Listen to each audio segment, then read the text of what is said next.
on the track, on the track, on the track, on the track, on the track.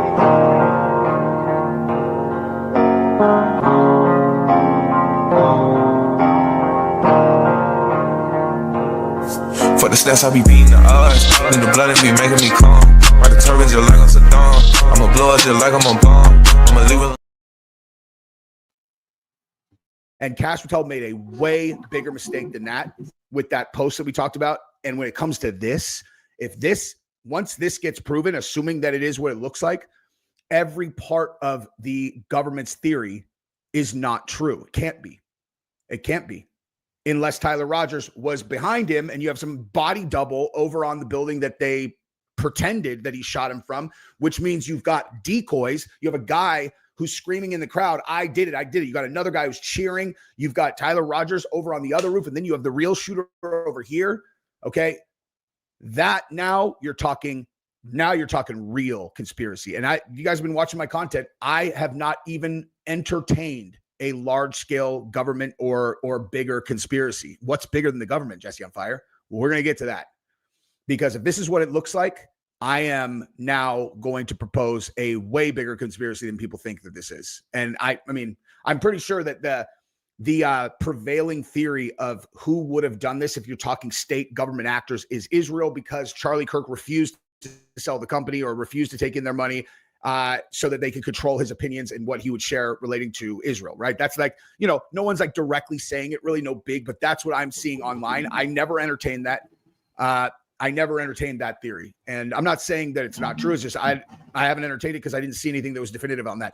And what I'm going to tell you right now is, now that I am entertaining that you have multiple shooters, decoys, and so on and so forth, I still am not going to entertain that it's Israel, because I don't think it is. And I'm because this has a different set of fingerprints on it from my perspective. And it's much more important that all of us are aware of what this is, because we're the actual targets of this. Okay.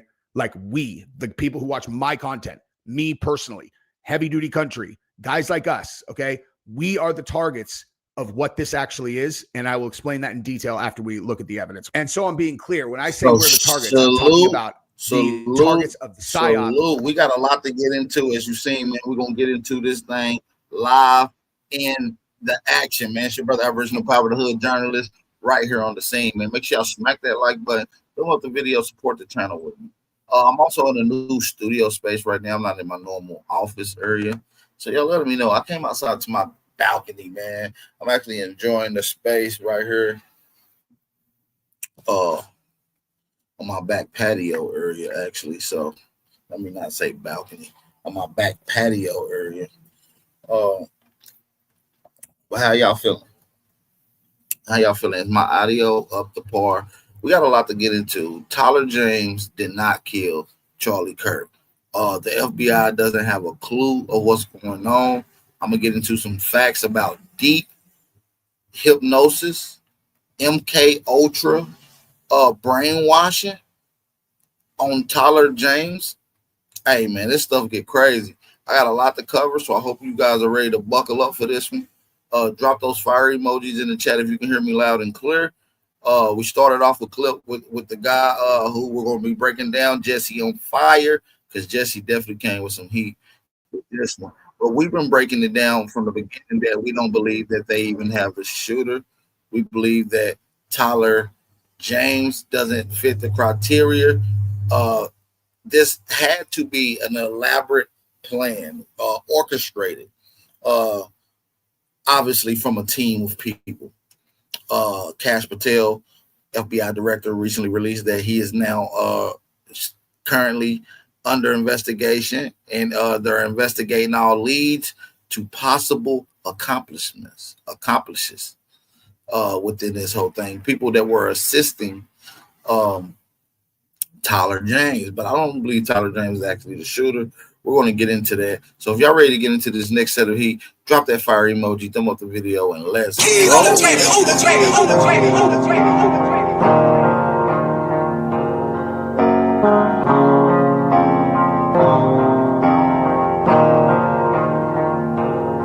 For the stats, I be beating the odds. In the blood, it be making me calm.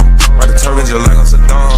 I'ma blow it just like I'm a bomb. I'ma leave it. And some Let's people get know into in it. your Let's audience go. that I'm also a hypnotist. I'm a trained hypnotist. And so I tend to look at these situations through that filter.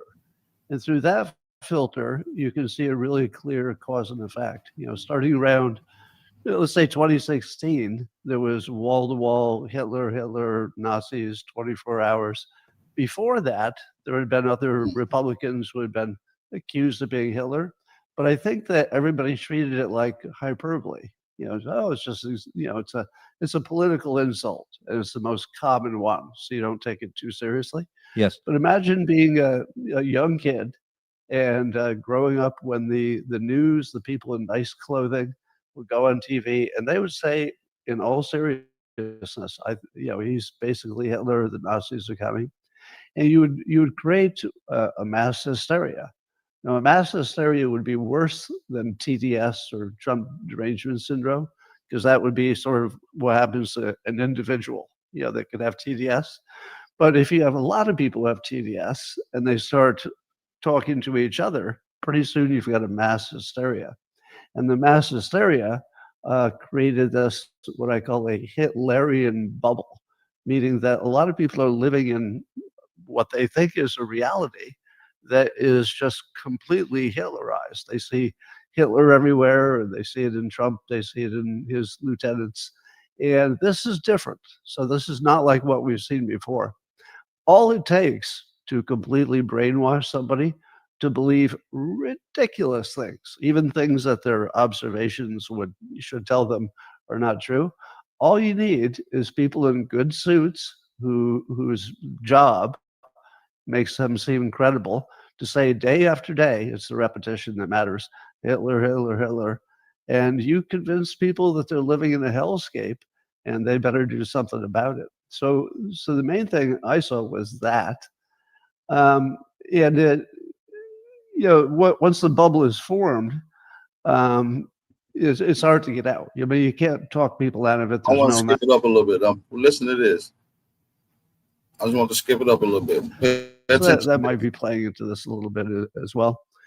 But I do wonder what will happen, and I predict that there's going to be another big bubble of psychological distress when the people who have said such bad things about him in public realize that none of it was true. Because over time, it looks like he's going to be talked about so much that we'll finally have a complete body of information about him so we can understand them. And it won't happen to most people. Most people will just have cognitive dissonance.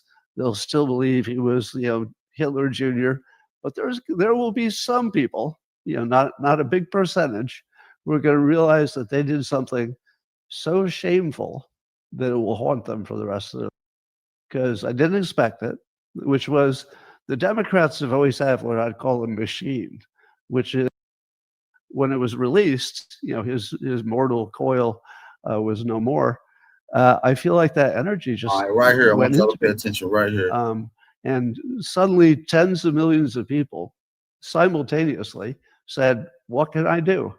What can I do right now? Oh, no, this ain't the right spot. And that's different. People don't say, hold on, let me skip it over just a little bit. As your Chuck Schumers, I say, please keep them right where they are. They're doing a great job. Nobody needs to harm them. But on top of that, I don't believe that Republicans, conservatives ever even think that way. I've never heard one say anything suggesting violence, like not even in just a casual conversation, the joking way you might do it in private, nothing like that. And I think it has to do with the fact that overall, the conservatives, the Republicans, MAGA people tend to look at Democrats almost as if they're clowns. They say things that literally make me laugh. No joke. I sound like Biden there, but I literally that frightened me a little bit. I literally will watch the news and watch Republican, prominent people talking because I think it's funny. And when they watch, when the left watches the right, they think they're watching monsters. Yes. So you can imagine how that somebody would want to kill a monster, but nobody wants to kill a clown. Well, maybe somebody does, but so far Republicans have not wanted to kill any clowns. And I do think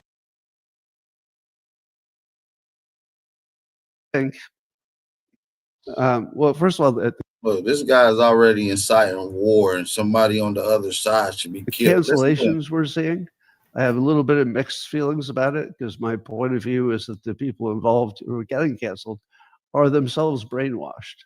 And I don't mean that in sort of the, I don't know, the hypothetical way or anything. Like,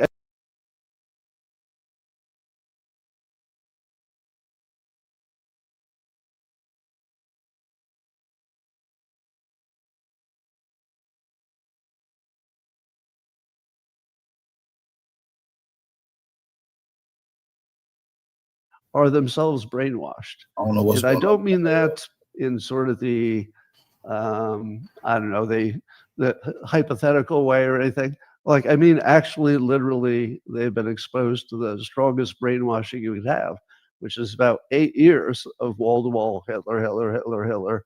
And, you know, Charlie's one of the generals. So if you can't get to the Hitler, you're thinking, well, you know, maybe one of the generals will be less protected, and that was the case.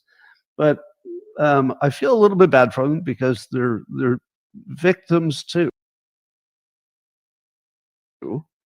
But at the same time, the way society works, you can't let them get away with that. So, you know, there has to be some reckoning. And I am enjoying, I have to say, being a canceled person myself, I am enjoying. Hey, notice that he keep referring to Charlie Kirk as the baby Hitler, as the new Hitler. I want y'all to pick up on this. I mean, actually, literally, they've been exposed to the strongest brainwashing you could have, which is about 8 years of wall-to-wall Hitler, Hitler, Hitler, Hitler. And, you know, Charlie's one of the generals. So if you can't get to the Hitler, you're thinking, well, you know, maybe one of the generals will be less protected, and that was the case. But I feel a little bit bad for them, because they're victims too. But at the same time, the way society works, you can't let them get away with that. So, you know, there has to be some reckoning.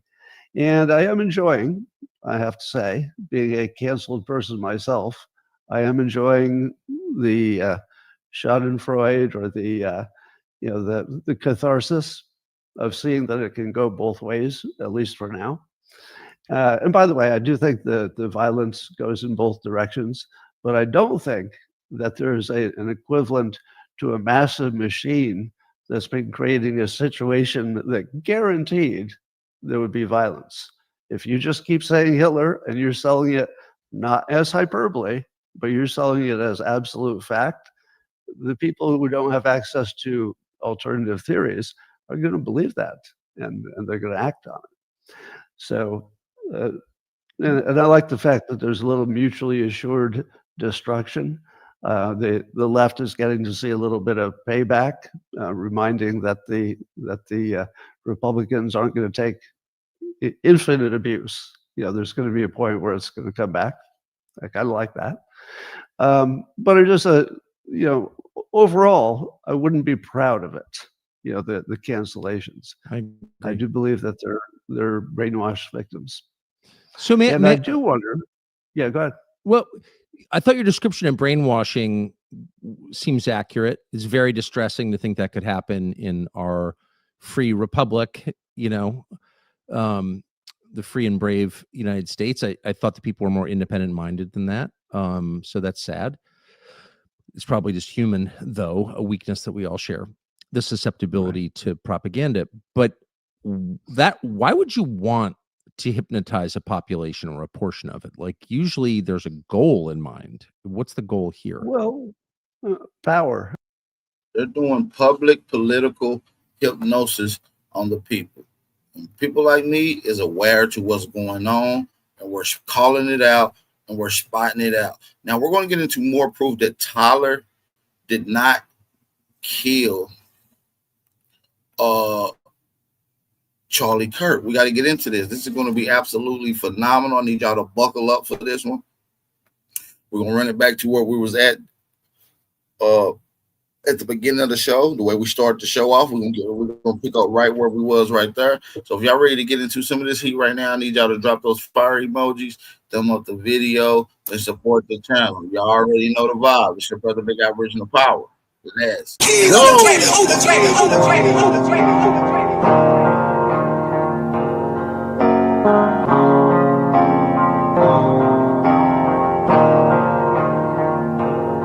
For the stats, I be beating the odds. In the blood, it be making me calm. Ride the turbines just like I'm Saddam. I'ma blow it just like I'm a bomb. I'ma leave it. Are in this too.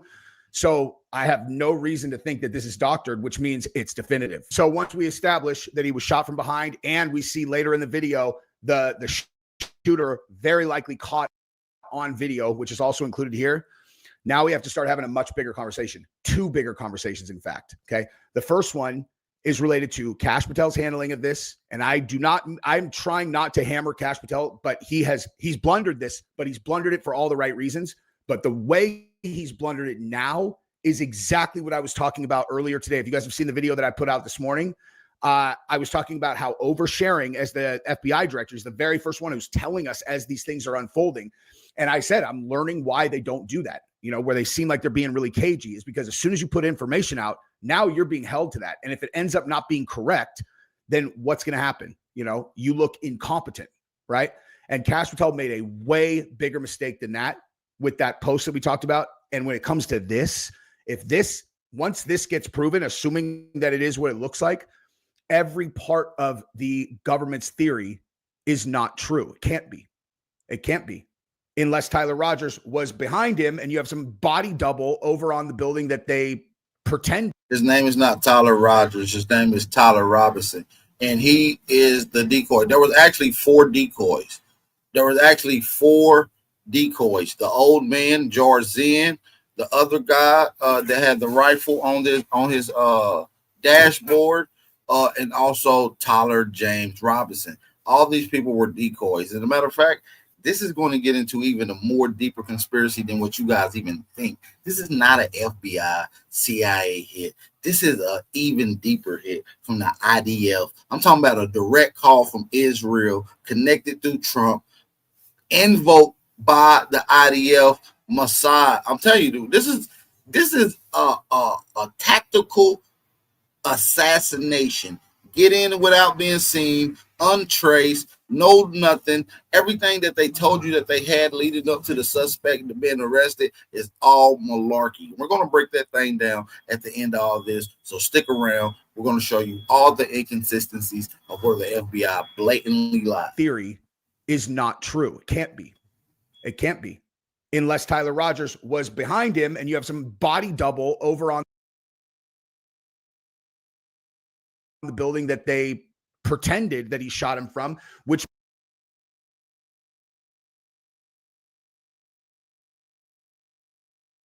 means you've got decoys. You have a guy who's screaming in the crowd, I did it, I did it. You got another guy who's cheering. You've got Tyler Rogers over on the other roof, and then you have the real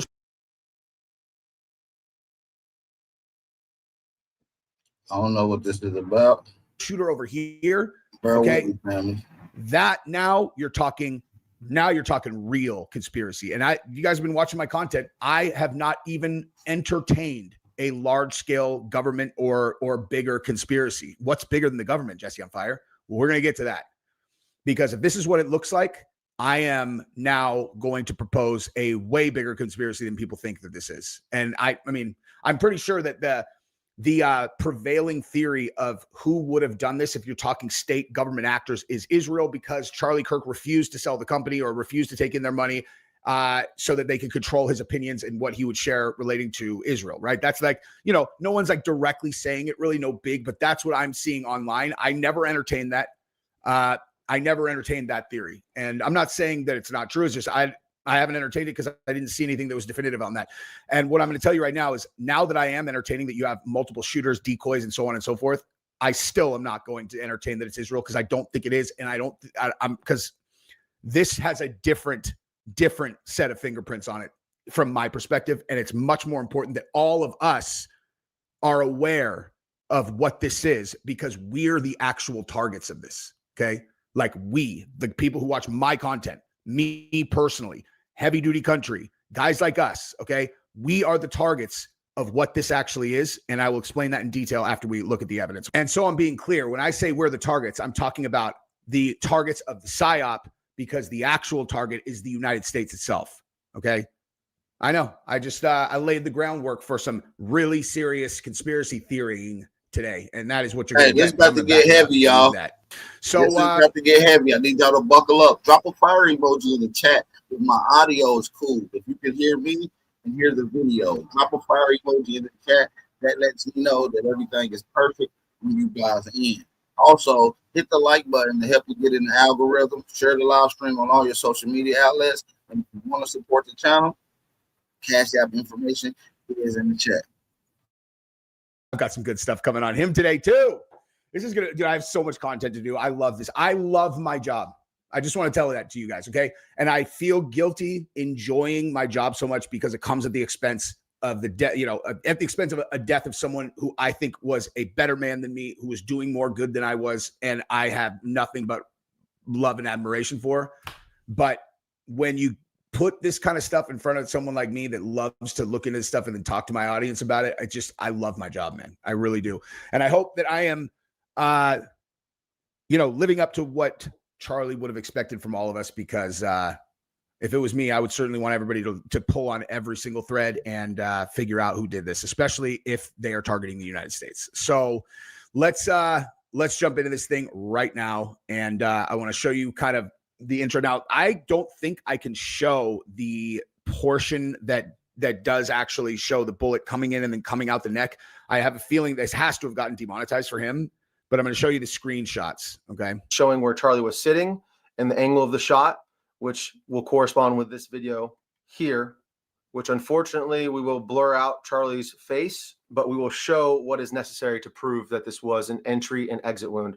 So you'll see him circle the highlighted area right there. And so what you just saw right there was a bullet come into frame, hit him back here. You see a single, like, quick excretion of fluid right there. And then you see his his head jerk this way. It's very clear that this was a shot from behind, and I'm going to move forward. And by the way, feel free to watch his entire, I mean, I would encourage you guys to go to his entire video, right? But so he shows us multiple times that the bullet comes into frame, it hits him from behind, and you have a single, like, right? And when Candace said that she saw the video of that, there was the Turning Point USA camera gate, right? The one that he took down. She got to see that video and she said there was no blood. She said there was no blood. And that was the one from behind. And that makes perfect sense if the entry wound is back here. Okay.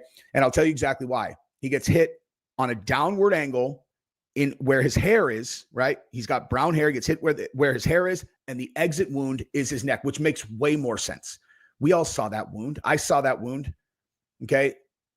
That was that. I mean, I always thought that was an exit wound. You know. Now look, I need y'all to pay attention. We're going to get into a couple more angles and a couple more detailed not conspiracies, but actual point out facts about this whole Charlie Kirk situation and how the FBI from day one had it wrong. No, and to be perfectly honest, I hadn't even looked at the way that the area mapped out to realize that what they were saying was that was the entry point from the front, which doesn't line up with what I've seen, you know, when you know, animals are shot or like any kind of meat or anything, whatever. It's like it's smaller on the front side, bigger on the back, you know.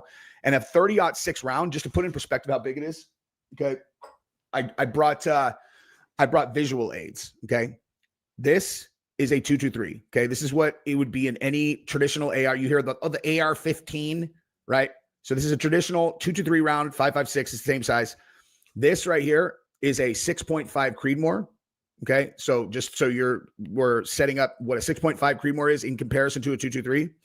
And then this is a 6.5 to a 30-06. Okay. So this one, the big one, is the smaller one in this video or in this picture right here. Okay. So a 30-06 is an absolutely enormous rifle round. Okay. Not in diameter versus the 6.5, but in the amount of powder that fits inside of that round. It goes crazy fast, 3,000 feet per second, 30-06. Okay. It's literally impossible that a human neck stopped that round. Okay. It just wasn't possible. And now that we have the video evidence that we're looking at, and there's more to it, obviously. Okay. Now that we have that as well, this lines up. Okay. So we see this over and over. They keep on showing it here, but then the really definitive one is right here. And I'm going to click through this just so you can see it. Okay. So that's where the bullet hits him this way. Okay.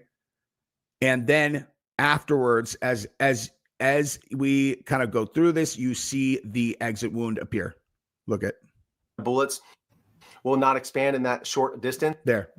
Now look, a lot of people are saying that he was hit in close range with a smaller caliber, something like a 5.56 or 5.9. You know what I'm saying? Something real small, skinny, but still packed enough heat to do what to do. You guys see it?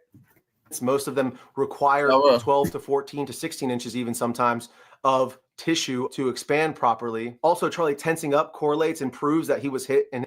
You guys seeing that in sequential? Boom, boom, boom, and then out the neck. Spine. That's a spinal injury. I've shot in the neck. Yeah. I mean, that's just like, it's right there, dude. It's right there. He was shot from behind. Shot from behind, man. And now we move forward to the other very critical point. And this is the part that obviously that was a big deal, but we were far from done, because now this is the point where I think that they captured the shooter. You can actually see him in frame right here. If you look really close, okay, look up at the very top of the video, right underneath. I want y'all to pay attention to this. If you look right here at this top part of the screen where I'm circling with my mouse, y'all see that? Pay attention. Pay attention now. This is where it's about to get crucial. Can we get some likes up in the building, family? We got 88 listening in currently right now. Can we get at least 75 likes? What's going on, family? Y'all coming in the building? We got the heat. We breaking down this FBI Live. You got the hood journalist, Aboriginal Power on the scene, and we can't even get no likes in the building. Salute to all Americans. Shout out to everybody that's in here for the truth searchers and the researchers in the building. Let's keep it going. We got a lot to break down. This is just the beginning. We got a lot more audio and video to get through. My search bar at the very top of the screen. See that figure? Or wait, you see that figure right there? Okay. Watch this. Look at this photo next. This guy's talking about this bush up here in the top left of this photo, and he zooms in on it, and he's stating that it does look suspicious. It does look suspicious. It looks like there is a person right here, and it looks like there is a rifle right here that the person is holding. A hand here, support hand, sort of very blurry image, but you can clearly make out this is not just a bush. This is a human skin tone right here. Yeah. And when you look at it, look at it there, it's hard to make out, but that very easily could be the shooter. You know, it's blurry. That's the highest quality. Apparently they scrubbed this entire video to get the best one. That's the only one that they found. But so now we got to move on to a different part of the conversation. All right. And I think what I'm going to do is I'm going to start by talking about the conspiracy. Okay. So I alluded to it earlier. Under normal circumstances, I would leave that for the end, but I actually think that this is important enough that I don't want to lose people before I talk about this. I'm going to talk about how Kash Patel has made a massive mistake. He's made a huge mistake, but he did it for the right reasons. So I'm not saying we should be hammering him, but he fucked up bad here, real bad potentially. And not just because of this, but a culmination of things which could lead to people getting. No, Kash Patel messed up real bad. When I say real bad, I mean really, really bad. He arrested 3 different people, 2 people particular. And the first 2 people that he arrested and said he got the killer was not the murderer. And I believe the third one, Tyler James Robinson, right, is not the murderer as well. He's just a pawn, somebody who's low on the spectrum of autism, and they were able to use CIA, MK Ultra brainwashing into manipulating him to possibly give in a confession. But he hasn't given it yet, which is why you haven't seen him, which is why he didn't make an in-person appearance in court. When is he going to make his first appearance in court? Where where they can't unadulterated block him or stop what he needs to say. I'm not saying we should like be hammering him, but he fucked up bad here, like real bad potentially. And not just because of this, but like a culmination of things which could lead to people getting away with this. And I'm even talking about Tyler Rogers, if Tyler Rogers was the one who did this, because at the end of the day, it's still. This guy keeps saying Tyler Rogers. Obviously, he don't know what the hell he's talking about. Like he's on to a little song, but obviously he got the name a little off. The name is Tyler James Robinson.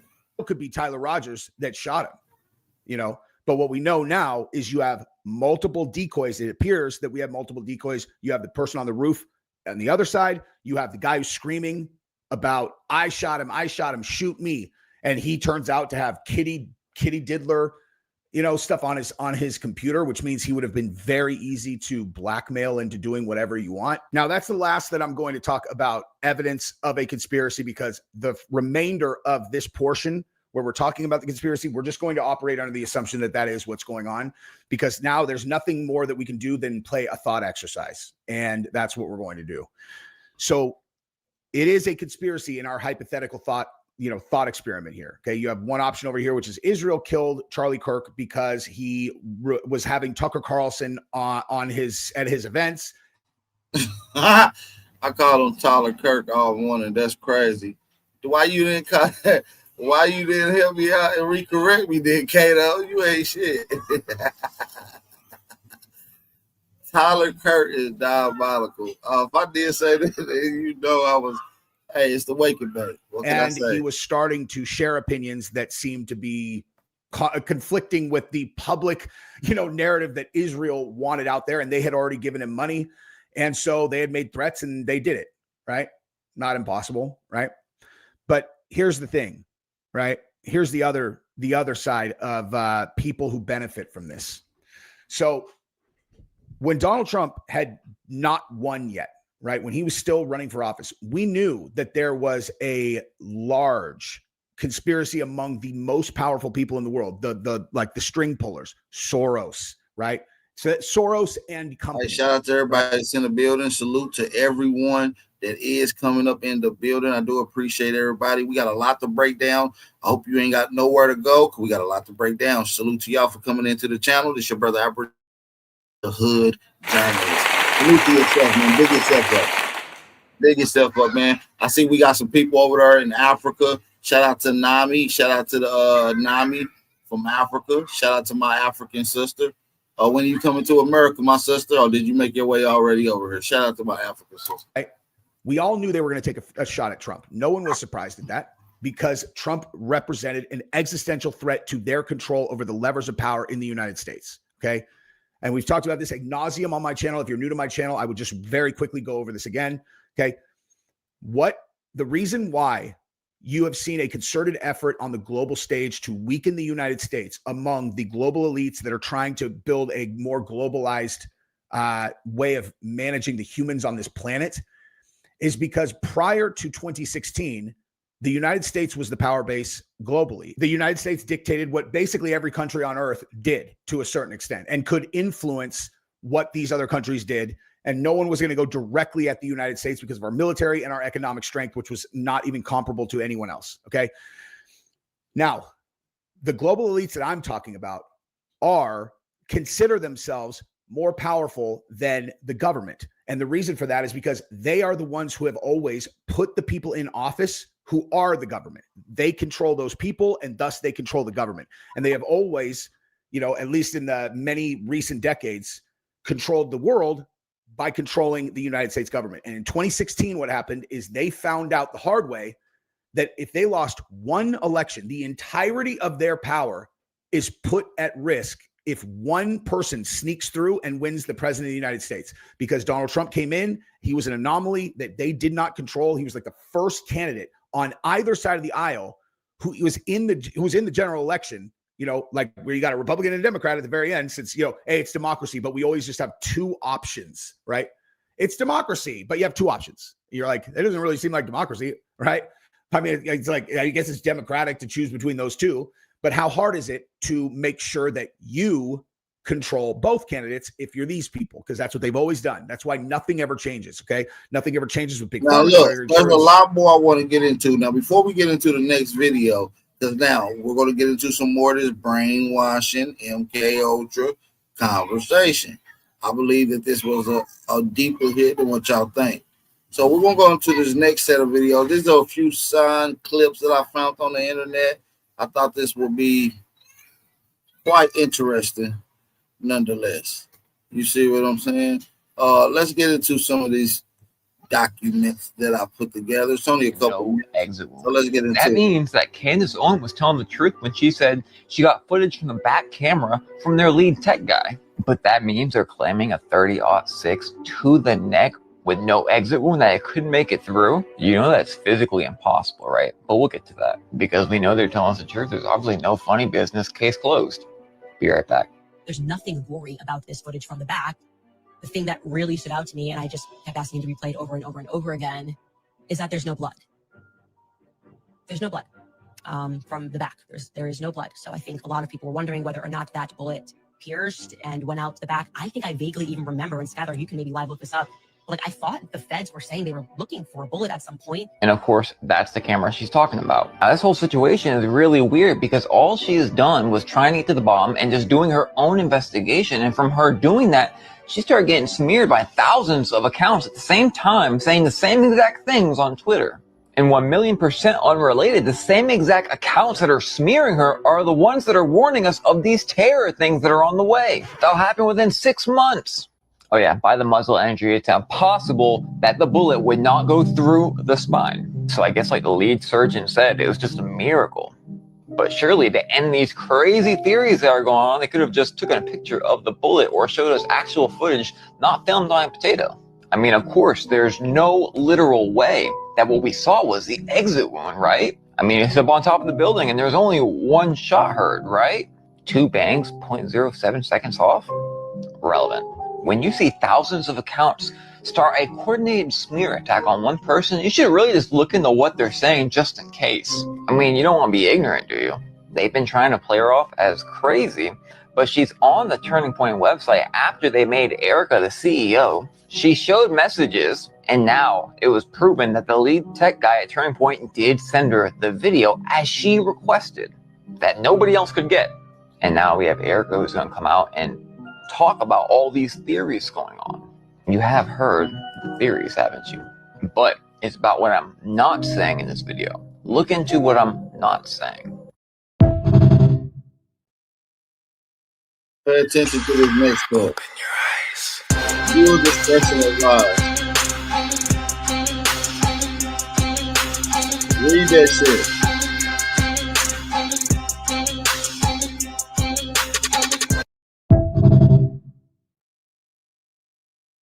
I am going to expose what the Jews are doing to back integration, race mixing, and these race riots. And I think when the people find out that the Jews are behind it and have financed it, I think the people are going to understand why the Jews don't like me. How are you going to expose it? What specifically? I don't want the world to go to war. I want to stop the riots. I want to stop the exploitation of black people by the Jews for the purpose of destroying the American Constitutional Republic. So I tell my wife that it's officially Charlie Kirk Remembrance Day on October 14th. And you know what she says to me? She says, oh, like the song. Like the song.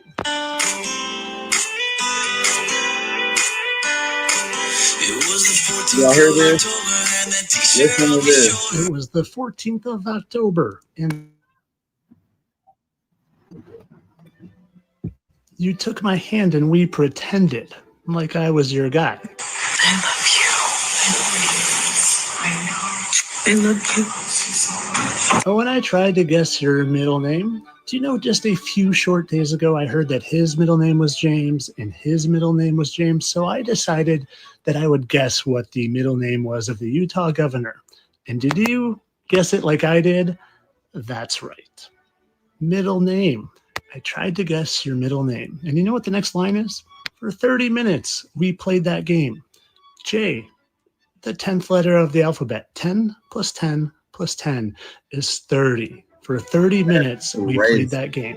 And that Coldplay song you were singing, this song was written in 2017, and Coldplay just happened to make a pretty big splash in the news recently, taking shots like it was nothing.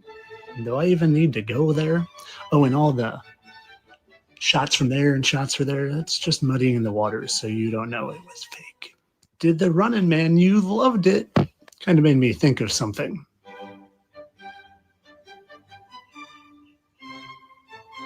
You brushed your blonde hair and kissed me out of nowhere. I love you. I can still show you the spot where it all went down. Do you know they already paved over this area? Seems kind of strange for a crime scene. Maybe it's because they don't want anyone taking any fake blood and trying to do DNA with it. Oh, and just a reminder, that song is called Unforgettable. Kind of like that's probably the most unforgettable thing that has ever happened to this generation of kids that they're trying to traumatize like they did to me and people my age with 9/11. But I'm sure the writer of that song is a really good guy. And they made sure that he celebrated his 33rd birthday in the news. And oh, guess when his birthday is? March 30th, or 3:30, people. 3:30. But of course, all of this definitely isn't predictive programming. It's all a series of coincidences. Entertainment only. Come on. All right. So listen, we got a lot more to get into. I said there is no way we are going to this event now. There's a 0% chance. First and foremost, why are you saying invite? Anybody can go to it. You just buy a ticket to the event, and you're all working to try to get me to confirm that I'm going. And you're doing this as if you're trying to like push my buttons and be like, we got to make her get into her ego so she like shows up and like posts it on social media. Nope. Actually, you know, while I'm attacking the feds, maybe not going to a public event, which the feds are organizing, is probably a very good idea. I'm good. You know what I'm gonna do? I'm gonna listen to Power on my headphones and go see Ye. How's that for a memorial for Charlie Kirk? That feels like the right thing for me to do right now.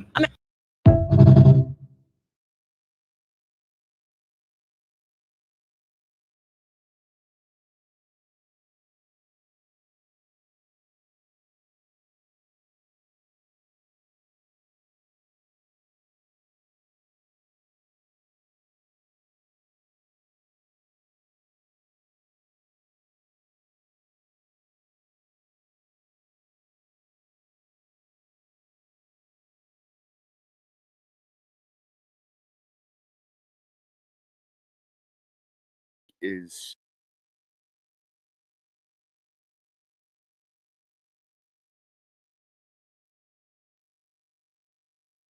at this point being purposely misled or being treated like we have the intelligence of a 5-year-old. It is truly mind-boggling. Y'all in the comment section, let me know. Do y'all think that the FBI has been totally accurate with us? Do you think they're lying? Do you think they're just collecting the information correctly? Do you believe they took the ball? Or do you think they're telling us the complete and honest truth? Y'all let me know what y'all think in the comment section.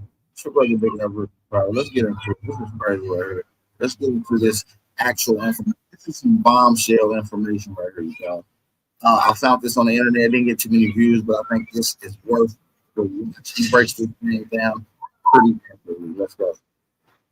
Why was he running off the roof with no apparent gun in his hand? Oh, he took it apart, because that makes sense when you're trying to get away from a murder scene. You're going to sit there on the roof and take your gun apart just so you can put it in your backpack, and then you're going to reassemble it and dump it in the woods just so whenever they find it, it looks picture perfect for them. And then you have the surgeon and someone from TPUSA say that he's a man of steel because his lonesome neck stopped a 30-06 round. No exit. I want to get mad right now, but this isn't about me. This isn't about any of us, really. This is about truth. This is about simply providing the public solid information. And if the FBI doesn't know, or they're just this dumb, okay, like, what else do we say to that? But I have a feeling that's not the case. There is so much information out there on X. There are so many people out there dissecting every video. You have to believe that the FBI has all of the footage that we haven't seen, which is the camera footage that was behind Charlie, that was next to Charlie, that is probably clear as day because I know a good camera when I see one. So where is the information? And we've all been searching for it, and it looks like someone has put it all together. So I want to give a big shout out to a YouTube channel. His name is Range Day Bro, and he just came out with a lot of this information. I think as many people need to see this as possible. Good job to the gentleman who runs that channel. But let's just start with this. For those of you who don't know or have never been deer hunting or elk hunting or any kind of hunting with a 30-06, every single time I have shot a buck, which is anywhere from 3 to 4 times the width of a human neck, has way more bone, has tougher skin, has tougher muscle. The list goes on and on. The exit wound, and there was an exit wound every single time. Minimum was that big. So if this was the exit wound, it wasn't a 30-06. The other thing that people need to think about is if you have ever shot a 30-06, it is a very, very loud round, mainly because the cartridge is so long. It has way more powder in it than, let's say, a 308, let's say a 5.56. So if it truly was a 30-06, that entire place would have all been like, pretty much, I got chills right now from how messed up this whole thing seems like it is. So I'm going to run through this video. There's a couple of different things I'm going to show everybody, but I want everybody to think about one thing. Who is not releasing the information? Why are they not releasing it? What do they benefit from not just putting the truth out there? I think it's because they have somebody in prison right now, the shooter, who potentially didn't do it. When he gets shot, it looks like he got shot on the other side of his neck in the back, and there is a blob of fluid that flies up.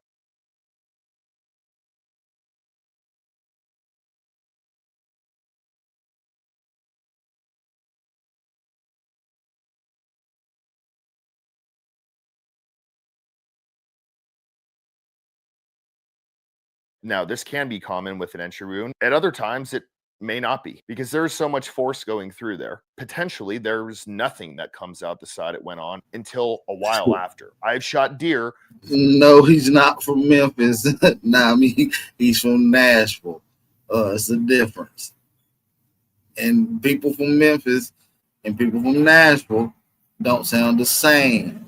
I know you from Africa, and everybody speak the same Bantu language, my sister. And I'm gonna send y'all some rice and donations, Sister Empress. Namaste. I got you. For example, to where nothing really comes out the entry wound, especially if gravity is helping it, like it was in Charlie's case. For example, if I shoot a deer here and it falls this way, very likely that there's nothing coming out of the entry wound. In Charlie's case, if this video is correct, he was shot this way and he fell this way. I'm going to be very careful what I show here because I don't want to disrespect Charlie's family. But there is a key point here where you can see his skin stretch before it starts to bleed. That is pretty telling evidence that that is a round about to penetrate and go through. Now, there have been a lot of people say that Charlie was wearing body armor. I was one of the people who was skeptical of it.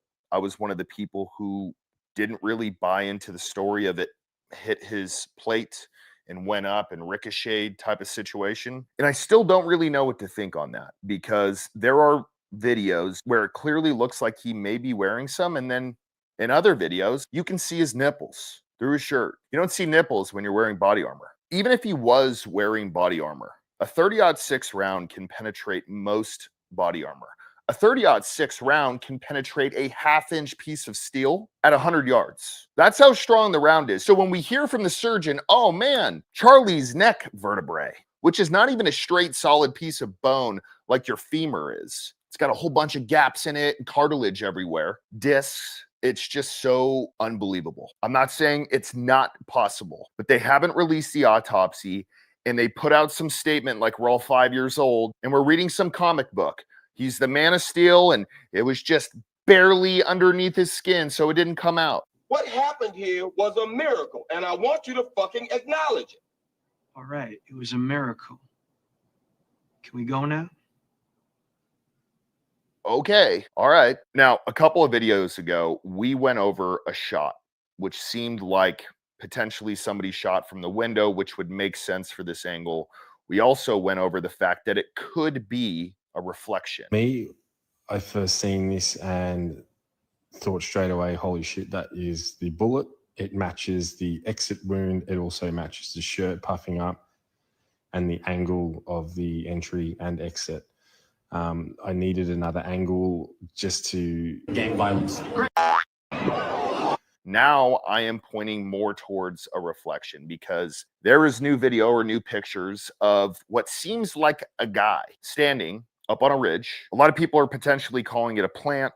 To me, it looks like it may be somebody posing as security. I am inclined to believe this is the person, but at the same time, I have to ask myself again, if this is truly a professional hit, would they be that close? How did no one see? You're telling me that everybody in the crowd didn't have eyes up there or somebody didn't see. But at the same time, we don't know. It's 100% possible. Anything is possible at this point. I mean, the story that the FBI came out with and has said several times now is just total nonsense. And if it's not nonsense, give us some level of proof. So here is my thought on this. I think it was somebody from over there. I'm having a hard time believing it's the guy perched up there, but it very well could be. I can't confirm if that's a guy. I'm glad you said something about the guy allegedly behind him in the all-black part of his security detail team that was giving alleged hand gestures.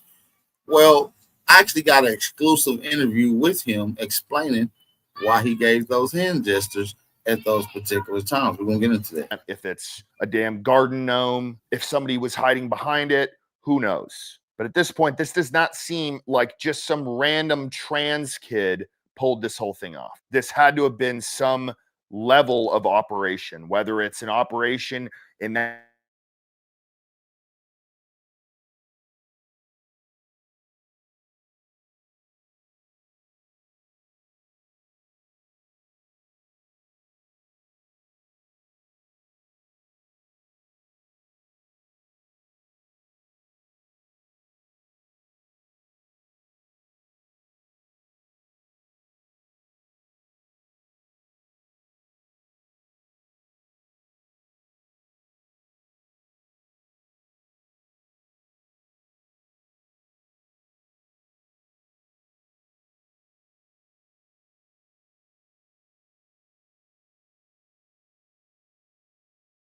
it's a lot to cover within this whole situation.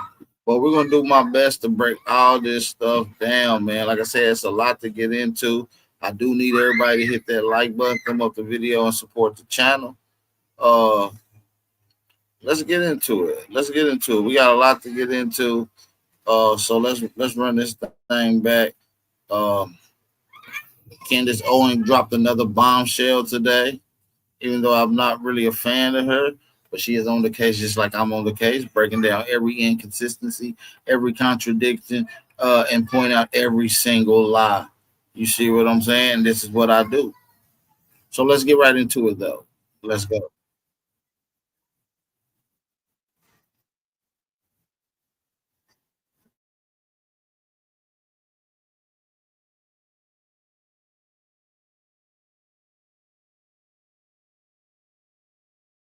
Hold on. Can y'all see the screen?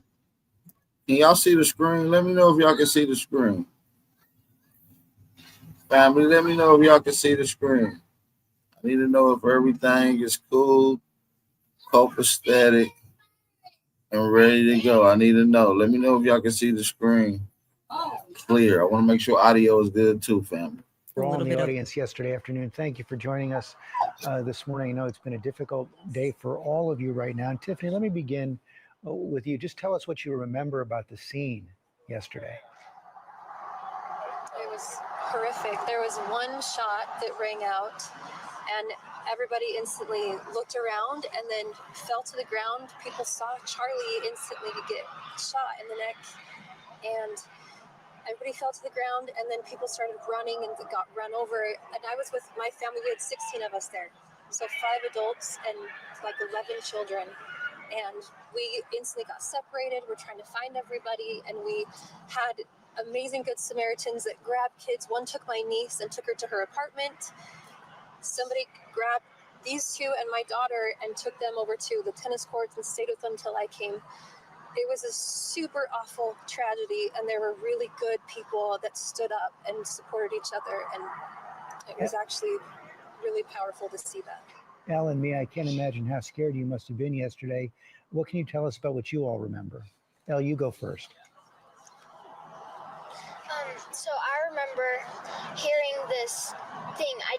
It was hard to like know what it was, but then I saw it and I saw blood everywhere and it hit his artery, and then I fell to the ground. I covered my head with my hands.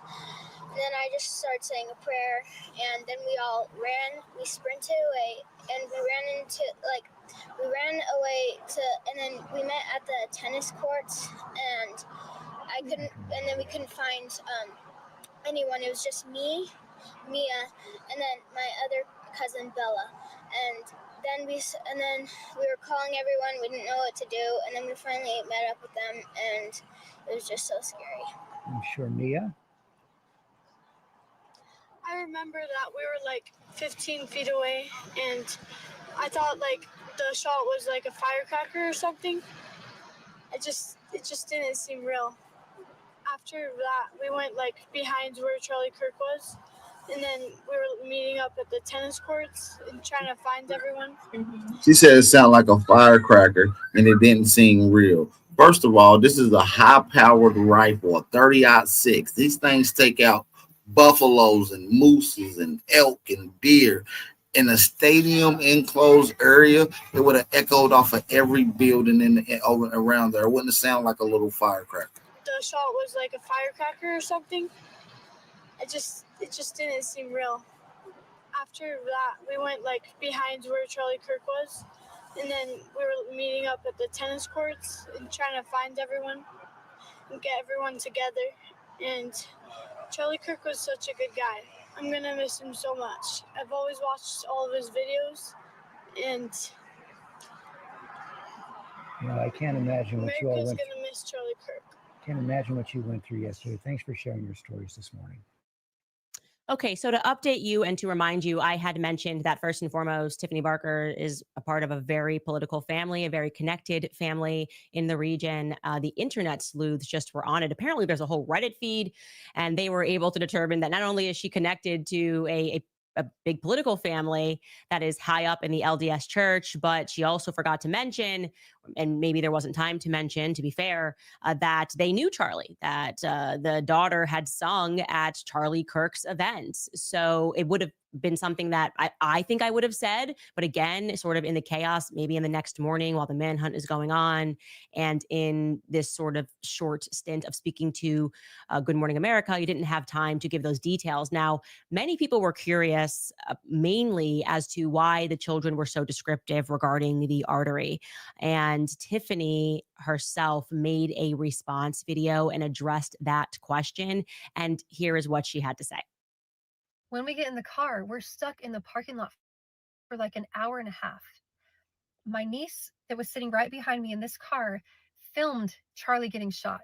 She was filming him speaking, and then she said, Tiff, I have it on video. And I said, give me your phone. I don't want you to watch it. Give me the phone. So I took her phone, and the kids in the car with me, because they were closer down by my sister, had seen it really close up. And they saw how much Charlie bled. And we're all trying to process that. So I have an hour and a half in a car with my nieces and my two daughters, and I'm trying to help them through what we just saw. And they said, why did he bleed like that? And I said, there's an artery here. Maybe they hit an artery. I didn't know. We didn't know anything, and we're trying to get information. And then I get one text come in and said, Glenn Beck said he's stable. And I told the kids, you guys okay? He's okay. They're taking turns praying for him. So I connected with her after she made this video, and I wanted to specifically confirm and clarify two things. Again, not because I think her or her nieces had anything to do with the assassination, but because they were eyewitnesses. And I first and foremost wanted to know why Good Morning America reached out with them. It didn't seem to me that any of the videos she put out would have inspired a producer to reach out and say, hey, can you be our eyewitness, provide eyewitness testimony to what took place. And she intimated to me that actually it was a political connection. That was the reason it happened. Her sister ran as lieutenant governor alongside Phil Lehman. And actually, Good Morning America reached out to Phil Lehman. And somehow that is how, instead of her, Phil Lehman. Now pay attention to Phil Lehman. Sister, they ended up with her sister's children and her because they were at the event. Now, regarding her, obviously you heard her explanation for why they mentioned the artery. I wanted to see if they even recorded that footage of Charlie or if they were close enough to see that. And my answer to that would be no, on the basis of the footage that she gave me. She has not yet provided any footage that would suggest that her nieces saw that graphic or were able, anything that was that descriptive. I think this might have been just a little bit of like political insertion, so to speak. Either way, I will say that any kids being anywhere where a shot is ringing out is going to be traumatizing to a child. And of course, she is being honest that through discussion, she is the one that kind of gave them the idea regarding the artery. But then I decided to take a look, or just including this, I was simultaneously taking a look at George Zinn. Obviously, I wanted to track down George Zinn because where was Decoy Boy sitting? Where exactly was he arrested? And I was able to discover something that I found to be quite odd. George Zinn was arrested in the same area, almost in the exact spot where Charlie's SUV departs. Which to me, if you think somebody is the killer, you probably wouldn't send them in the direction of someone that they just shot. So I wanted to sort of prod that narrative a little bit further. So first, I want you guys, in case you don't understand the layout of this particular, if we're calling it a stadium, that he was sitting, amphitheater that Charlie was sitting, there is a tent, okay? And we're coming inward here. You can see that kind of half hexagon that's sitting there. Where that dot is where Charlie is sitting. And you can see there's like a bridge walkway. And Charlie has to walk underneath that to get to where his cars are. Okay. So in front of him is the audience in that half hexagon. And yep, we're coming inward right there. Where you can see the mouse pointing right there is where the SUVs were waiting, the SUV that carried Charlie. So they just went backwards from where the tent was. Okay. And that underpass is right here. You can see a clear image of it, and you can actually see now we're in that underpass and or sitting, we are kind of where that SUV was, and you can see the back of the tent that Charlie was in. We were able to determine that it was approximately 40 seconds from the time that the shot rang off to when the security brings Charlie into the waiting SUV. So they moved very quickly from shot to getting him into the SUV, obviously trying to save his life. Then approximately just 1 minute and 8 seconds later, George Zinn is brought to that exact same territory. So Charlie departs, and about 1 minute and 8 seconds later, we've got George Zinn, and he is in handcuffs. And when I say 1 minute and 8 seconds, I'm building in extra seconds. I'm trying to be as precise as possible. I am counting and I'm watching everything. But I found it, again, odd that George Zinn is arrested in the exact same area that they just took Charlie. And it's fast, right? And it's especially fast because we then found footage of George Zinn after the shot rings out. And we're going to watch this. He's going to get up, and people are dispersing everywhere. And he kind of calmly gets up and starts making his way down that stadium. You can see that here. We have the light on him, and his pants fall down by themselves. You can see that his pants did not, like, we were kind of working under the assumption that his pants fell down by them. You can see that here. We have the light on him, and his pants fall down by themselves. You can see that his pants did not, like, we were kind of working under the assumption that his pants fell down because, I don't know, the police were pulling him, but that's actually incorrect. They just fall down all by themselves. Whoever this is next to him is talking. They're talking. You can look at his head up, look at his head down. They're making awkward conversation without making too much of facial eye-to-eye, face-to-face contact conversation. But they're communicating. You can tell by their posturing. Let's go back to it. Pants did not, like, we were kind of working under the assumption that his pants fell down because. Now look, the same guy that I said is talking is the same guy waving people away. Look. I don't know. The police were pulling him, but that's actually incorrect. Now look. By themselves. You can see that his pants did not, like, we were kind of working under the assumption that his pants fell down because, I don't know, the police were pulling him, but that's actually incorrect. They just fall down all by themselves. And you can see that a young man comes by to try to assist him. Okay. So has nothing to do with the arrest. Now, to be clear, when we see him sort of making his way down those stairs, right here. We can actually approximate, because we did, like I said, we're counting seconds, that this happens earliest 30 seconds after the shot is fired. Okay. And this clip, that clip that you just watched, is about 20 seconds long. So it's about a full 50 seconds. And we know that George Zinn is still standing right there. Okay. So Somehow George Zinn needs to get from where you just saw him, where his pants fall, to handcuffs in the SUV zone in about 40 seconds flat. Again, that's very fast. We were able to find the footage of him walking down. He just walks down like you see him. He just is walking down the stairs, and he has his hat in his hand, and he starts waving, and he's going toward the left side of the tent. If you're behind the tent looking forward, like if you have Charlie's view, he is then going to kind of go down, and he walks to the left side of the tent. So I wanted to show you this like second timeline that I put together, because this just lets you know what happens in the immediate aftermath. Charlie, Skylar, I'm not sure if I told you to pull that. Can you see that little timeline that we have? Yeah, no worries. I'll give you a couple of seconds, but we have, Charlie gets shot 40 seconds later. Charlie's brought to the SUV. 10 seconds after that is where George Zinn's pants fall down in the middle of the departing crowd. And then a minute and 15 seconds after that shot rings out, George Zinn is waving his hat near the left side of the tent. And then at the minute 48 second mark, George Zinn is in handcuffs, and he is being pulled near where Charlie's SUV has just departed. It's very quick. Okay. All of this takes place in under 2 minutes. Not the vibe that I got, obviously, when you are behind your cell phone and you're getting all of these updates and you're trying to follow all the X accounts to see who has the newest information. I certainly was not under the impression that all took place in just 2 minutes. So then that photo starts circulating online. You know which photo I'm talking about. It's George Zinn, and he's bent down and he is in handcuffs, and that goes viral. And so I wanted to get to the bottom of that. Who actually shared that photo of George Zinn in handcuffs? And I was able to determine that was somebody who lived in Utah who advertises with Turning Point USA. And when he did some press about it, he didn't mention that connection to Turning Point USA, but he for sure advertises with them, or has advertised in the past. Again, things are moving unbelievably quickly, and I have now watched that footage from many angles. And there's another thing that happens in the immediate aftermath that stands out to me. There is what I assume must be a donor, a sponsor of some description, or an employee of a donor / sponsor. And he tries to get close to Charlie after the shots are fired, but not in like a rescue way. There was already like a team of men that fly in. And then he gets there, and I'm not sure what the intention is. I don't know if it's just like, obviously you're shocked. Maybe you're trying to be helpful. Who knows? The security guard just kind of shoos him away immediately. And then what the guy does is he sort of just stands up and he takes out, walks to the side and takes out his cell phone. So I'm going to show you that. He's right there in the blue shirt.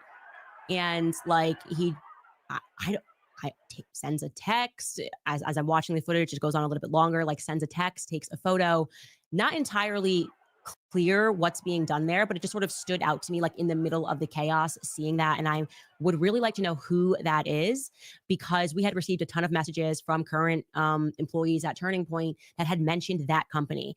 He's wearing a shirt that says Wi-Fi. And according to the sources at Turning Point, it was a rather young company, meaning that the company hasn't been around for very long, that came out in a really big way in terms of... They can't get well, I want you to be clear, Candace, you're going to be honest, because we're going to see if you're telling a lie. The reason TPA, or Turning Point America, became one of the big establishments is because of their early donors. TPA was donated $4 million for the first donation ever, and then later on gradually got those large quantities of donations annually since 2013, 2014 or 15, whenever it was started. All right. So that needs to be summarized. Meaning that the company hasn't been around for very long, that came out in a really big way in terms of sponsorship for this tour. And that's common sense, given the fact that Wi-Fi, you will notice in the clips of the event, is the backdrop advertiser that's behind Charlie. So maybe this person came because it's his first event of the season and they are the major sponsors. Like I said, judging by the placement and the fact that a Wi-Fi donor or employee is there, we can draw the conclusion that they sponsored this very event. And I'm interested in knowing who that is. So if you've got any answers for that, please let me know, because I would like to see what he took a picture of and to get his perspective on things. Right. Certainly. A lot of his donors are Israeli and Jewish donors who's usually sponsoring the event. So they set up shit and everything before Charlie even get there. See? Think about it. To identify who that individual is. See where I'm I going? then decided to try to track down the origin of a video that actually no press has been done on. It was the video of I assumed it was a student, and I think, we shouldn't make assumptions, who recorded the shooter on the roof. Remember? That started going viral. You remember the footage, and they're like, and there's a guy that's kind of speaking in the background. We can show you that footage right now. Let's take a look at that footage that we're referring to. Get right up. Yeah. You think he'd already be in place? You would think that. So there's somebody on the roof right there? Just saying? He just ran from over, where's my finger? Whoa. From over there, ran in. And now he's right there. Just saying. Okay. So this footage proved very difficult to track down. And what I mean by that is it was very simple for me to find the account that published the video and made the video viral. And when I reached out to that individual, they were immediately responsive. And I said, hey, where'd you get this footage from? And the individual said to me, a friend of a friend's family member sent it. So I'm like, okay, you're telling me the chain is already twice removed. I said, do you know who took the video? And he said, no, I don't know who took the video. And when I asked the person who sent it to me to tell me who did, because I have all of these journalists, including yourself, reaching out to me, trying to get to the bottom of it, he just stopped answering me.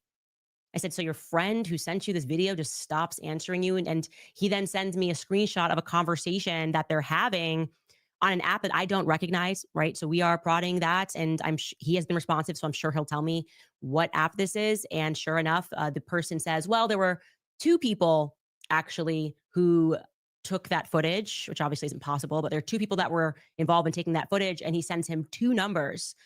And those 2 numbers were both Chicago-based. And when I looked up who, whose numbers those were, it looked to me like that was just kind of leading to nowhere. Like, why? So maybe those first early footages, that's him on the roof, is the decoys as well. Maybe those are accomplices in this whole murder to kill Charlie Kirk scheme. This thing is deeper than what you think it is, man. This is not a regular tranny loving furry, active guy, guys that produce. I don't want to offend any of the furries that may, do the furry activities, but he was into that type of kooky stuff. Actually, who took that footage, which obviously isn't possible, but there are 2 people that were involved in taking that footage, and he sends him 2 numbers. And those 2 numbers were both Chicago-based.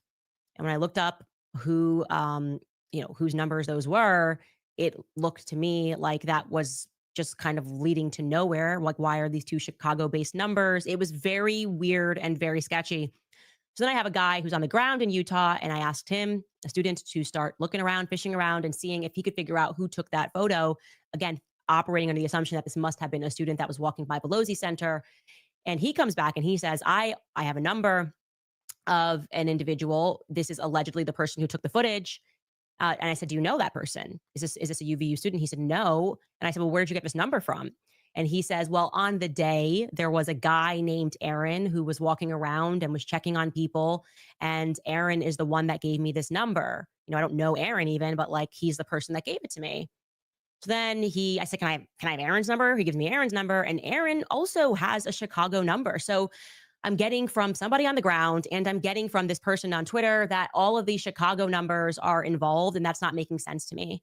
And I then tried to text that number of the person who allegedly shot the footage. We didn't get a response until today. We finally got a response from that person. I hop on the phone with him. He explains that it wasn't just him. It was one other person who he was walking with, who saw this person run across. Neither of them are students of UVU. One of them said he was a student at BYU, which is Brigham Young University. And he's like, well, I didn't take the footage, but my friend took the footage. And his friend does not have a Chicago-based number. So I am confused. And we ask if he'd be willing to send us the footage and to get us on the phone with the person who actually took the footage. I had a conversation with that individual after all this running around, hence the reason these episodes take so long to put together, because you're calling people, you're waiting for responses. And what he said to me completely betrays the narrative of what the FBI has put out. I am working to quadruple confirm exactly who this individual is, but he was a very much, and maybe this is a poor way of saying it, a straight shooter, said, yes, you know, I have a training. And I don't want to give too many identifying details here, but this person himself has a lot of experience with guns and knows guns and, you know, helps to train people in that sort of a capacity, and said that they observed that individual, the FBI saying that the shooter dropped onto the roof at 12:15 didn't make sense to him. He said earliest it was 12:22 that the individual ran across, set up, took the shots. And I said, well, you must have been there, because he then sends me I wanted to see all of the metadata of when he took that footage. And the metadata begins at 12:22 and goes into 12:23, the very minute that Charlie gets shot. And he says, yeah, I saw the shot. I had just stopped recording about 20 seconds before the shot rang out. And he said that he told them a description of what the shooter looked like. And it was not the description that the entire world received less than 24 hours later of this person, Tyler Robinson, wearing jeans. I said, was he wearing jeans? He said, no. Actually, this person was dressed in tactical gear and he was wearing a face mask. And he said, according to him, like I said, he has a lot of experience with guns, that this person looked to him like a foreign agent. I don't know if he's wearing all black, how he got that, but he said he was very certain that this person was skilled, knew exactly what he was doing, and was highly trained, like a highly trained assassin, so to speak. Okay. He then says something else. As soon as George Zinn got arrested and that started circulating, he ran to someone on campus and said, this is the wrong person. I observed this person with my eyes. You have the complete wrong description. The person you're looking for is wearing tactical gear and is obviously young, because I watched him sprint back after taking the shot. I saw this with my own two eyes. And for whatever reason, that never made its way out that we can see of a description of a person wearing tactical gear. We're kind of left with this idea that he was wearing the now infamous veterans shirt with the American flag on it and some jeans. So he also said something that we had not heard, which is that he knows guns, and the gun that the FBI found was not the gun that he saw, that the gun that he saw was smaller. And I'm going to read you directly a text message that he sent me, again, protecting his identity. He said, watching the video of the impact, hearing the sharp crack instead of a big hunting rifle's boom, and seeing what looked like a shorter rifle platform, albeit with the absence of the shape of a standard 30-round magazine, the assassin may have used a 10 or 20-round magazine, only expecting to shoot once or twice. I would guess that he was shot with a Hornady V Max or similar lightweight 223 bullet designed for very rapid expansion. Of course, I don't have access to any autopsy reports like you might, but if they found small shards of copper rather than one large copper-coated lead slug, that's the gun and bullet I would expect was used. So I wanted to share that because I know that a part of this entire thing was our upset at kind of being taken for a ride by the FBI. It makes no sense to me that they wouldn't share those details immediately while this manhunt was taking place. We got every other name and basically every other description, and we're told nothing like what this person who says that he was an eyewitness, he was the eyewitness to this, and that he went right in and said all this information. Why wouldn't you share the eyewitness report that you received that completely counters the narrative? And I would say, again, assuming this guy's story checks out, and it seems to me that it did, and he sent us the data, and we looked at the metadata that he was the person who took that video, it doesn't make sense to me. It literally makes no sense to me that they would obfuscate these details when they're speaking to the public. So yeah, like I said, we are exploring every lead here, and I just found that to be quite stunning. I don't know what to make of all of this. I guess what we make every single episode is the fact that they're just lying to us about everything, about literally everything. Anyways, you guys, I want to get to some of the responses and answers that were given by Andrew Colvett, who is the PR agent for Turning Point USA. He sat down with Alex Clark and addressed some of the things that have been going viral, particularly as it pertains to taking down the footage in the minutes following the shooting. having somebody on their team take down that footage. You might be curious as to what he had to say. First, I want to throw to some of our sponsors. Preborn, I've watched too many people who I'm close to be vilified for standing up for truth. I've felt the sting of injustice, but I've also felt something else, which is courage. I think most of us are done playing defense. We don't want to water down what we believe to be palatable, because silence is not kindness. It's actually just consent. And right now, the greatest silence surrounds lives that are being ended before they even take their first breath. If we are going to call ourselves defenders of life, then we have to act like that. That's why I'm asking you to join me to fight back with action, with truth, with love for $28.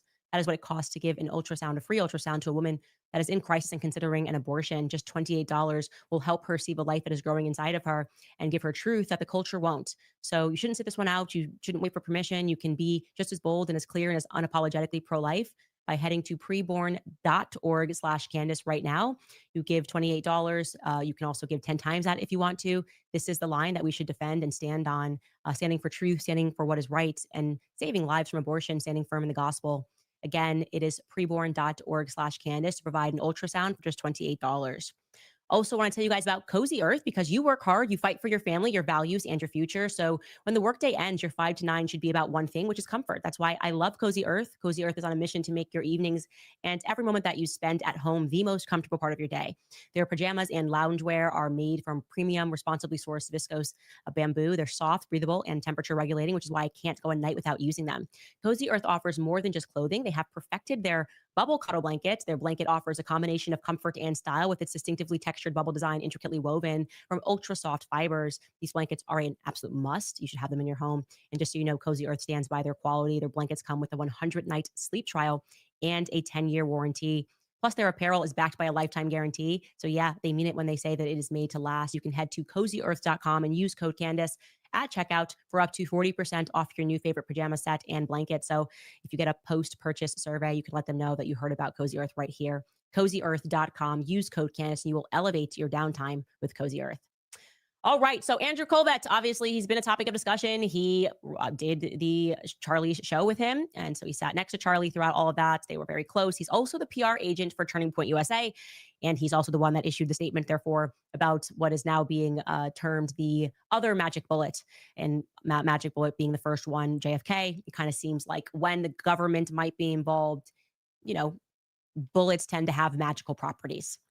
Anyways, I've said yesterday, his job is pretty tough, and it's made even tougher by the fact that if he's told to say something, he has to say it. That's just how it works in PR.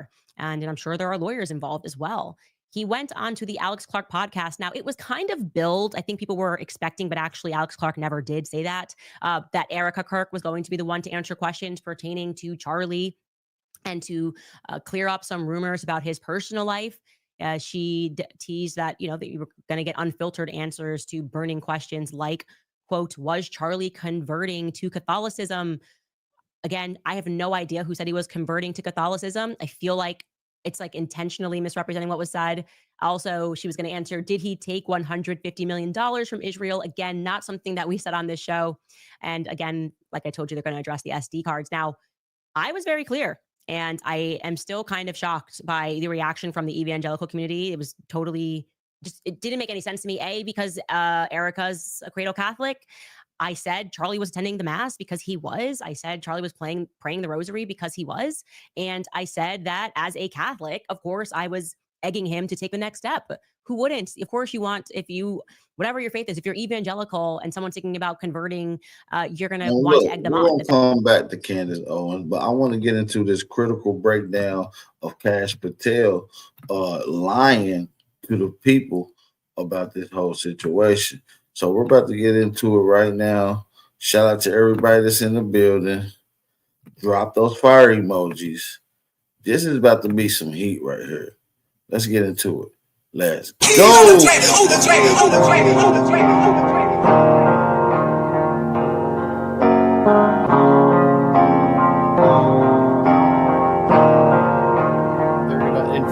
For the stats, I be beating the odds. In the blood, it be making me calm. Ride the turbines, just like I'm Saddam. I'ma blow it just like I'm a bomb. I'ma leave it.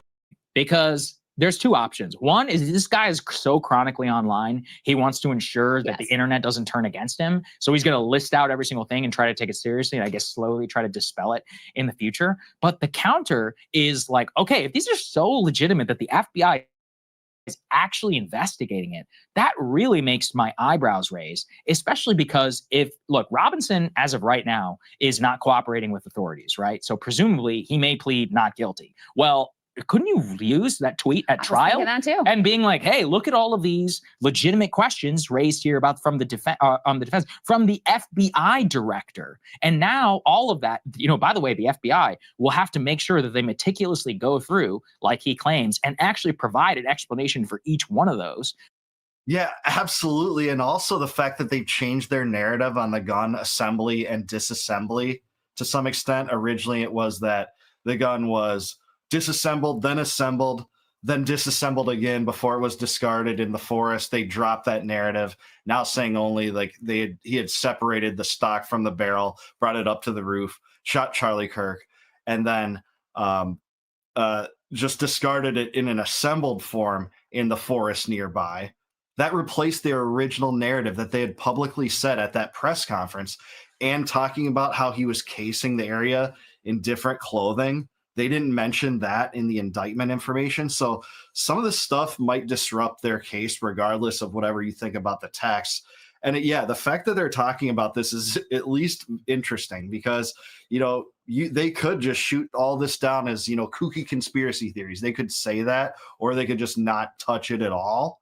But the fact that they're talking about it does lead me to believe that they're trying to get ahead of at least one of these things here, that, maybe there is something to that. So that Robinson's defense cannot present that to a jury at trial, presumably, or if it goes that direction. Yeah. We don't know yet. So I thought it was insane. But it's basically crazy no matter what. Absolutely insane. Yeah. I mean, I think it definitely has to do with Kash Patel is an internet influencer. Yeah. That's what he actually is. And so he's seeing all of these theories floating, and he already knows that people hate him because of how he handled the Epstein stuff. Mhm. And he doesn't want to catch any more heat from his listening and viewing audience. Good luck, Cash. Good luck on that one, man. Good luck on that one after this investigation. So he's trying, guys, I'm with you on the conspiracies. I'm looking into it. I'm on it. I think that's probably a lot of what's going on. But to your point, dude, we already have a charging document for Tyler Robinson. And it lays it all out. Laid out. The government has laid out a quite complete and specific theory of the case. And it does not involve maybe the shot was taken somewhere else. Maybe there were accomplices. Maybe there was, maybe these text messages. He even seems to allude to the text messages being fake, which is this is your evidence. So he's undercutting dramatically the government's story of what happened on that day. And yeah, I totally agree with this. I don't always agree with Crystal as much as Sagar. In fact, almost never do. But I think she's right about this. They've already laid out, their narrative in that indictment document. So how thoroughly can they actually even investigate some of these things? The other way I think about it here is that, hey, maybe were trying to get in front of something. But is this serious? Can this be taken seriously? They've already laid out their general narrative that did shift in some ways, certainly so. So if you contravene that by investigating some of these. Listen, the whole thing is off. The whole FBI analysis of what went down is off. So for those that don't know what I'm talking about, I'm going to give y'all a full summary rundown right now of everything that is phony and is totally a lie about this entire case. Make sure y'all hit that like button, then move the video, support the channel. Let's go. Keys on the track, on the track, on the track, on the track, on the track.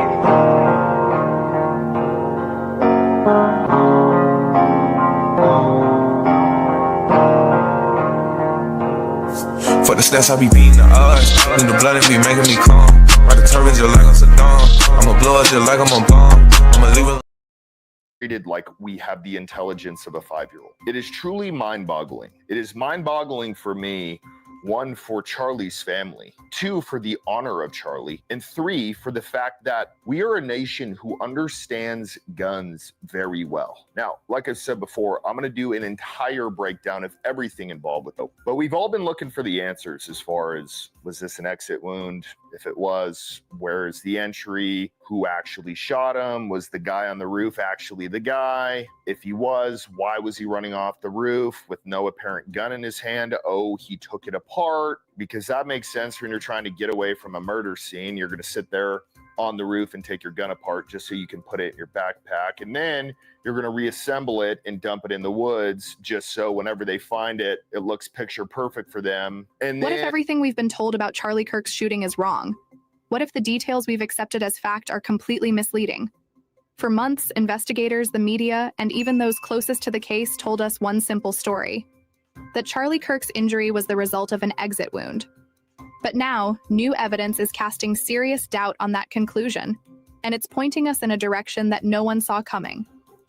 This is a real case, involving real people, and a shooting that could have claimed a life. Whatever your views on Charlie Kirk, no one deserves to be caught in a storm of half-truths and media manipulation. Our goal isn't to sensationalize, it's to seek clarity, and to ask the hard questions others won't.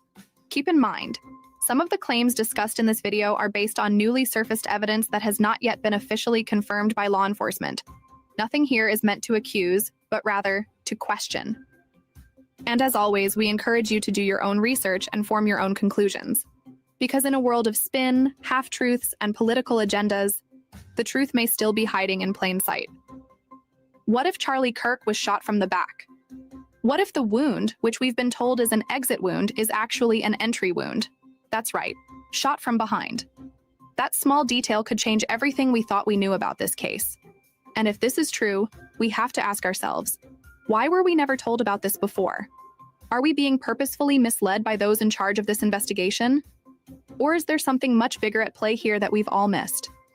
Imagine, for a moment, that the entire narrative we've built around this shooting has been nothing but smoke and mirrors. All those headlines, the reports, the interviews, they've all been based on an assumption that might not even be true. Could the real story be far darker than we ever expected? Could we be looking at a case where the truth was deliberately kept hidden from the public?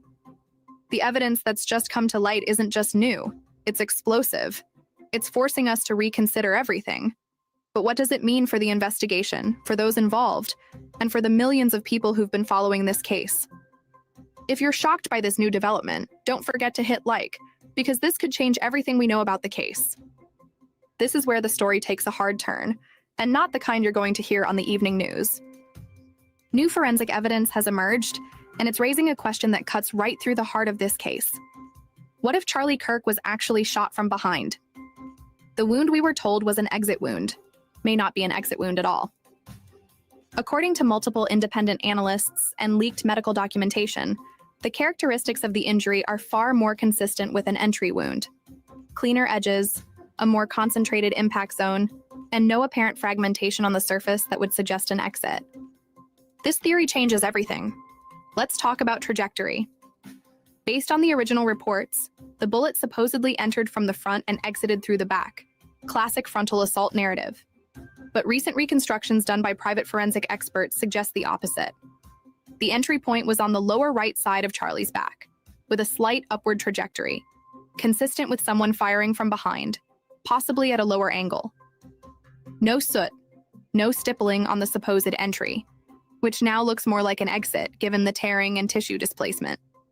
One anonymous source, a former trauma surgeon with experience in battlefield gunshot wounds, reviewed the leaked medical scans and said plainly, "This has all the hallmarks of a posterior entry wound. The tissue around the point of penetration is too neat, too intact to have been an exit." Another ballistics analyst, speaking off record, noted that the internal path of the bullet contradicts the public report's stated angle of entry. And here's the kicker. No casing was ever recovered from the front of the stage where Charlie had been speaking.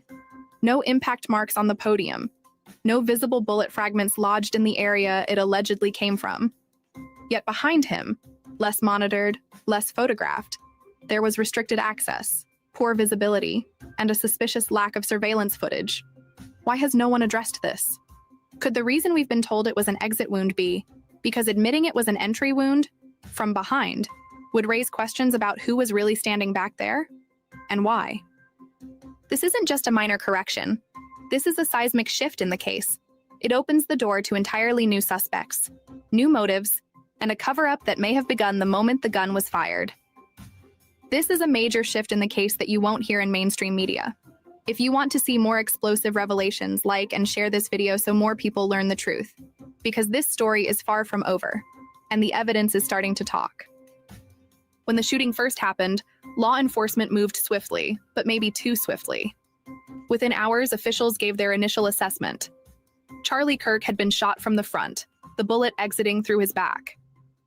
The case was categorized as a targeted political attack, and the exit wound narrative became the official line. It was clean, convenient, and, as it turns out, possibly wrong.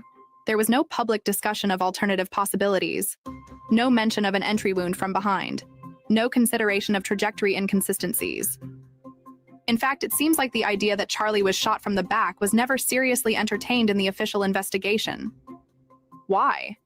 Let's talk about what they missed or chose to ignore.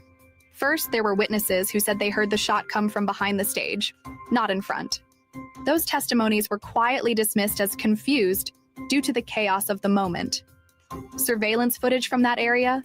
Conveniently obstructed or missing. Investigators never followed up on one attendee's claim that they saw a figure quickly leave the rear service corridor immediately after the gunshot. That statement never made it into any official report. Then there's the medical report, oddly redacted when released to the press. Key details about the wound structure and bullet path were blacked out under the guise of privacy, a move that, in retrospect, raises more questions than it answers. So how did the truth start to slip through the cracks? It wasn't law enforcement that reopened the door. It was a coalition of independent forensic analysts, investigative journalists, and citizen sleuths who began dissecting the official narrative. Leaked photos of the wound, unredacted pages from a private ER doctor's notes, discrepancies between police diagrams and medical scans. All of it surfaced slowly, almost accidentally, on niche blogs, obscure live streams, and alternative platforms, far from mainstream headlines. And that brings us to the role of the media. The moment law enforcement said exit wound, that's all the media needed. Headlines were printed, talking points were cemented, and any contradiction, any whisper of the backshot theory was labeled as misinformation or conspiracy. But if the media had done what journalists are supposed to do, ask hard questions, this case might look very different today. And let's not ignore the most unsettling possibility. What if the scene itself was manipulated? A staged crime scene isn't out of the question. Think about it. Who had access to the area behind Charlie in those critical minutes before the shot was fired? Why wasn't that area more secure? And why were some camera angles blocked or abruptly cut from live feeds during the exact moment of the incident? There are still so many unanswered questions. Who was really behind Charlie? Was there someone meant to be there, or someone who shouldn't have been? Why was the initial investigation so quick to close the door on alternative theories? There was no public discussion of alternative possibilities, no mention of an entry wound from behind, no consideration of trajectory inconsistencies. In fact, it seems like the idea that Charlie was shot from the back was never seriously entertained in the official investigation. Why? Let's talk about what they missed or chose to ignore. First, there were witnesses who said they heard the shot come from behind the stage, not in front. Those testimonies were quietly dismissed as confused due to the chaos of the moment. Surveillance footage from that area? Conveniently obstructed or missing. Investigators never followed up on one attendee's claim that they saw a figure quickly leave the rear service corridor immediately after the gunshot. That statement never made it into any official report. Then there's the medical report, oddly redacted when released to the press. Key details about the wound structure and bullet path were blacked out under the guise of privacy, a move that, in retrospect, raises more questions than it answers. So how did the truth start to slip through the cracks? It wasn't law enforcement that reopened the door. It was a coalition of independent forensic analysts, investigative journalists, and citizen sleuths who began dissecting the official narrative. Leaked photos of the wound, unredacted pages from a private ER doctor's notes, discrepancies between police diagrams and medical scans. All of it surfaced slowly, almost accidentally, on niche blogs, obscure live streams, and alternative platforms, far from mainstream headlines. And that brings us to the role of the media. The moment law enforcement said exit wound, that's all the media needed. Headlines were printed, talking points were cemented, and any contradiction, any whisper of the backshot theory was labeled as misinformation or conspiracy. But if the media had done what journalists are supposed to do, ask hard questions, this case might look very different today.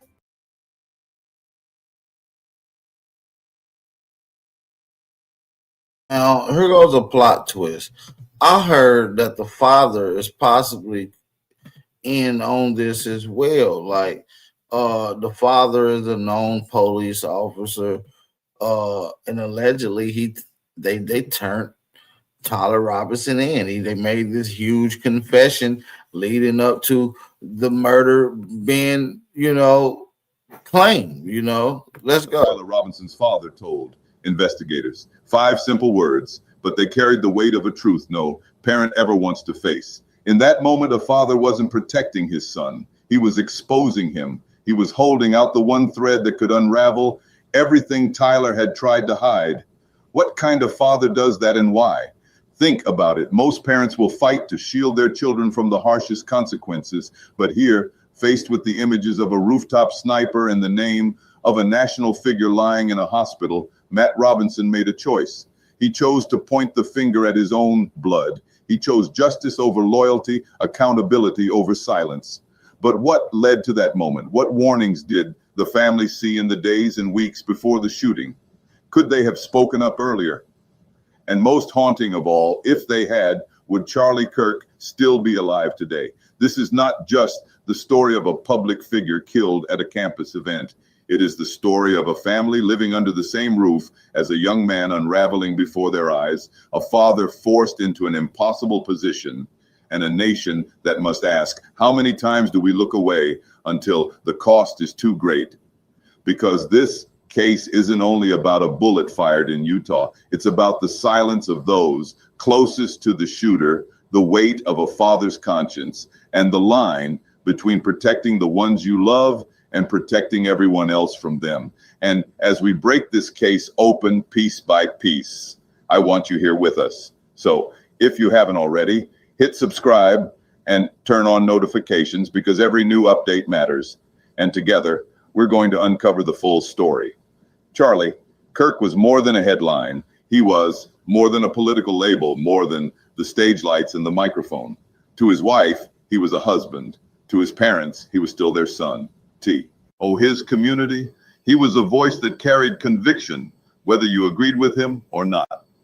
At just 31 years old, he had built a national platform that drew thousands of young people into the conversation about America's future. He filled arenas, led campus tours, and pushed debates into living rooms across the country.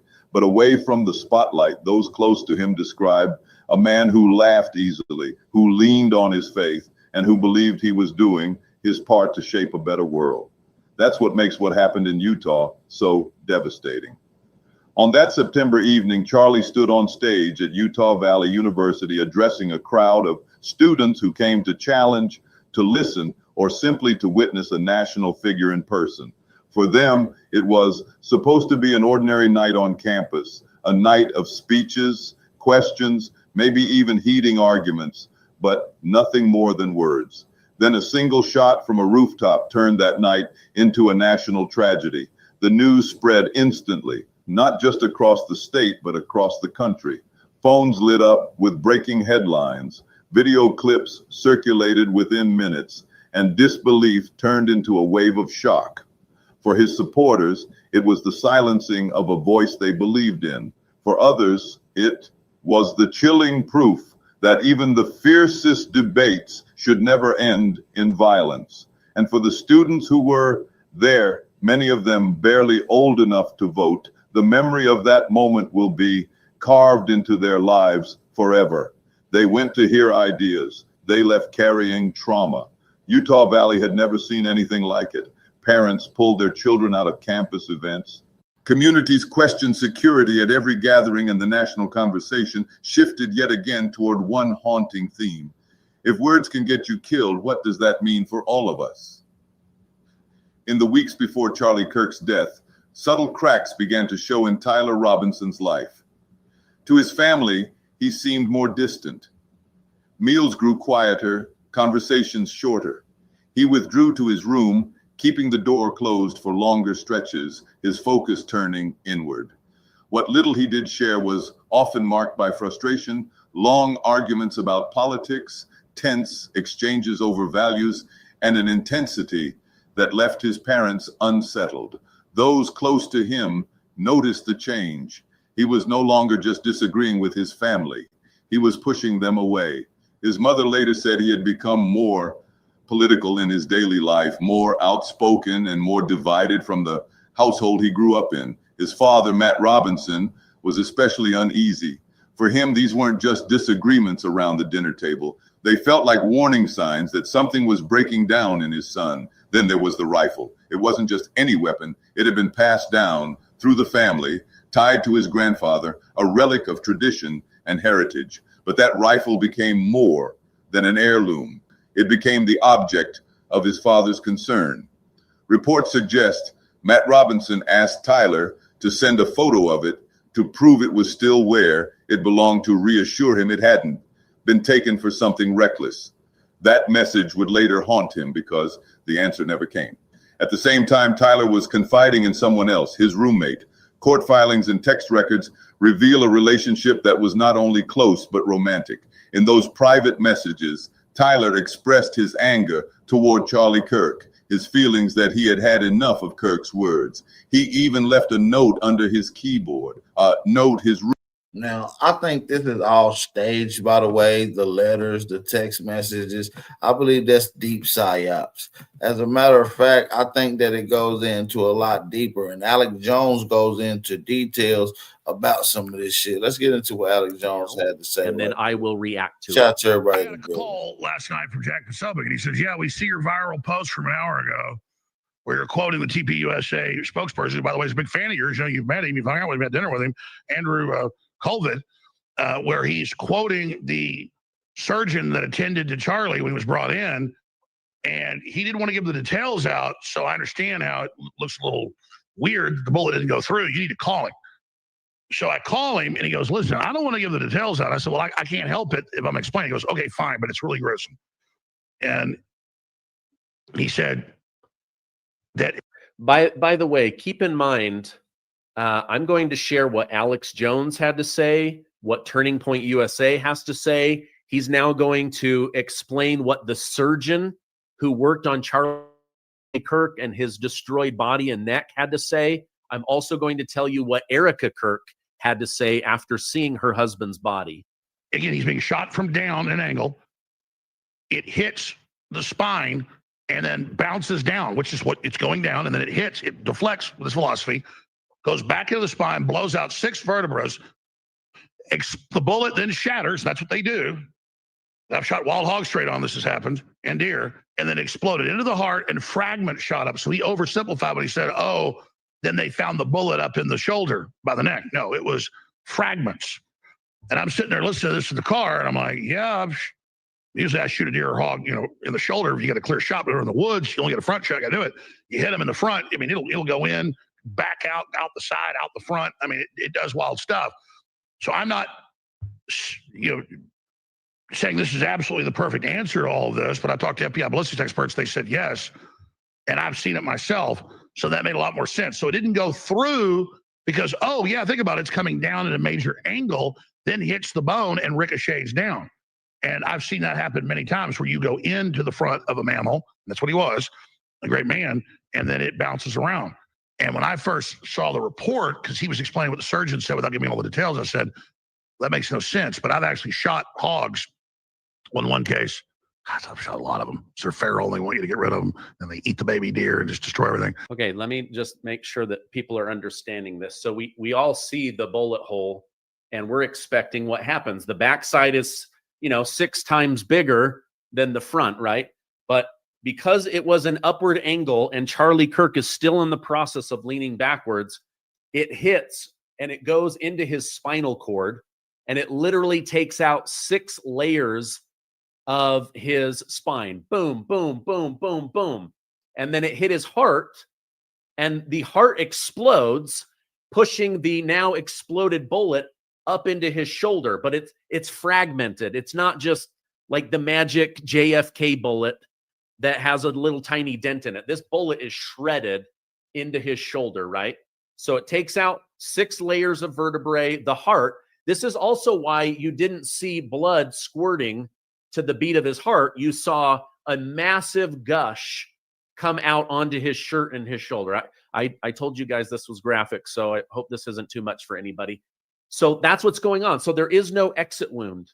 There's no blood splatter. There's no blood mist. There's nothing on the banner, and there's no bullet hole. Let's keep going with Alex Jones here. I probably shot 90 or more. I was trying to think about it. Wild hogs. I've shot little ones, big ones. Biggest I ever shot was like 400 pounds. Shot it at about 300 yards or so, straight on. Because it came out of the woods, was turned. I was afraid about to go back in. I wanted a side shot, but I shot it. He's going to make a shoot it point here in in a the minute. face. Said it went right under the neck. And that was a 300 Win Mag, very similar to a 30-06, a little more powerful, but basically the same.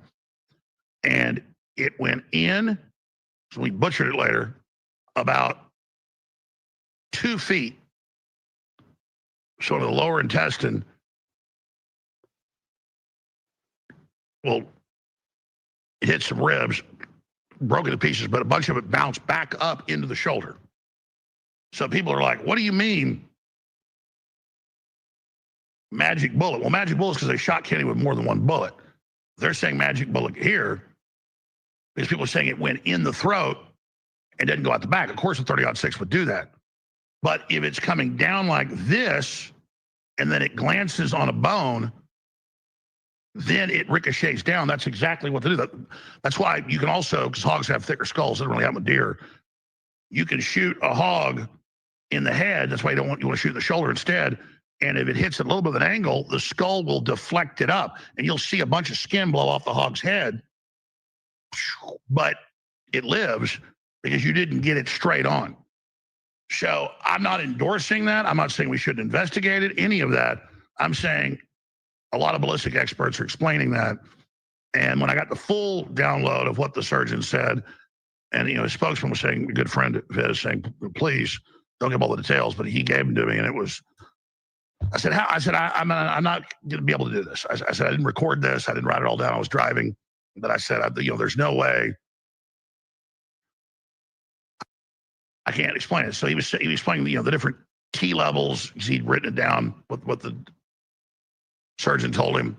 It comes down like this at an angle, hits the bone at a glancing, bounces down, runs in. That's the left side. To the heart's head, centered over to the left, goes all the way down, it hits bones, fragments blast out the heart, and then fragments, boom, shattered up into the shoulder. So it was an oversimplification by the TPUSA person that they found the bullet under the skin up in the shoulder and by the neck. No, it was a bunch of fragments. So that's why you see his hands go, because the spine's gone at that point, because it went down the spine, into the spine, took out a bunch of the vertebra, and then by the end the bullet was so mushroomed, once it mushrooms a certain point, it then fragments blast out the heart, the lungs. They said you're getting the first looks, by the way, at this. He told me. All right. I know that is hard to believe. I can already guess what you guys are going to say in the comments. Steven, this is a lie. The FBI is lying to us. The doctor's in on it. We're being lied to. Others are going to say, okay, that makes sense. It's hard to believe. This casts a lot of doubt, but it does line up with where's the missing bullet? Why was there no blown out back? Why is there no blood mist? Why there's no blood on the banner behind him? Why there's no puncture hole? But I'm just being honest with my audience. It's hard to believe, right? So, for example, this is the bullet that the majority of police officers in America use when they're patrolling. This is a 30-06, just for comparison. Oh no, let's see. There we go. Look at the difference in that. 2,400 feet per second. Everything that happened to Charlie Kirk, it's all happening in less than a second. It goes in, pop, pop, pop, pop, pop, pop, pop, 6 layers down, explodes the heart, which is over the left side, right? Your left lung is a little bit smaller to hold your heart, and then it shatters up into his shoulder. Lots of fragments in the shoulder. Now, I've talked to hunters, and they say, yes, when you shoot an animal, it typically goes through, but a bullet looks for the path of least resistance. I've had people say they shot it and it goes in and it comes out the back or down through a leg. It can go wild. And if this hit bone and then shattered through 6 layers of vertebrae, I'm just telling you guys what I'm hearing. All right. Now, to further add to this, now you can understand why they sat on this story for 11 days. I'm sure they were like, we can't explain it and nobody's going to believe it, but this is what happened. And this is going to come out in the coroner's report. This is going to come out in the autopsy report. They're likely holding that until the trial, but they may release it to the public because it's not going to affect whether Tyler Robinson pulled the trigger or not, right? But yesterday, Erica Kirk, the wife of Charlie Kirk, she did an interview with the New York Times where doctors pled with her, please do not go see your husband. His neck and his body are very, very damaged. You do not want to see this. There's a lot. Listen, I know a lot of people in the chat said is in here for the heat, and I need y'all to drop a fire emoji if you can hear me loud and clear. Salute to everybody that's in the building. Appreciate y'all for coming in here. Nah, for real, I really do appreciate y'all. Do yourself a big up. Also, family, I'm gonna drop the link in the chat. I'm gonna open the panel up for anyone who want to come on, maybe speak on this situation, drop some of your point of views, inconsistencies that you see, or maybe your own point of personal theories on it that has compelling, if you can articulate it, whatever. Drop the link. I haven't been dropping the link on none of these episodes, just been running straight through the content, which I'm going to continue to do. Not really doing too many open panels. So make sure y'all tap in, man. I'm going to drop the panel, the link to the panel right now. Y'all come on as y'all will. I'm going to leave the link available for access for about 45 minutes. My husband. And she went in there and she talked about how his body was like crunched down from all of those vertebrae breaking. And she said, I don't know about the bullet. That's not what I cared about. But she did say that his eyes were slightly open and he had a very subtle smile on his face. And she, like, to me, that sounds really weird. But for her, she said it was almost like he died with a smile doing what he loved. So anyway, that's the story that we're being told about the bullet. It's very, very hard to believe. You guys, please, in the comments, let me know. Do you believe this? Do you think we're being fed a bunch of lies? I am the first to admit, I think it's hard to believe, but they're going to have multiple witnesses, autopsy report, coroner report, all of that. We'll probably even see the bullet fragments when this thing goes to trial against Tyler Robinson. So pretty crazy. Now, I absolutely loved the Charlie Kirk memorial. I thought it was fantastic. One of the things that shocked me. I'm gonna stop it right here. We have a guest on here with us right now. We have a brother by the name of Ravenhawk in the building with us. Peace and blessings. How you doing this evening? I'm chilling, brother. How are you doing? Man, I'm doing fantastic. How you feel about the situation? What you got to speak on it? The problem now is that there are reports saying that he was shot from the back. So that rules out this Tyler kid. Right. But if he was hit with a 30-06, especially if it was hollow point, the bullet more than likely would have done exactly what they're saying it did if it hit the spine first.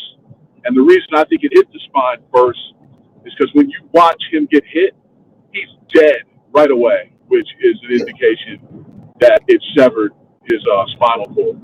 Yeah, and if he's not dead all the way, he's instantly brain dead, right? He's instantly brain dead due to that spinal cartilage damage, right? Yeah, and you can see it. Instantly brain dead. Your hands go up to your body crack over to and it stiffens up. Your hands normally pull up to your chin area in that particular location. I've seen it tons and tons of times. You see it in videos.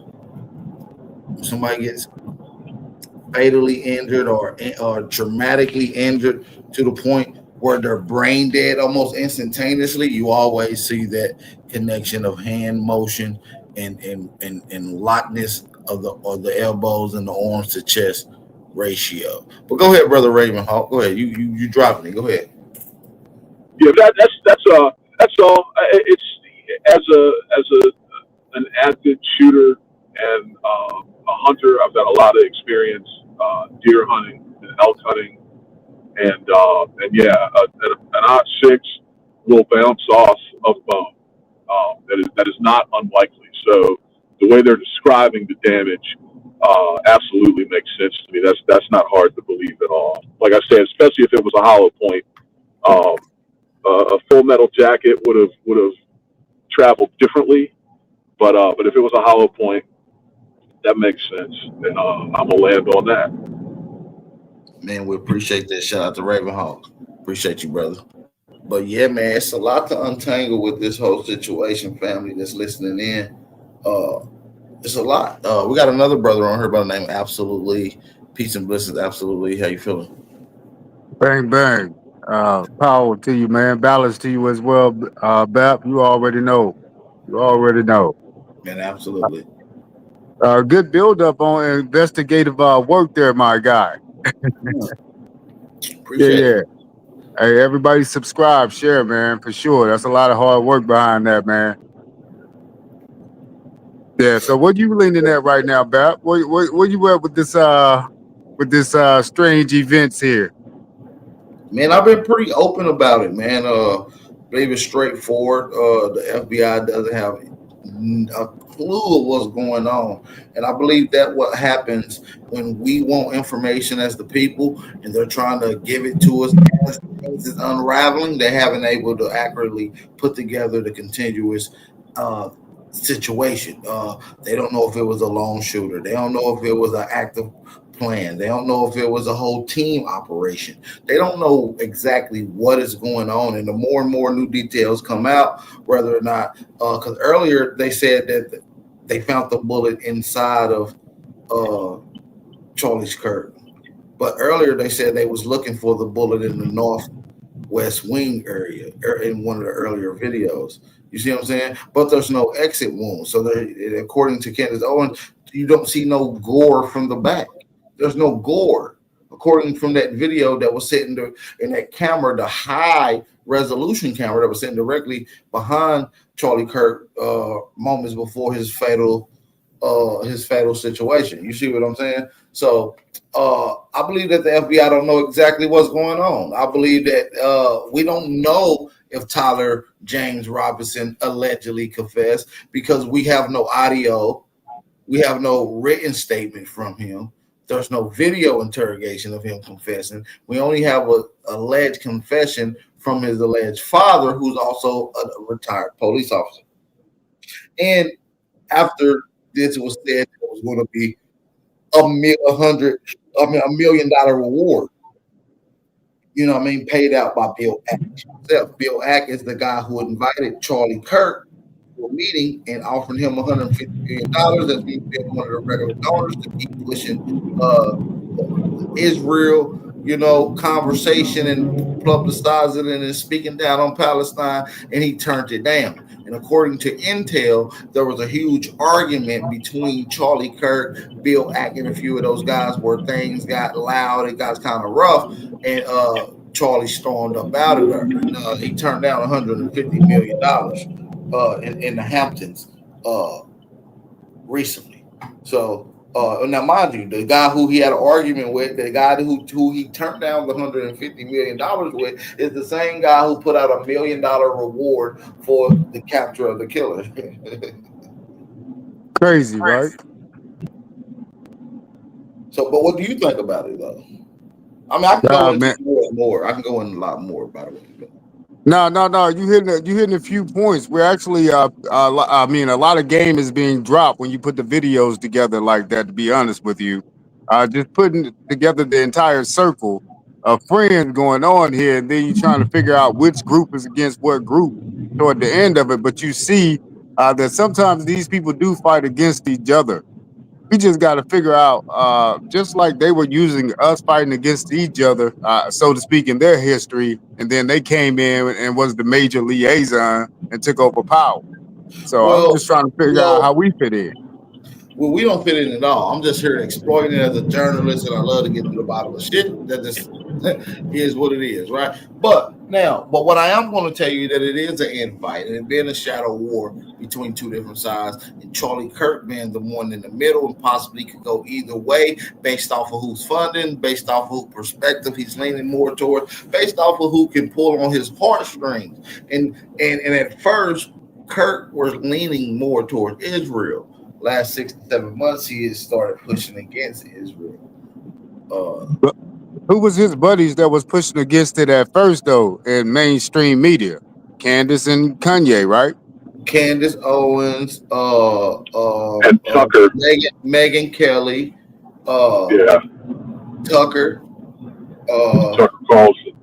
Tucker Carlson, and a few other people directly started going at Israel over the Palestine conversation, because they were trying to propagate that Palestine was doing all these things and Israel was just defending themselves when they was literally going there murdering men, women, and children brutally with no regard. You see what I'm saying? That got exposed. People caught wind of it. They started giving pushback on it. In order to keep the bad look off of Israel, they sent some of these donors in, which is just pieces of a chessboard. People like Bill Ackers, just pieces of a chessboard. They sent people like him in to give a proposition to Charlie. Look, $150 million. You shut the hell up. You keep promoting Israel as this great savior and saint, and that just is what it is. Bibi Netanyahu been involved behind a lot of this because him being the face of Israel. And this hit seems like a tactical, a Mossad hit. I mean, Can I add something to that? It's almost identical to how the IDF has been going into Israel for the last 4 years doing these secret assassinations.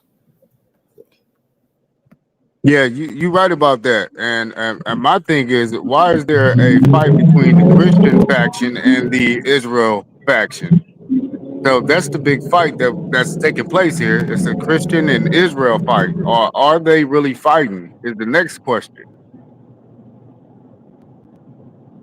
Because they're Jews acting don't like get the along. Go ahead. I'm sorry. I'm sorry. I didn't mean to interrupt. Finish your thought, please. Oh no, go ahead. Open conversation, please do.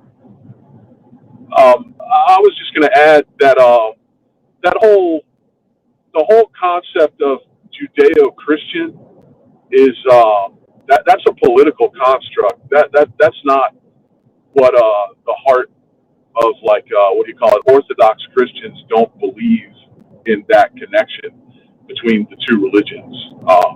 And this is this is because of the difference in the text of both religions. The Christian text specifically says that that God turned his back on the so-called Jews, and the Jewish text or Hebraic text speaks down. They say that Christ is boiling in feces in hell. You know what I mean? So that's why you see the real fight when you get to the conservative wings or the Orthodox wings of both of those religions. So that is definitely a two-front conflict. When you get into why they're at each other's throat. I was going to lead to, like, it almost seems like they're becoming the Democrat versus Republican type of party. Like Christians are becoming more Democratic people, and the Israel faction is becoming like the Republican Party. It almost seems. It almost seems like it's becoming part of the political regime. Like it's one and the same, like it's always been, but it's becoming more forefront after this nuclear bomb that was dropped on CK. So yeah, I'm just trying to keep it within that political jargon, because the religion part is the ideology, but what really is going on is another political uptaking or uprooting of different different sects of people. Like they want to make sure everybody stays scared and don't talk unless being I spoken mean, to. Israel don't like to be looked at outside of that. If Israel does anything, you said something, you're anti-Semitic. So they got borders, but people are being able to penetrate those boundaries that they have set up. And I believe that they're in defense. This is a shadow war. This is a religious war that has nothing to do with the indigenous peoples from no continent, yet alone North America. But this is obviously something that is taking place in front of our faces, in front of our land, in front of our yard, and right here in front of our faces. So, we have no choice but to pay attention to how things play out. I speak more on that on Twitter. So follow me on Twitter. We do have the Twitter Spaces going down, and I do get into a lot more detail on the Twitter Spaces. So make sure y'all tap in. I can be a little more, let's say, outspoken without being sensitized with YouTube. Oh no, Bap. They use us for cultural improvement and to develop the cultural shifts. That goes right back to the small hats specifically. They count on us, and I think that's why they make sure that we have a presence in our entertainment system. You know what I mean? They count on us for the jokes and to set the tone. So I think this is all coming to a head because you're looking at a culture war that they are trying to disguise, like they are trying to start a racial conflict as hard as they can in the last few weeks, in my opinion. And it's also a political conflict between conservative and liberal constituents. And I think what you're seeing with the connection between Israel and the Republicans now is, I think the political winds suggest that the Republican Party is going to be the dominant party probably through the next, I'd say, 3 or 4 major elections. I predict that because of what has just recently happened. Well, not because of CK. CK is the one that got the younger votes. So now that he's gone, who's going to help the Republicans get the younger votes? You see what I'm saying? That's what he was put there for, just to get people to vote Republican. See a young. Go ahead. But for right now, though, the optics are still suggesting that the Democrats are responsible for this, and that's what's going to galvanize that youth vote to stay conservative. I think, I think right now today, that's what they're counting on. They're right, because they know the kids. Even though I don't think it was, kids want to try to be on the upside of justice. They know these kids are rebellion, and they know they're ready to crash out for the lack of argument, and they're playing on that. You know what I'm saying? I don't think this has nothing to do with a right or a left or anything like that. This is beyond that. Yeah, this was a major. Now you got to know that Charlie got at least like 30 more million people to actually vote, while he was helping the Republican side just get voters to vote anybody Republican. He amassed 30 million young people. That's a lot of people, just to get them to vote for the first time and vote Republican. That's a fact. Well, I got a new guest on here. Shout out to the elder. Shout out to Alabama. Peace and blessings. Go ahead and go in on this whole Charlie Kirk situation. I know you've been sitting back, peeping and watching, examining, looking at it from the eyes of an old nigga. Keep on running. Shout out to my brother.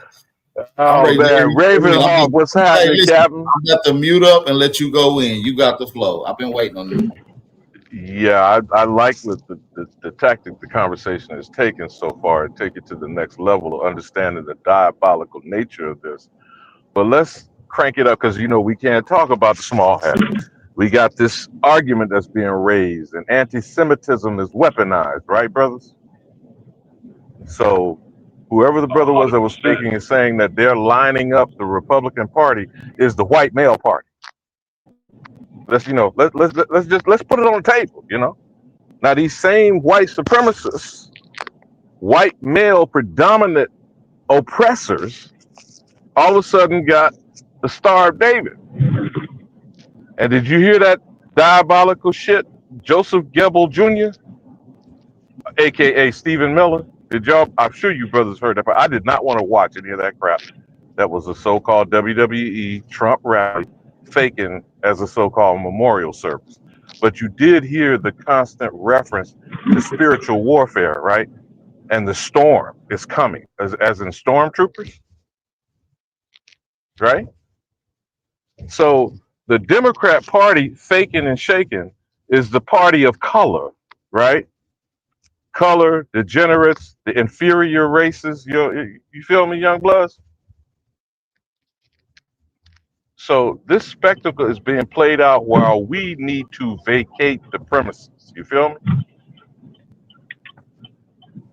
Now, this for your generation of y'all 35 to 60, particularly in that group, because you are going to be the replacement fodder for the voting scam that's ongoing, right? Now, how do you brothers feel about, I forgot who did that bill. It might have been Dane or someone else did a different variation of it. How do you feel that the Civil Rights and the Voting Rights Act took the American, known as the Negro, displaced him and her off of their land? And as Good Bap says, we were not brought here in a slave ship. We were transported in citizenship. And I yield for some give and take. What you say, brother? Yeah, you just put out a lot of good food on the table, man. Of course, I still think this goes back to voting Republican or Democrat, and I'm still on my goalpost of this guy is still alive somewhere. That was a blood vest. I think that PPUSA was in on this. Yeah, I see you in Valhalla. Oh, wait a minute Right. now. Do you know about that Valhalla thing that they supposedly have set up someplace? I don't know Yeah, if it's I heard that a Argentina, lot of Colombia, or secret whatever. elite. I heard that You got that? Epstein created it 4 years before he went to prison. So, Bap, Right. you got that tape on where they got this so-called Valhalla place that's similar to what's going on with this ICE raids and shit? Have y'all peeped on that? No, I ain't peeped that, but we're gonna continue to get into that. But before we allow you to finish, I want to allow the new guest that's on here to get it in. Shout out to Chief Jonesy. Peace and blessings. Jonesy in the house. Watch your Yeah, I'm mouth.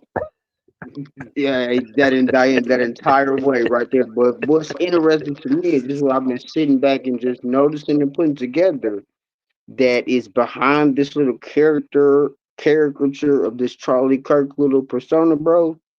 I'm just looking at the mindsets because the series of events that we've seen, you know what I'm saying, go down with the national, you know what I'm saying, acknowledgement and the flag at half staff and all that.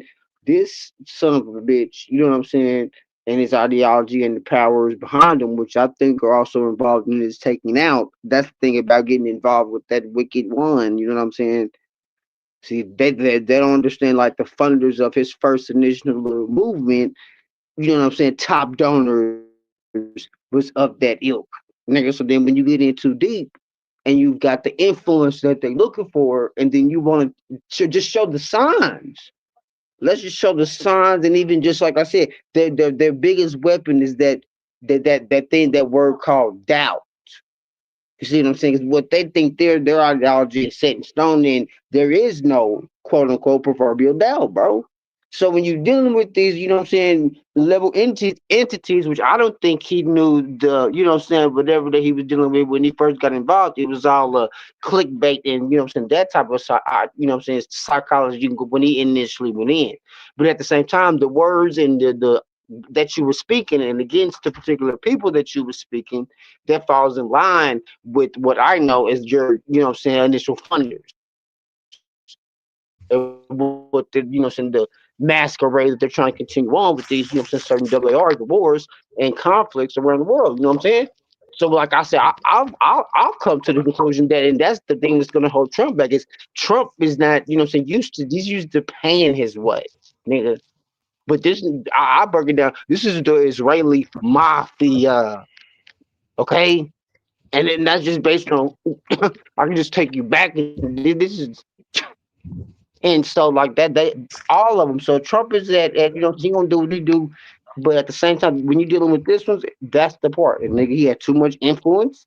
And when you start to question him with people, and it's time that people start to just grab onto the little sense that they make in the calm sense, because I don't know if they even common, but shit, they got right. This it's just right where That's they at. So when he start that's talking about that, I think absolutely, Let, absolutely. let me drop that's another log for you, pal. Hey, before y'all go in, before y'all go in, because y'all going in, I just want to get y'all expertise and opinions on this said video that I'm about to show y'all. It's not long, it's just a couple minutes, a few minutes, several. Hold on, Bat. Before you show that, do you know of the video between Dave Smith and Max Blumenthal? Have you checked that one out yet? And if you got it, just drop it in the back for me. I wish I could because I'm driving, but if you Okay, can pull it up, that's hot off Hey, the tell press me in the chat. today. If y'all seen it, drop it in the chat. Let me know so I can That's grab hot it. off the press today. Well, I would say in the last 24 hours, because actually it was the day after the so-called memorial service. Now, you know who Dave Smith is, right? Right. That was the comic that caused the controversy, and then Tucker Carlson at that July event that they called him in for that so-called intervention the first week of August. Right.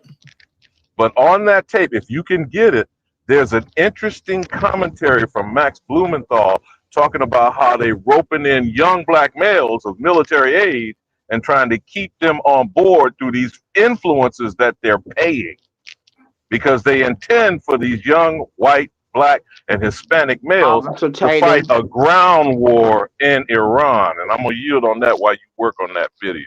Well, let's listen. I'm ready to get into it. Hey, if y'all ready, drop a fire emoji in the chat. Let's go.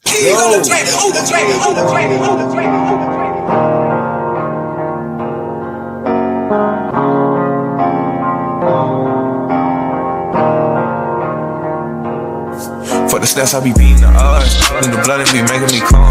Ride the turbines just like I'm Saddam. I'ma blow it just like I'm a bomb. I'ma leave it. So you need to see this. And in that video, you can see the same, what appears to be the bullet coming down, and it does line up with the actual gunshot itself. So we're not coming gang violence.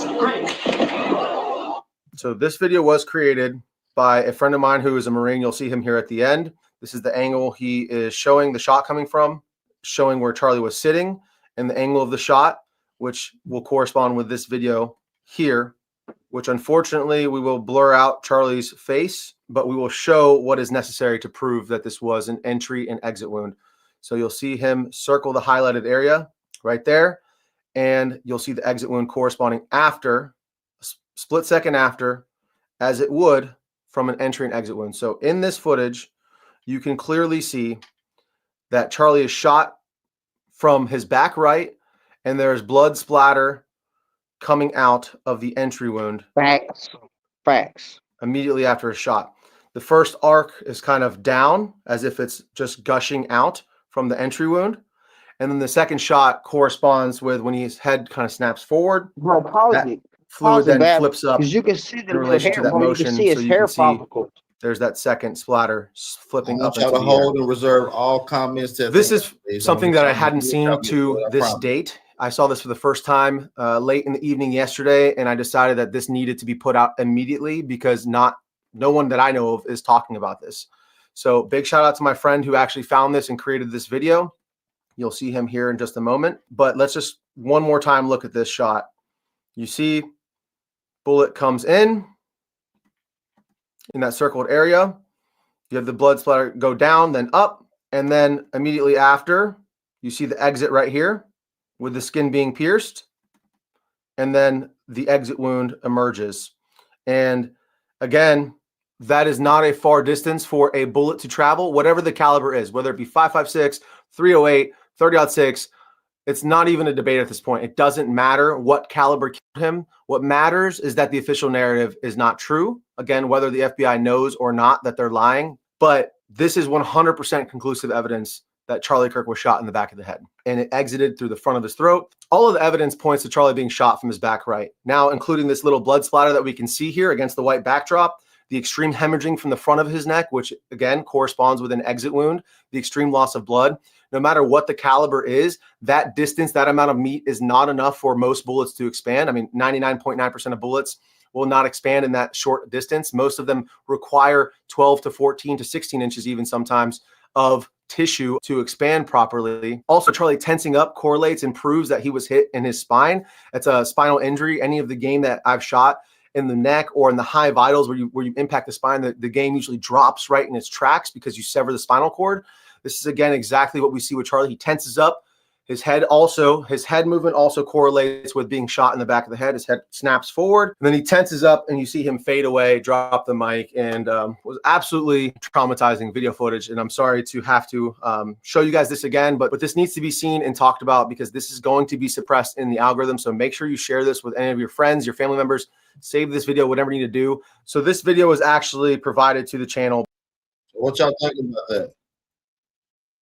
That's more believable. That is definitely Abe Lincoln believable, though. Like that's what a shot would have came from, though. Interesting, you would say. Hold on. I got more. I just want to see what y'all thought real quick. But we got more of this video. I just want to.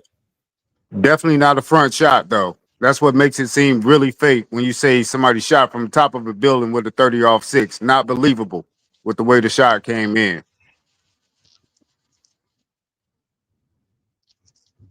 So they got two different shooters they think probably could have done it from the side, but they got somebody standing up there in the all black attire. I have extensive firearms training inside the Marines and the civilian world as well. It appears that Charlie was shot in the back right side of his head, and the bullet exited through his neck. The moment I saw the video and he tensed up, I thought, that looks like a headshot given the fact that he seized up. It is very common. It is a very common occurrence with a headshot. So this dude, of all people, would know what an entry and exit wound looks like on his own body, literally up close and in 4K HD, as they say. So if anyone is qualified to talk about it, it is this dude. He's a super cool guy. So please go ahead and check him out.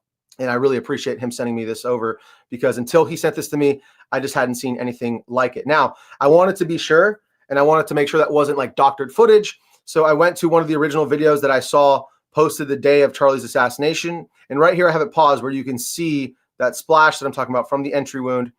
And you can see it slowed down. This guy in this video is actually talking about the F in this on his shirt and the ring, some other stuff that really had nothing to do. People are arguing about body armor. You could see Charlie's, his nipples through his shirt, his chest, his breasts through his shirt. But you can see that he has no body armor on right here. Okay, this would all be one slick piece of plate. It's already been established there's no body armor. So this is actual proof right here. He slowed this video down perfect. You see the blood right here dripping out of his head from the entry wound. And the bullet is coming from here down through here. Okay.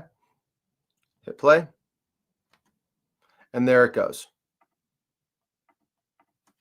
So again, I wanted to confirm the footage I had seen originally was not, in fact, doctored in any way. So you can see it here as well, a little piece down there, and it actually goes up a little bit off frame here from my screen recording.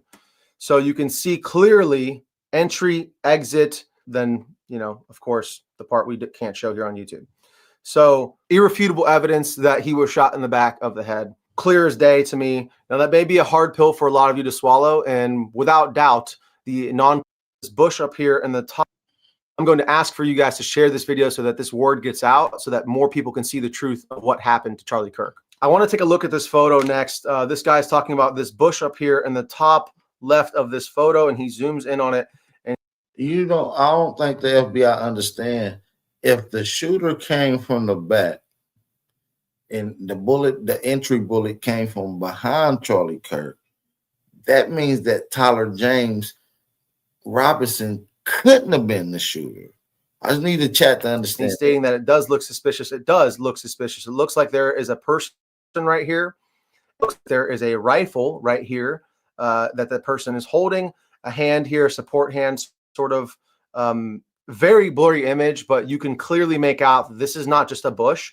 This is a human skin tone right here. And this correlates with a human head and hair and a rifle in the exact kind of crucifix shape of an AR-15 with an optic on it mounted up. So good on this dude for finding this photo. And but is there any other video there? That means it's always there. Can we find any footage? Photos and videos until he saw this, this would 100% line up with the actual shot that we've now proven was not taken from those the backside of Charlie. This would line up exactly with that bullet trajectory and the entry and exit wound that we exhibited, that we saw here on camera. So guys, this is a very heavy topic. I do not want to believe that this is possible, that the FBI either knowingly or unknowingly missed this. And I'll leave that up for you guys to speculate on. I'm not accusing anybody of anything. All I know is that 100% Charlie was not shot from the front.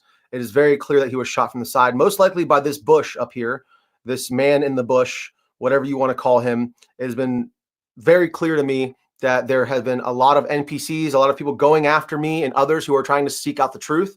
And it's so important to not let them silence your voice. For Charlie, for this country, really, for the Constitution, for everything that we stand for freedom, it is imperative that we continue to ask questions and seek the truth when we're so clearly being lied to. So I really appreciate all the support that you guys have shown me over the last week and trying. Shout out to everybody in the building. Before we open the panel up for everybody to speak, I do want to allow my brother, enemies of the public, Big Brother Bashir, peace and blessings. Good evening. How you feel about the situation? Peace, my brother. How you doing? How's everybody on the panel doing? Fantastic. Enemies public in the his out. Well, brother, when you're looking for corruption, we have to follow the money, and the money's always the root of. Your money's always the root of the corruption. See, these people are taking money from AIPAC, and first of all, we need to understand that Turning Point USA is not Charlie Kirk's brainchild. It's his donor's brainchild, and they send him around propagating their agenda. That's not his agenda. They're propagating his agenda, and once you take money from them people, you are forever their whore. And they was yes, because they knew that these old 80, 70, 90-year-old Jewish guys are not going to be able to rally up the youth. So they needed a young face that was willing to listen to them, that had an idea that they could donate to.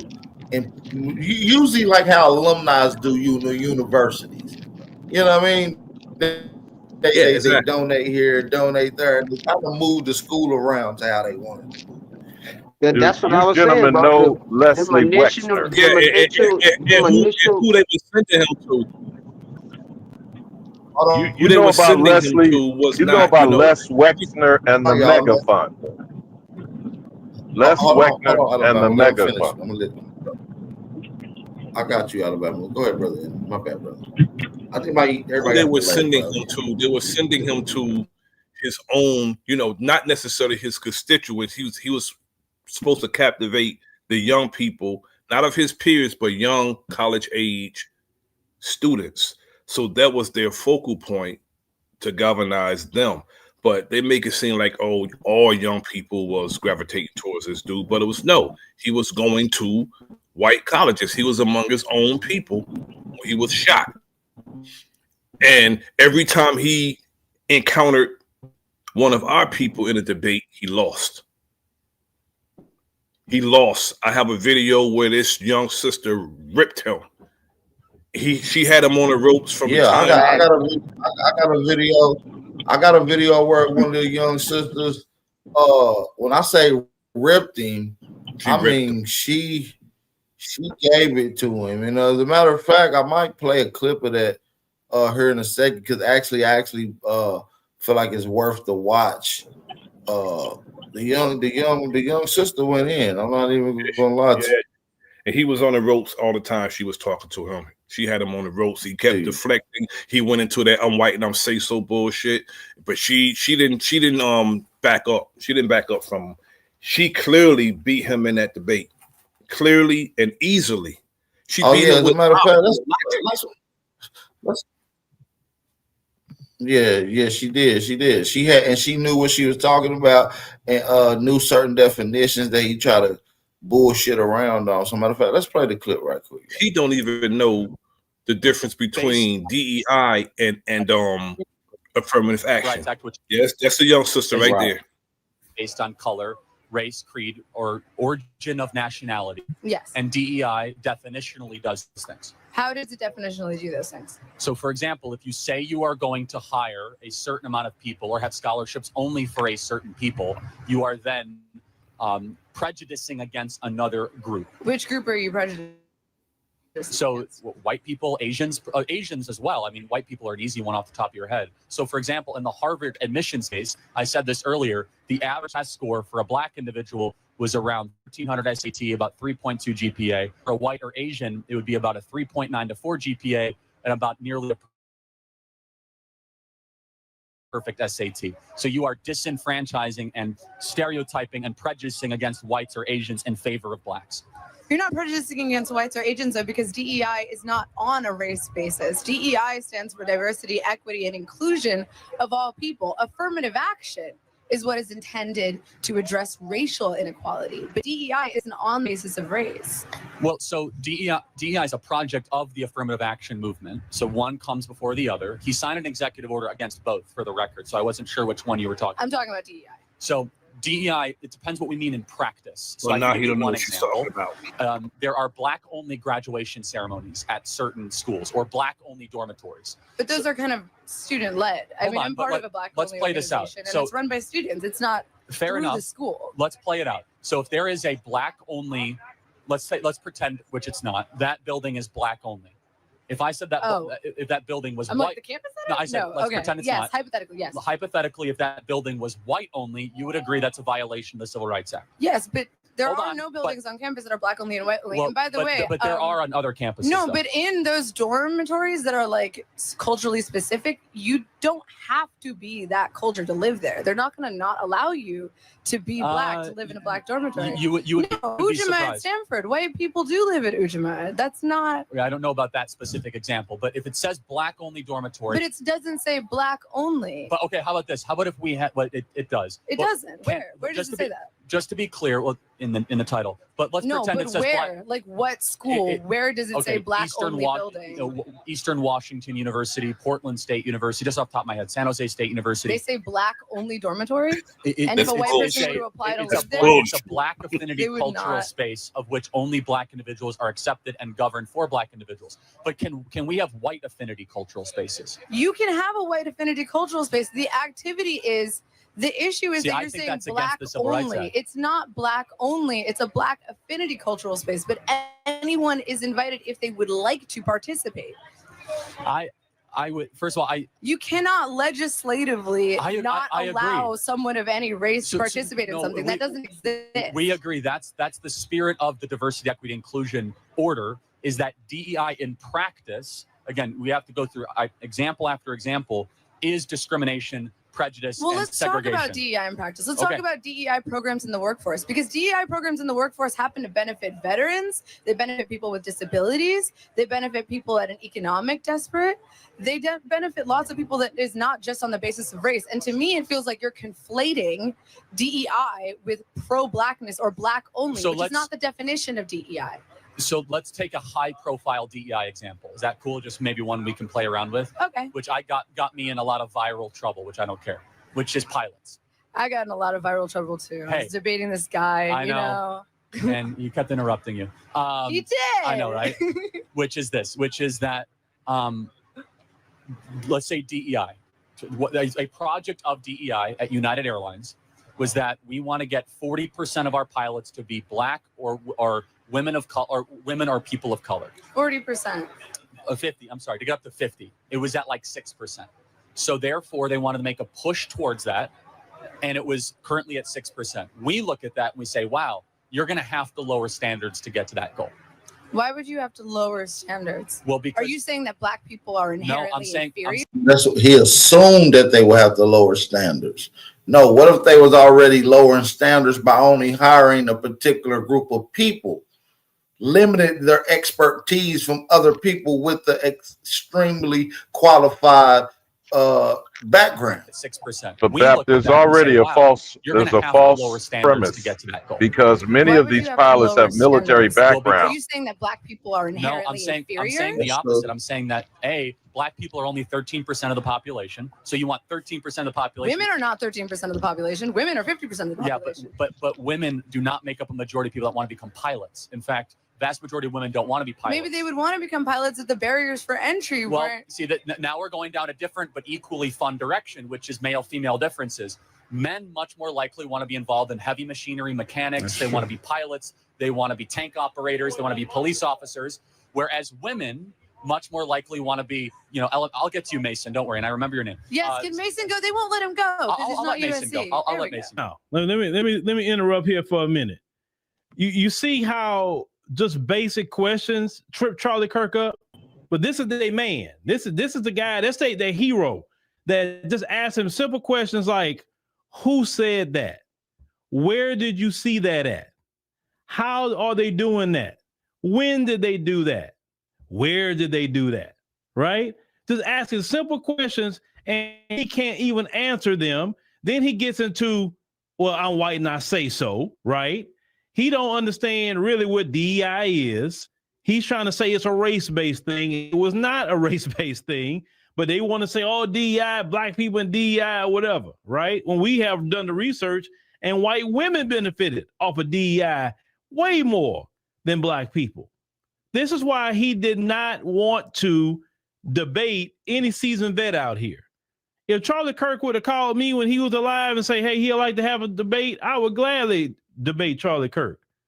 And I would have loved if he'd have brought up that single parent household talk. Oh, I would have loved it, because he'd have been walking right down where I want him to walk, or talking about black crime. I would have loved that conversation. Oh, I would have loved it.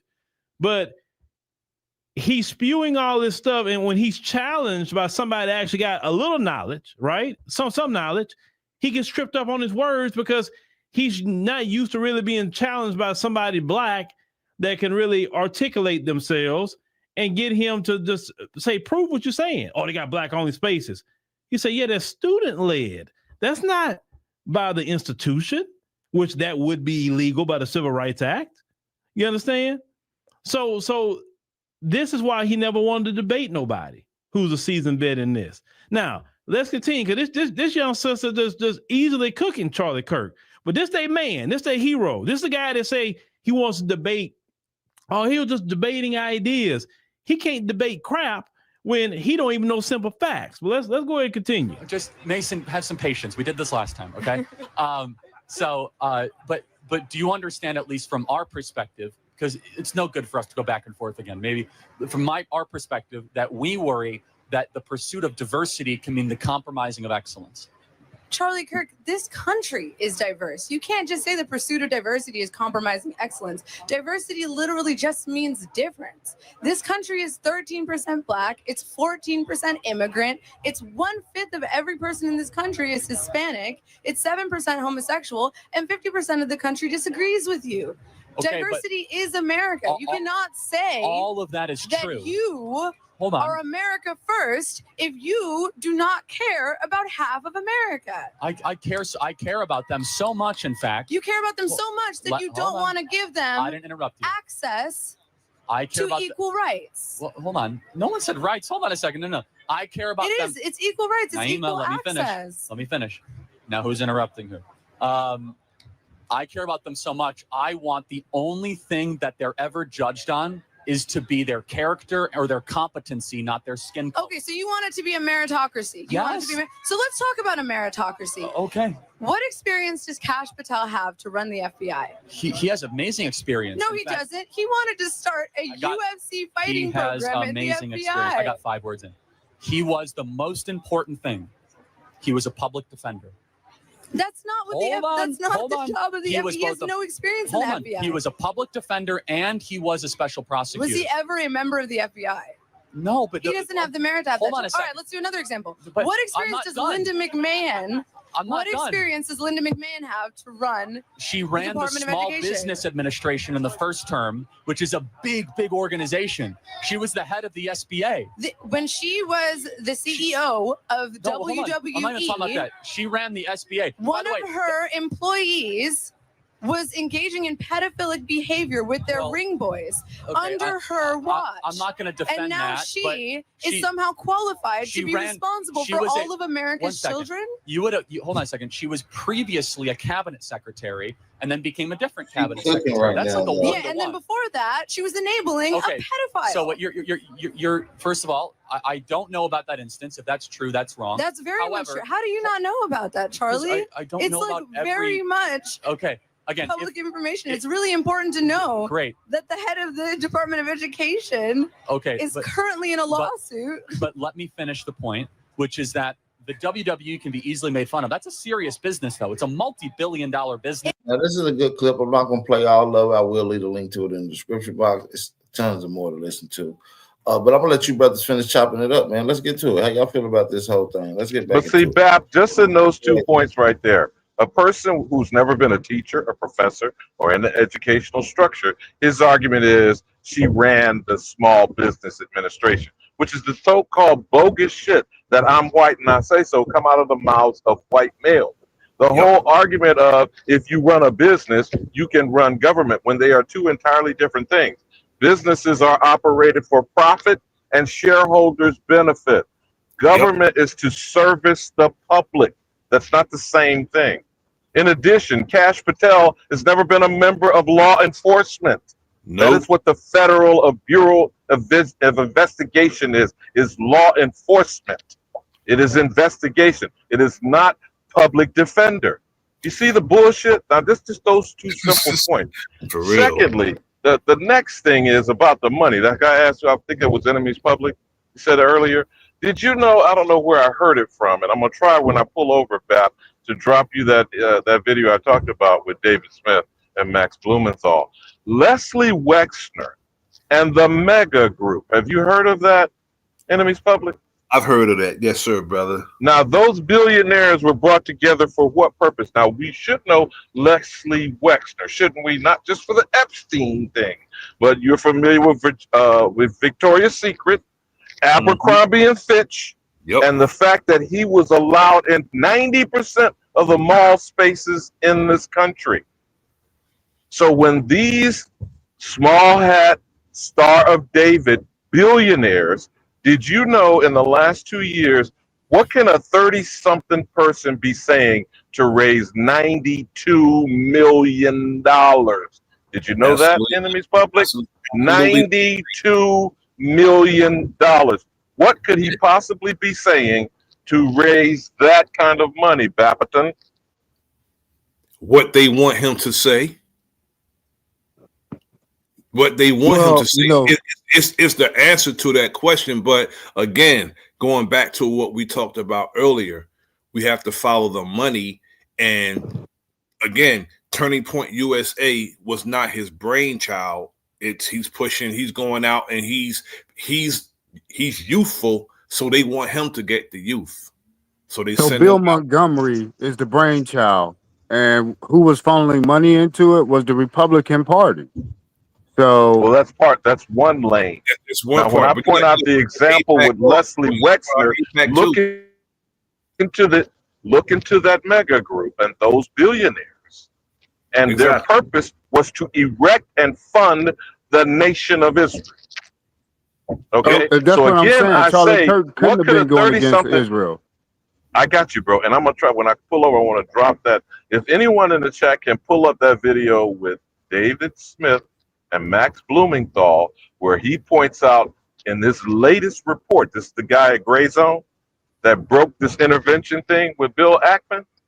He said one donor alone was yanking $2 million. Can you say pressure? Does it bust a pipe, Enemy Public? Yes, sir. Well, Charlie Kirk, like he said, was just a worker. He was just a worker. And that was Bill Montgomery's and other Republicans under the Trump administration that put that play together. But we have to So he understand. wouldn't have been going against Israel. He wouldn't have been. We have to understand that that man also got donations from AIPAC also. So that's the tie. That's the tie also. It's not just he has several donors to Turning Point USA, not just one donor, several donors, and AIPAC is one. And and it's a constituency of those people. They even got girl, she took money from them too. What's her name? Candace Owens, she took money from them. Brandon Tatum, she was there in the early on in the organizing of do you know Brandon 2017 Tatum? through 2019. Right, but you know who Miriam Adelson is? I'm not familiar with that name. Another one of these starved David billionaires who wrote a check for $150 million, second only to Elon Musk, for this campaign in 2024, and got him to move to Jerusalem, the United States Embassy.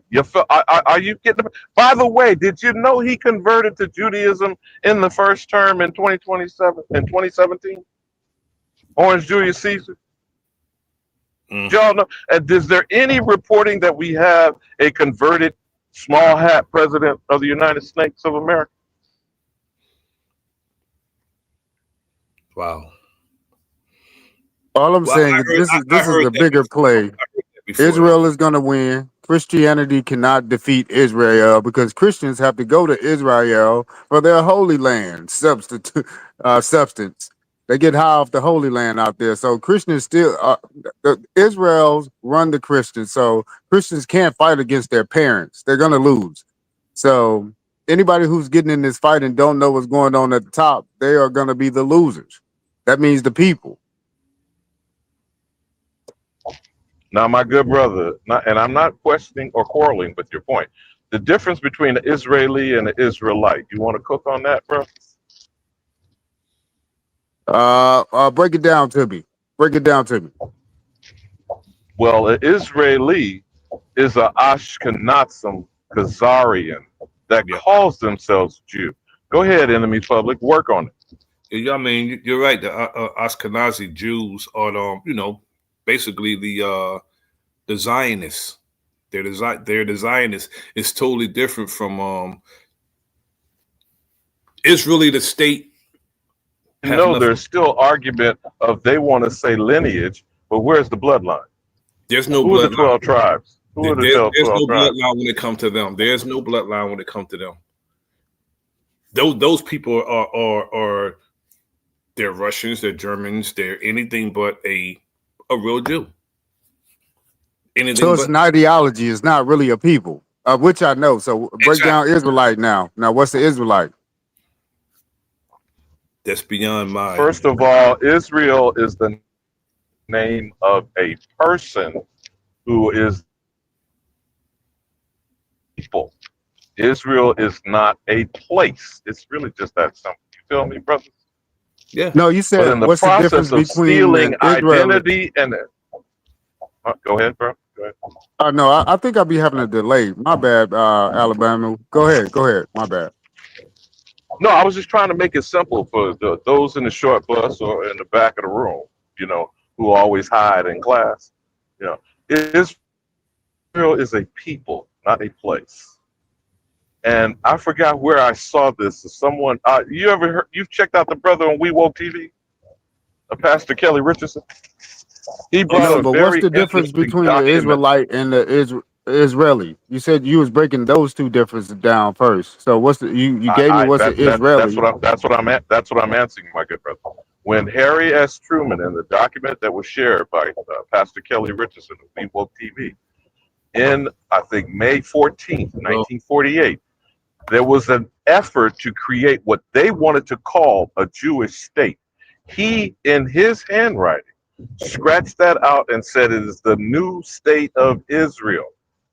So the Zionists, as my good brother Enemies Public was saying, under the auspices of Theodore Herzl, who was not a believer. You familiar with that, Enemies Public? He wanted to create the political movement of Zionism, which has nothing to do with being a Hebrew, an Israelite, or even allegedly a Jew. because there are too many places. They wanted to go to Angola. Hell, they wanted to come here to the Republic of Texas. They even made claims to Canada. There are many places and patches of dirt for a homeless people. You feel me? Wandering vagabonds. You feel me? Enemies public.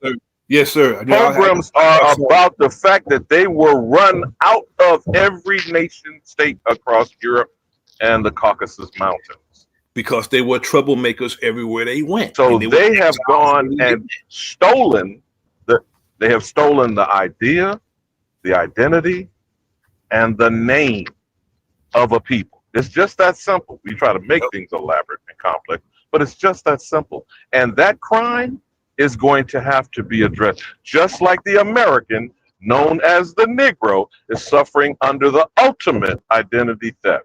And I yield. So what's the difference between an Israeli and an Israelite? Just and in summary now. The 12 tribes of Israel, and I know you know where that is in the Old Testament. No Israeli is a descendant of any of those tribes. And you can look up the book, The 13th Tribe. I can't think of the author's name right now. An Orthodox Jewish rabbi wrote a book called The 13th Tribe. And all of those Orthodox Jews, the Lubavitch and the Likud party, etc., these degenerate white supremacist settlers over there, because this is settler colonialism, know that they are not of that land, of the lineage, and should not be there. That's the difference between an Israeli and an Israelite. So the Israelite is the black people and the Israeli is the white people, basically. If you want to use that characterization, you're not far off, my good brother. But it's Just more trying to make it accurate simple. to look at, well, I got you for the messaging and people who are paying attention. But in the Jews are the synagogue of Satan, what do you think that means scripturally? As I said earlier, they're the troublemakers, basically, of the whole damn planet. They're the troublemakers. And well, you know how to the point that they didn't even want them here. They tried to come to the United States. It was like, hell no. So, like the brother said, they wanted a space here. It was like, hell no. Take your ass way over there, 9,000 miles away. Well, I think they were just building up these people's character, like in the 1940s and before that. I think they was building up a story to make these vagabond people look like they conquered something by giving them land, having them all migrate there. Of course, they were all needing food and all this other stuff. They wasn't living that well prior to migrating to Israel that they just created in the 1940s. But they gave them such a great backstory that I mean, they just took it and ran with it. These people never controlled anything until we read the story of they controlled things. They scared people into corners, but we only read that, and now we're only seeing it because we were already pre-afraid of them due to storytelling in the 60s and 70s. But it's like this though. You know when you got a big brother who got them hands and them feet that can knock somebody on their ass. And that little brother is walking around clout chasing on your clout. And if he get his ass whooped, he got a big brother that's gonna come bail him out. That's Israel. And you know that's the United Snakes is the big brother and Israel is the little goddamn instigator. That's exactly going around starting trouble all over the world. As soon as he gets slapped up, they run to big brother, just like they did when Iran started whooping their ass. So I just want to take the conversation forward and back. So what do you guys think about the White Lives Matter shirts now that Kanye and Candace wore during the time of both of those guys working for Charlie Kirk? And Kanye also has this guy up in his video he just dropped called in Whose Name? I think that's the name of Kanye's video he just dropped this year. And he has Charlie Kirk and Candace in it. Ironically, from you talk about 2018. the documentary that just was released in the past couple of weeks. Yeah. I remember that interview too that he had did with Candace and Charlie Kirk in 2018. Remember, he was working for TP USA for a while too. Said to have designed their T-shirts for for the Blexit part of the TP USA, which Candace started under TP USA when she was like the communications leader or something was her title. I don't pay no attention to that dude. No Well, we attention. better because he part of this whole ideology to go against Israel, but really they're not. Yeah, exactly. No, they're getting paid by Israel. They've been getting donations from Israel. They're pushing double narratives right now. They're not really going against Israel. Trust No, they're me. not. And I'm gonna tell you this also. I just found this out like a day or two ago. Hakeem Jeffries and Cory Booker took money from AIPAC. They took money from AIPAC. I can tell you how much they took to it because I had it written down somewhere. So explain to the people who AIPAC is. Hold on a Peace to second. the gods, peace to the goddesses. Yeah, Darvis, what's happening, Calvin? Bang, bang. Let me find the information that I had. Yeah, because that would be really important if you got facts on AIPAC. I know who they are, but you bringing them up, that's a good breakdown. I'm still sticking to Bill Montgomery was the brains behind this, and he was first funded by the Republican Party to get a young guy in there as a marketing ploy. So since this guy said that he was the owner of it at 18, he wasn't. Bill Montgomery owned everything. Now, so from 2013 to 2024, Cory Booker received over $870,000 from pro-Israel political action committees, including a significant amount from the American Israel Public Affairs Committee. That's AIPAC. You know that's AIPAC right there. That's who AIPAC is. And that's Republican, or that's just Democrat or Republican. They really ain't got no political party, man. Them boys, they represent their own people, and they making sure all the politicians understand how the connection between America and Israel. And they make sure all the politicians protecting Israel. Exactly. I'm talking about that politician that you're speaking about. Was he Democrat or Republican? It don't matter. It don't really matter, gang. It don't matter the party. They donate to these campaigns so they can have the politician in their pocket, so they can use them as their chess pieces. Period. So where are they getting the money from to donate to these American parties? They're getting the money from the American. No, Israel, gang. No, Israel ain't got money without us. But you know what though? You're going somewhere with this, absolutely, because what they do, the annual funding that we give to Israel, they give it to those politicians. Exactly. That's all I'm saying. So we got to rethink this situation now. We're sending Israel this money and military equipment to be great over there. Yeah, but then that's not Israel. When you say Israel, you talk about the descendant of Jacob. These Israeli. We're talking about the state of Israel over there. Yeah, we're just talking about Israel. Hold on. Israelis are not descendants of Jacob, whose name was changed to Israel. We must but we're just talking about the fake state. No, but he made the statement, not to jump on you, Darvis. We have to stop using the language of the oppressors. The Israelites, the 12 tribes of Israel, are the sons of Jacob, not a place on a map. And we have to start addressing that fact. Now, Bap, I put in the private chat that video I told you about. You want to pull that down and bookmark it for yourself?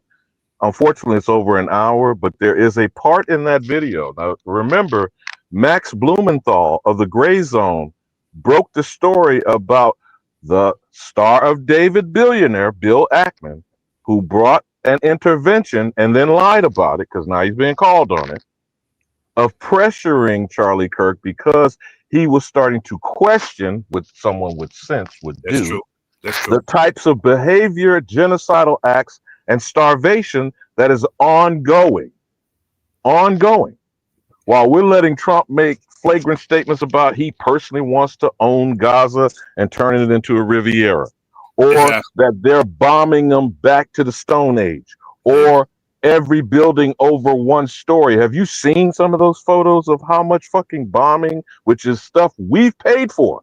Exactly. All of those bombs are U.S. tax dollars. Yep. That's what I'm saying, Alabama. Weapons also implicated. Weapons also, not just the money. It's weapons also. They send weapons to them also. So that's our 51st state. That's all I'm saying. Israel ain't doing nothing without our say so. And then they got people that are Christians running to Israel for their holy father's walking ground. So, like I said, no matter what, Israel will win in this fake war that they got going on. So, what do you guys think about the shot, front, back, or side? Which way did the shot come from? You know, the analogy that the video that the brother showed earlier, I rock with that, bro. I think that young man was just a patsy. They always have a patsy in every damn thing they do. They always have a fall guy. You compromise yourself being in the wrong place, the wrong time. That's why I tell people, don't stop going to these active shooter drills and all this other shit. You're gonna compromise yourself and get caught up.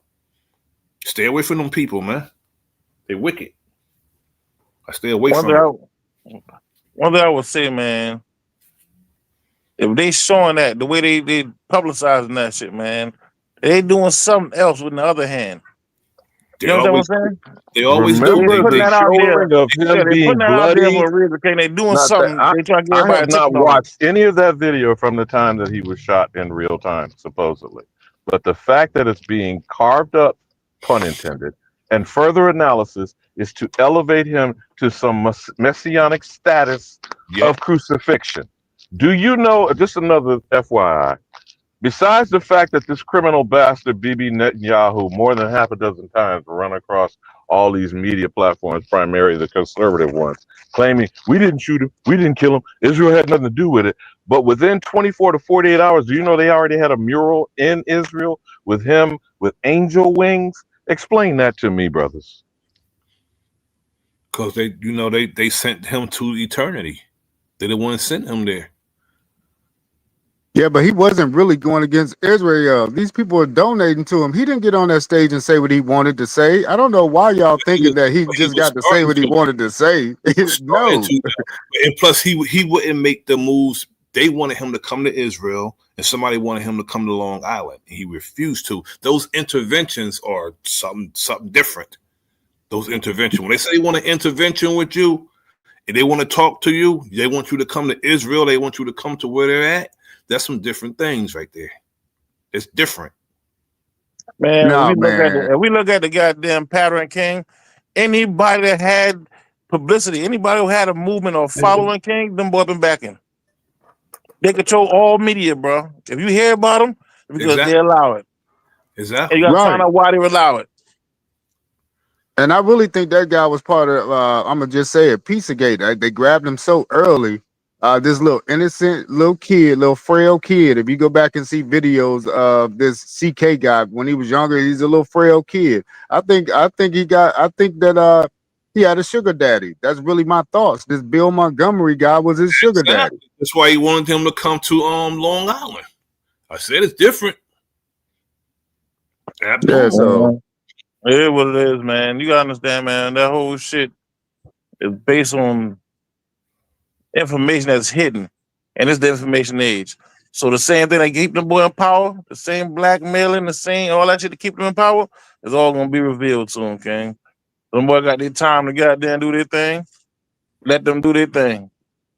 Watch them, study them, find out what they did to get so powerful, nigga, and we try to do the same thing. I'm just mark my word. Remember, I said it.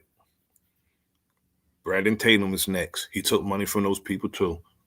Since when Benjamin Netanyahu wants to have interviews with YouTubers? No, that's all about marketing now. Like you guys said, they have to market this religion, whether it be good or bad, it's publicity. But bro, understand what I'm saying.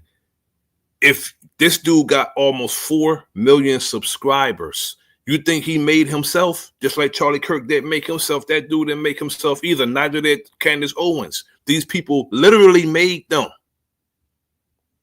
And once you take money from them, you're their whore forever.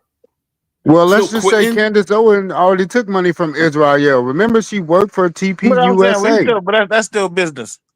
They playing in that game. They got set up, my nigga. They doing business. Exactly. Anybody playing in that game, part of that dog, business. You are not going to make it in that game without dealing with them people. They control all media and music outlets, King.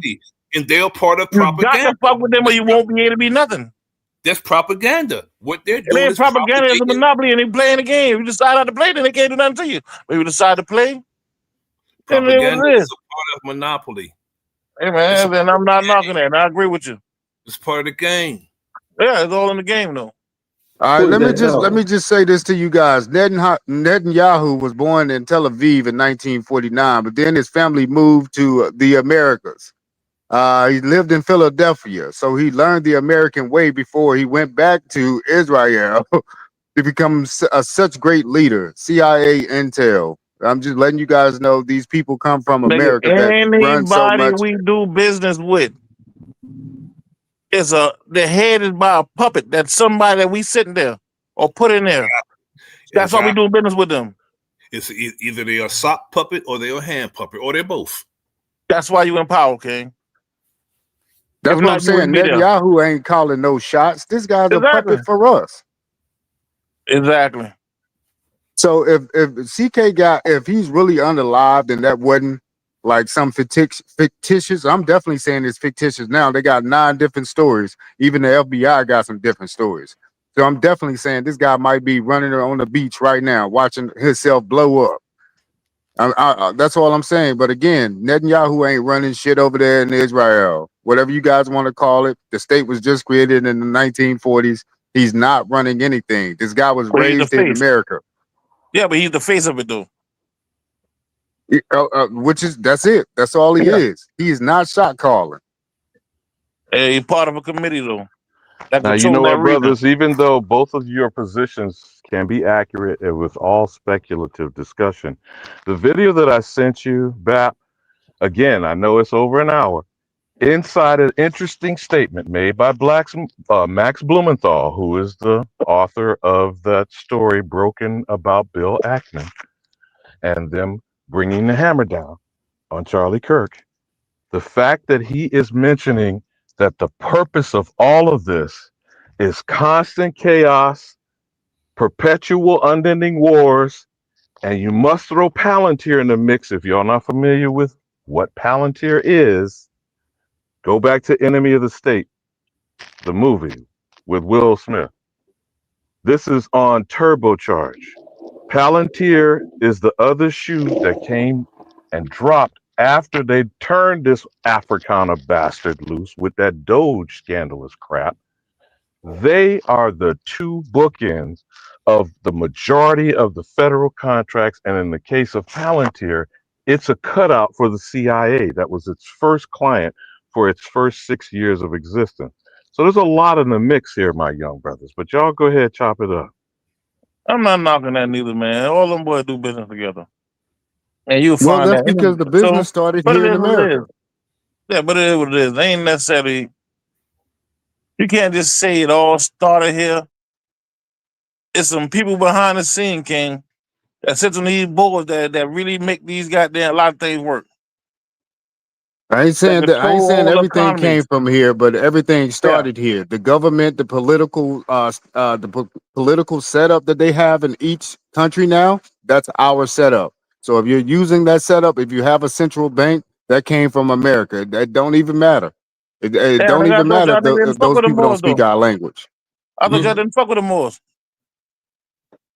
No, we ain't Yeah, we talking about set it up, Moors. but We're we set talking it up about with what's Moors going though. on right now in I today's know, time. but the way you was talking about the governments and the old banking system, how it was set up, when we had those set up, King, we was using that term more to identify ourselves. Well, we ain't gonna even get on the Moors We right ain't get now on that. I'm because just saying that where it come from. You talk about the origin of it. yeah, I'm just saying it came from America. I ain't saying the Moors invented anything. I'm saying the Americans invented it. Yeah, but the term don't go back that far, King. The term American don't go back to the beginning of government. You can't say Americans. The government was here before that term was applied. But you're gonna say more goes back further? Yeah, but nigga. Not that that matters. I'm just saying that this whole Israel and Christian war is a big play. Something else is going on the back end. Yep, it is something going on in the back. Yeah, and I think Candace is the one who's marketing. I always said that if something happens with TPUSA, Candace is going to be their forerunner, and we don't know it, but she is the forerunner for TPUSA right now. She's marketing for them and Israel. She said Israel about 90 million times in the past 2 weeks. That's marketing for them. Mhm. This is so powerful. But I noticed though, since that George Floyd thing, she got real famous since that. She blew up Now, on that little comment she had when she met up with dude, I think his name Netanyahu, or one of them people he had an issue with. But think about what you're And so, saying, brothers. She so is I, using black bodies as they use black bodies for profit and for blame. Correct? So that but White that's how I always Lives been done. Matters crap, anti-Black Lives Matter movement, anti-black, which we should not be referred to as at all, correct? Because we are the only American known as the Negro. This has got to stop, brothers. I understand that, but I understand what you're saying too, They man. But if you accepted think it. about it, right? It was being Y'all done like accepted that it. since the beginning of humanity. Somebody all was right. benefiting off of goddamn, and it was being done like that since the beginning of time. So that's Accepted exactly it. what I'm saying. Alabama also like look at here. Once we figure out the play, we just watch what's going on. Like cuz they going to do the play regardless. In order to stay in power, they got to continuously put on these plays. That's where the line But comes from. The remember, whole brother, the world's a stage. playbook hasn't changed. They've got nothing new. In World War One, the order is this: the war, the Spanish flu, and then what? The Great Depression. Sinking the economy. Now, the Roaring Twenties. What were you taught? Well, I don't know your version since I'm the old nigga here in the bunch. But essentially, the Roaring Twenties was told as the Gilded Age. You know what the Gilded Age means? The robber barons, the Industrial Revolution. But the actual Roaring Twenties, starting in the summer of 1919, the Red Summer of 19, which 200 of our communities alone in that one summer were attacked. And the most infamous was filmed for 48 hours. Now, who the fuck shows up in the silent era with movie cameras, like a Hollywood style setup, and film, which is still in the archives, Tulsa, Greenwood, Oklahoma, huh? And the rest of the 20s was constantly attacking who and stealing whose wealth and displacing who off the land, when in the turn of the century, we had more than 250,000 acres and almost 1 million farmers, huh? How about that part? I would say this, man. A lot of that shit, I believe, been exaggerated. Like you said, they got cameras and all that shit. Those are movie scripts. It's like that landing on the moon shit, man. There was some shit that happened out there, and there was some people that did it to us, and I agree with that. All I'm saying is this: Yeah, us. noticing the pattern. Us. Anytime something being done constantly, it usually have a pattern. Once we notice the pattern, King, then we find out what they about to do next. And until we can do that, everything else is relevant. All we got to do now is constantly watch the pattern. So do you And with guys those who think been that watching the pattern long enough, my nigga, they can help us predict what's about to happen next, and we can do something about it before it happens. so That's how do you they got the guys think power. that CK actually got hit? Do you think do you think that actually happened? Whether it did or not is irrelevant. Who That's just some asked that shit the question? boy doing to keep our attention Who off, asked that? or Who whatever we asked that supposed to be question? looking at.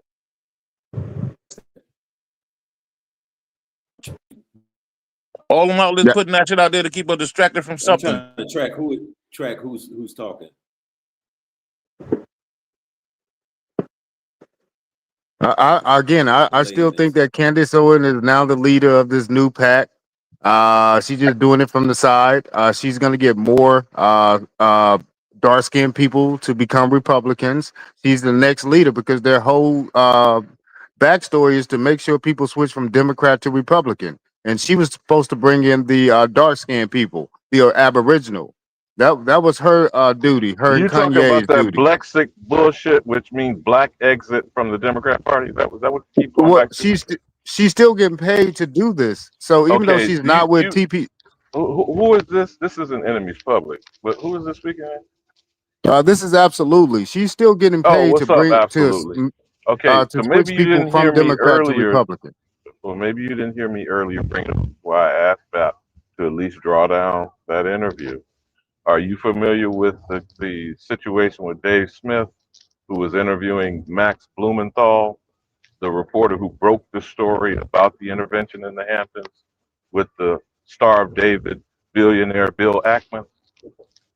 In that interview, you can just go pull it up because it's like hot off the press. This is in the last 24 hours.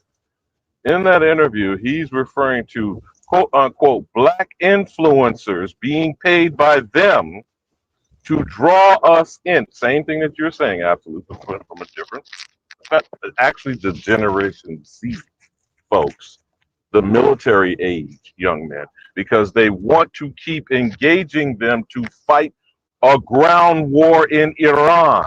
You follow me, bro? Now that's breaking news. You feel me? Not that people pay attention. But this particular, both of which are Jews, David Smith and Max Blumenthal, are disaffected small hats. You feel me? Absolutely. Yeah, So absolutely. counterintelligence is what you do when you know you're at war. But the nigga who's called a Negro, who's categorized colored and treated black, hasn't declared war, homie. You hear me? I You hear I'm feel with me? you on loud that and part. clear. That part right there was fire. And I agree with you on that there too, man. That part, So that's why you best got part of it. people of color, a was the best part. descendant of slave, and a foundational black bootlicker in either of and all of these pale degenerate groups of secret society. Basically, And I Negroes yield. asleep. And I agree with you too, man. All I would say is this though, man. Welcome to government, King. That's how government been ran, and it's still being ran all over the fucking planet, King. And been ran like that for generations, bro. Yeah, it has been. Hey, how much time we got on the clock, man? I hope I'm not too loud. Let me turn the volume down. Because I know he said he was gonna be on for about 5 hours, man. Show a display before I got off here. Right now, But all of you brothers, if you can see in the private chat, I just need two. I put the video. For all of you brothers in the private chat is the interview. Click on it, bookmark it, do your due diligence, whatever you choose. I bro. see. Yeah, I see it. What you get back to?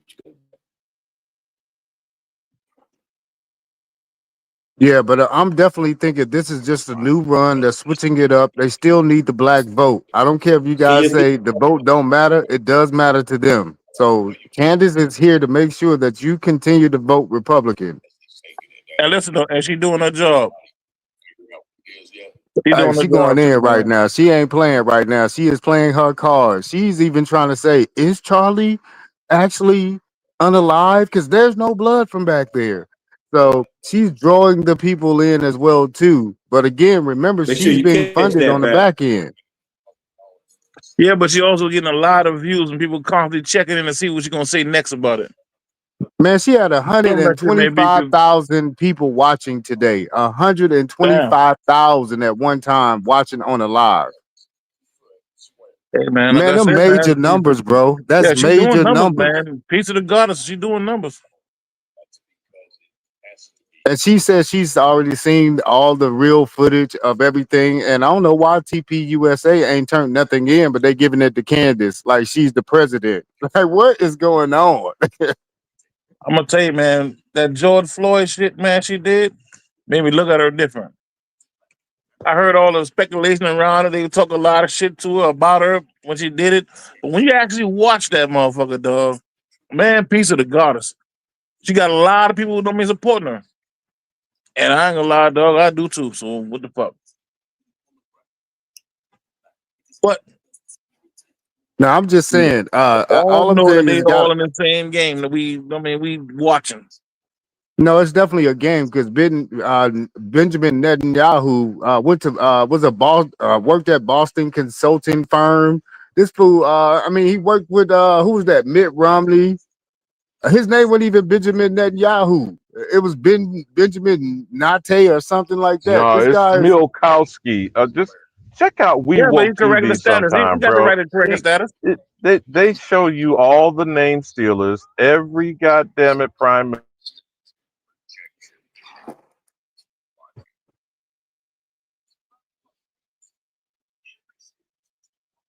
Hey, you got cut off if you're still talking, Alabama. I was about to say the Facts same are thing. every prime Hey, minister in the You got to history. start from the beginning. You got cut off. You got to start back when you about to say it. You first Every started with prime everybody. minister from the beginning of the criminal enterprise known as the nation state of Israel has changed their name. Yeah, Every and I agree with prime you. minister. In Not only every addition, prime minister, every Christian, every hold moral. on, bro. Now you know what? Everybody do that. That's That's why I correct haven't status. interrupted none of y'all. I'm just Hey man, bringing certain my bad. facts. I'm agreeing with you, my nigga. I'm fucking with you. I agree with you. My bad. I'm only just bringing certain facts to the conversation because, again, the Negro is ignorant. We Well, are we understand. following with a knee-jerk reaction, being pulled in different directions in different camps to continue the chaos and confusion. We need to take a beat, fuck all these motherfuckers, and fall back. But that's just me. That's just my opinion. Now, the facts still remain. David Smith and Max Blumenthal are two disaffected, how shall I say this? They're still small hats because they're all on code with being the Star of David, which is not in the Bible. And it was not from King David or the tribe of Judah. But again, when you stealing somebody else's shit, right, you are creating your own by claiming something else, but you're still a thief. And ill-gotten gains is a karmic debt because that's still going to be paid. Now, then the blood libel is the shed that's being the blood that's being shed to cover the lies, to steal the land, which is exactly the problem we have. Correct, gentlemen? I don't really got that problem. I said the American known as the Negro has that exact same problem of identity crisis, their blood being shed, and their land being stolen. I do not compare us to Palestinians. As a matter of fact, there is no comparison to the American situation. Okay? Cool. And I didn't say you did, King. I just say I didn't have that issue. That's all I said, bro. I mean, people, and I agree with 96% of what you say. I'm not at odds with you, King. Actually, I think you're very fucking sharp with history. Peace, If I'm peace, hitting the peace. goddamn lottery, my nigga, I'll pay you to come Peace. down and do a lecture. So is Palestine? Go ahead, bro. Go ahead. Go ahead, King. I'm Do your gonna thing. come in after you. Go ahead. Speak what you saying. I didn't mean to cut you off. Go ahead, bro. It don't really matter. I wasn't really saying nothing important, man. You got a question? Go ahead, bring it up to the table, King. Well, I'm just gonna be 2 minutes and I'm gonna get off here, man.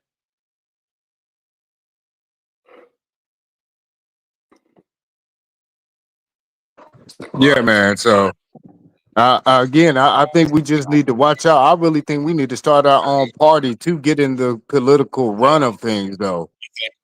Very important camera there. Why is he taking it down?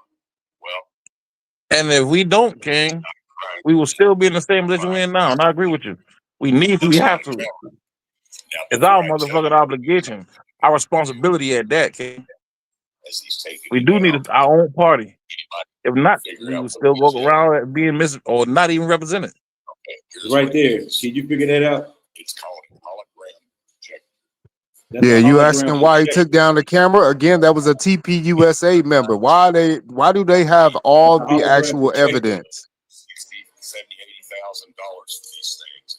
And I think they scrubbed the internet of the real footage and put fake footage up. And I got it. And I got it. They did. And I got it. And this is it right here. It is scrubbing. I just got it. Somebody just sent it to me about 20 minutes ago. All the way around on each square. It's about 9. And you're not gonna find it nowhere on the internet. Yeah, only because they know when it's the real footage from that day. Because when you upload something, they can tell when that video was actually shot. That is a hologram projector, and it's showing you the demonstration of how it was set up on that stage.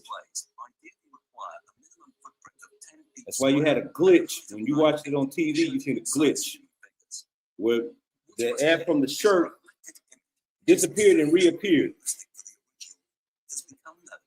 Then the shot went from the chest to the neck, and they scrubbed that. Then they said he had a bulletproof vest to show on his nipples, which is inconsistent. He did have a vest on. Right there is showing you a demonstration of how the hologram is projected with a screen. And also got the other video. I screenshot every. I got some of it's screen recorded. I got a lot of them screen recorded. Like I said before, 10 foot square, 9 foot tall. This canopy was made this size for a purpose because it is a hologram stage projection. Guys, we're watching. These performers are holograms. It's right there showing you an example. So they pulled a Tupac concert on us. Exactly. The holographic Tupac concert. Been saying that he's not shot. Why would they kill one of their own? First of all, they're not gonna kill. That's what I'm saying. And now if they don't have to, they're not gonna. Charlie Kirk was in line with all the rest of the so-called elites. You got that, and then you got a trap door. We're gonna show you the trap door that was on the bottom. Now the video is on another. I got that on another. Actually, it might be on my iPhone, but it's going to be another video clip where it shows you the melee from the angle of the camera when he got shot, and the 4 guys that jumped on him, and you can see where they were stuffing the body down into the trapdoor and bringing out the other body. You can see it. They also got rid of that video too. You can't find it on YouTube.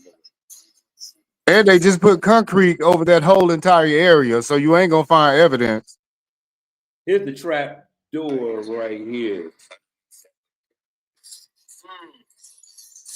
Underneath the canopy.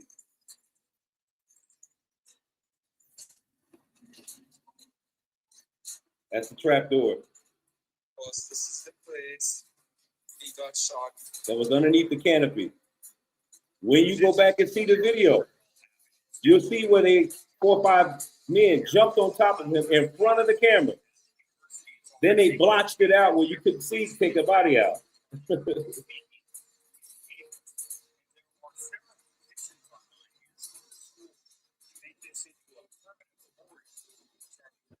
But again, they had to take out somebody to make him a martyr. But we know they only took out the caricature. There was no blood from the there was no excess blood from the shot or the travel from the canopy to the SUV. Why they didn't have an ambulance? That's my question. I've been asking everybody. Why would you put them in a black SUV versus the ambulance? All the guys he's supposed to fall to the ground. All the security guys surround him. You can't see nothing. They raise the trap door up. He comes They out. raise the trap door up. Carry him to the SUV. Not anything like it would normally be. There you go, where they're carrying the body. No trail of blood. None. I noticed that. No trail of blood anywhere. That's not real. Really simple, complicated, but it's. And who's filming and who is she telling to get back? Who's filming and who is she trying to hold off already? Nobody. That happened in like 30 or 40 seconds, remember? So who are you telling to get back? Hey man, that's what I noticed about that video, man. You notice how loud you heard the shot? As if somebody in the area made the shot. And they tell me somebody was on a rooftop shooting at somebody under a tent.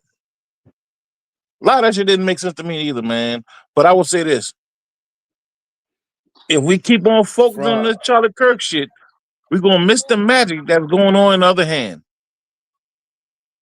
Well, Elon Musk said he had to suspend Twitter, his ex, because it leaked Donald Trump's text message, ironically. So he had to suspend AI or Grok. So Elon Musk owns Grok, right? So he said Grok has been going against the grain and putting himself back out of timeout. Like he said, he put the Grok on timeout so it can give no more information because it was just releasing people's personal stuff. He said Grok got out of timeout and started back doing his AI thing. I had to put him On back his on own? suspension. Whoa. On his own? That's what Elon Musk is saying about Grok. That's why we're getting all these leaked, I guess, leaked messages on X right now.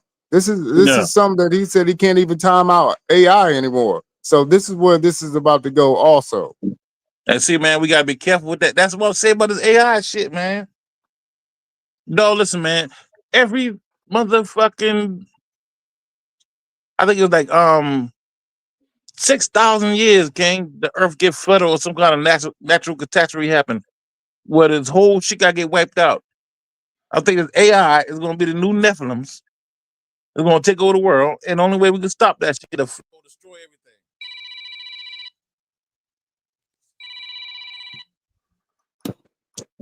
Now, I don't know about all that. All I'm saying is that they have AI running so well that it's starting to do things on its own, just like we can get a hit back so quick when we're typing in Google now. Now that's what I think this whole Hadron Collider was about, making a bigger computer also. Not about finding atoms. It's about connecting the world on a faster internet server, a bigger cloud to hold more data. But every time it's information age, King, we kill ourselves. We overdo this shit, and it comes back and bite us. My man just said that the dude tried to shut down the algorithm or shut down the damn computer or shut down the whatever the fuck it's called, and it turned itself back on. That's a fucking problem. It was Grok. It was the Grok. So if Yeah, my anybody bad, the likes Grok. investing, you might want to start investing in Elon's Musk company, Grok. I know that I don't do all the investing in these crazy ass people. I ain't about to help them live even I ain't better. neither, my nigga. I don't trust that shit. Yeah, but it's I invest in me, gonna man. move. The stock will move because it's Elon tethered Musk. So again, and you know he has a trainee also as a son, right? Hell no, I ain't know that. Yeah, he got a whole training, like, and this person has emancipated himself away from Elon because Elon said he don't want nothing to do with him. But he's totally turned into a woman. Oh shit. Now you know Elon also got like 12 kids. Man, it's rough, dog. It's only really a problem, man. We look at these niggas as saviors. They ain't our savior. They a businessman is doing good.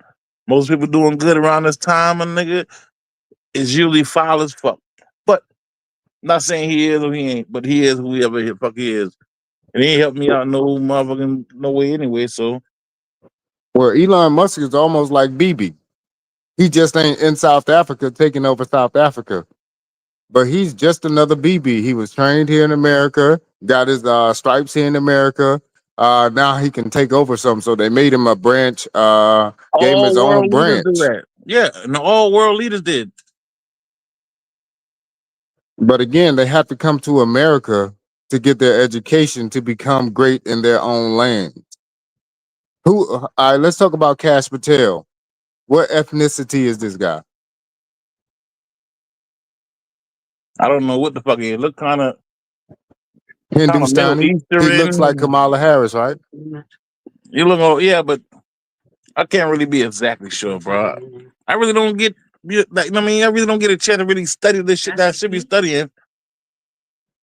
I get my information from y'all niggas though. I'll be honest with you, man. I had some shit on YouTube, and nigga, and I get a chance to go check it out. That's how I found out a lot of shit, nigga. So you let me know. Yeah, Cash Patel. So you got a South Africaner has started his own rockets going to space. A South Africaner that came here and created his own space station within the Americas. Mind you, you have to be a part of our Air Force to be able to do anything dealing with space. You can't just create your damn own rocket and say you're going to be going up to space and stuff. No, you have to be under our wing, under the United States Air Force. You ain't doing nothing by yourself. Yeah, but a lot of niggas been taking us up there for a while now. What? Taking us where? Outer space to these space stations or whatever. No, but America not really on went back. American soil. Bro, I'm trying to be honest with you, my nigga. Anybody, for anybody on the panel, man. Right. All right. Creek running water, your mic is going in and out. We can hear you, but we can't make you out. Okay, hold on. Can you hear me? Are you good now? Yeah, we can hear you now.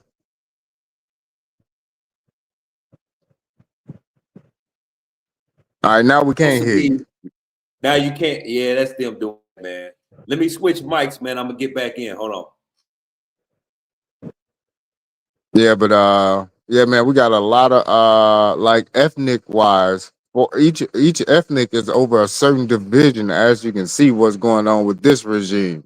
I ain't saying they keep it like this every 2 years. They do try to switch it up, but right now the regime is you got the Hindustani people or the Kamala Harris people are now over the FBI sector for some odd reason. Cash Patel. So the whole Hindustan. I was about to say India, but we're gonna call them what they are. They're Hindustanis. So those people are over the FBI section of the United States right now. We got Elon Musk, who's doing more flights to space than the actual American astronaut. What is going Hey, on you here? notice that shit, man? Yeah, man, I did notice that, man. It's just of course we got a German so to speak president right now. Trump last name was Trump. Drum PF, right? Trump. I think that's what his dad last name was, Trump with an F. Yeah, but anytime you come to the United States and you ain't from here, you gotta get naturalized. And during that naturalized process, I mean, a lot of time the boy changed the name. To one of our names, correct? Correct. You get So naturalized in again, America. so anytime a Pan African or anybody is saying that we took their names, no. In today's time, y'all ain't coming over here with our last name. So why would y'all have came over here with our last name in the 1500s, 1600s, if y'all names ain't out like ours in today's time? Because they got naturalized over there, or either they became a part of somebody that was over here bloodline while they was over there, then came over here, and then they have to get naturalized. You got to look at the damn people who came up those ships and notice who got naturalized and who didn't. The ones who didn't, they were birthed by somebody already that was from here, over there. You understand what I'm saying? Now, when do you think naturalization actually took place? Like the first time naturalization actually had to take place in a legal format? When a Gentile came amongst Israel. Sir, I'm gonna need you to get your head out of that cloud right now. Nigga, we talk about history, brother. But That's you the can't first go time it back that happened. far. You can't even go Yes, back that nigga, far. you got documents talking about that. And the same documents y'all refuse to use and use in law today. These are the maxims of law, King. Everybody in the world use those same documents that you refuse to use because somebody told you that shit wouldn't, I mean, that you should not be paying attention to that. But law is based on that book. Government is based on that book, King. I don't think anybody was being naturalized until after 1865. There was no such thing as being naturalized to America as a whole until after 1865. So anytime they You talk finish? about naturalization in the 1790s or anytime before 1865, that's almost impossible when you don't even It's have not all the impossible, states bro. there. It's not impossible. And it was going on way before the 1800s, bro. In the 1800s, it seemed like that because these slaves got freed and they had to get naturalized. So you see a mass number of it then, but that whole program, the whole thing was being done for thousands of years, bro. Yeah, but you only get naturalized to a corporation. You can't get naturalized just coming to America on the outskirts of a corporation. You see what I'm saying, though, Darvis? Only corporations naturalize somebody. I understand what you're saying, bro. So now But I'm all now asking government, since I know, but now all governments was started by companies. All governments was started not by the a company. grassroots ones, King, not the all grassroots government. ones. Name one it wasn't. If you look at the origin of it, it started off as a company. And they have a charter. All of them, bro. That's the only way to be a publicly trading corporation. If you ain't one that, you can't be a part of the United Nations. You Well, got to be that. now we're talking about modern day times. Okay, so you No, wouldn't King, be this able to ain't modern. name Listen, one in modern day this, times. bro. This was going on since the beginning of time, King. It been going on like that. So naturalization here on the American lands, when do you think that actually took place? Let me short my question. I'll say when these how can I say it? When these people start coming into these different tribes and being accepted by these tribes, they went through what they call a naturalization process. I And highly before that, doubt that, Darvis. bro, listen, these tribes got big for a reason. These tribes got incorporated and they became confederations. People started joining them. The process of joining them is called the naturalization process, bro. It's not a new word. It's a practice that was being used for thousands of years. We just learning about it now. Let me Or just say relearning this. about it. So do you think that the Spanish had a naturalization process It was to going on when before they there was a place called Spain. well, let me just change that because what about the Manila Galleon and the Chino slaves coming here? The people of Argyle had to get naturalized in that land in order to become Spanish. The people of Lisbon had to get naturalized in that land in order to become Portuguese, King. So when you saying It was a naturalized, company. what are you saying? So if and You believe in you sacrificing your original nationality for something different. You're giving up your citizenship or your connection to whatever you come from to be a part of something different.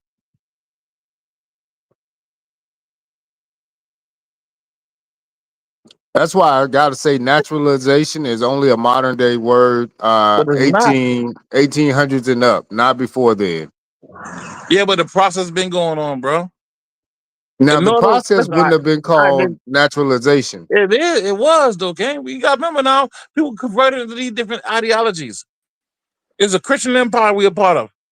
Those that wasn't Christians got naturalized into Christianity, got baptized and all, okay? You got converted into Christianity. You get Exactly, converted got into converted into all of that. these religions. Exactly, that's a naturalization process. Grand rising, everybody. Well, no, that's Love to convert. the most. You got coerced. That's not naturalization. You Bro, got it's the same coerced to process. come here. No, yeah, you can say you go horse, either did or died or became a slave. When that shit That's came what. over here, mother nigga, everybody over here got got converted into that. It's the same thing in the naturalization process, okay? Think about it. To naturalize yourself, say you come from motherfucking Kuwait, but you want to become a United States citizen. You gotta go through a process. Some people call it baptism or rites of passage or whatever. You have to pledge allegiance to the corporation Still gotta or to the flag. pledge allegiance That's what to they this do. corporation. And that's And why it I'm gotta not be for getting documented. into politics because I'm not pledging allegiance to shit. How about Yeah, that? but OG, it was That's done why I though. don't agree You with might not the have done it, brother but a lot of people Absolute did it though. Think about it though. talking A lot of about we people did need it. to get into politics. No, we need to create our own corporation and get from under this corporation. Because what you don't understand, Jarvis, is that all these countries are corporations. And yes, they're And I agree, nigga. reclassifying That's their what I people. said. Listen, if you And pay attention to what I said, OG, I said that a long time earlier.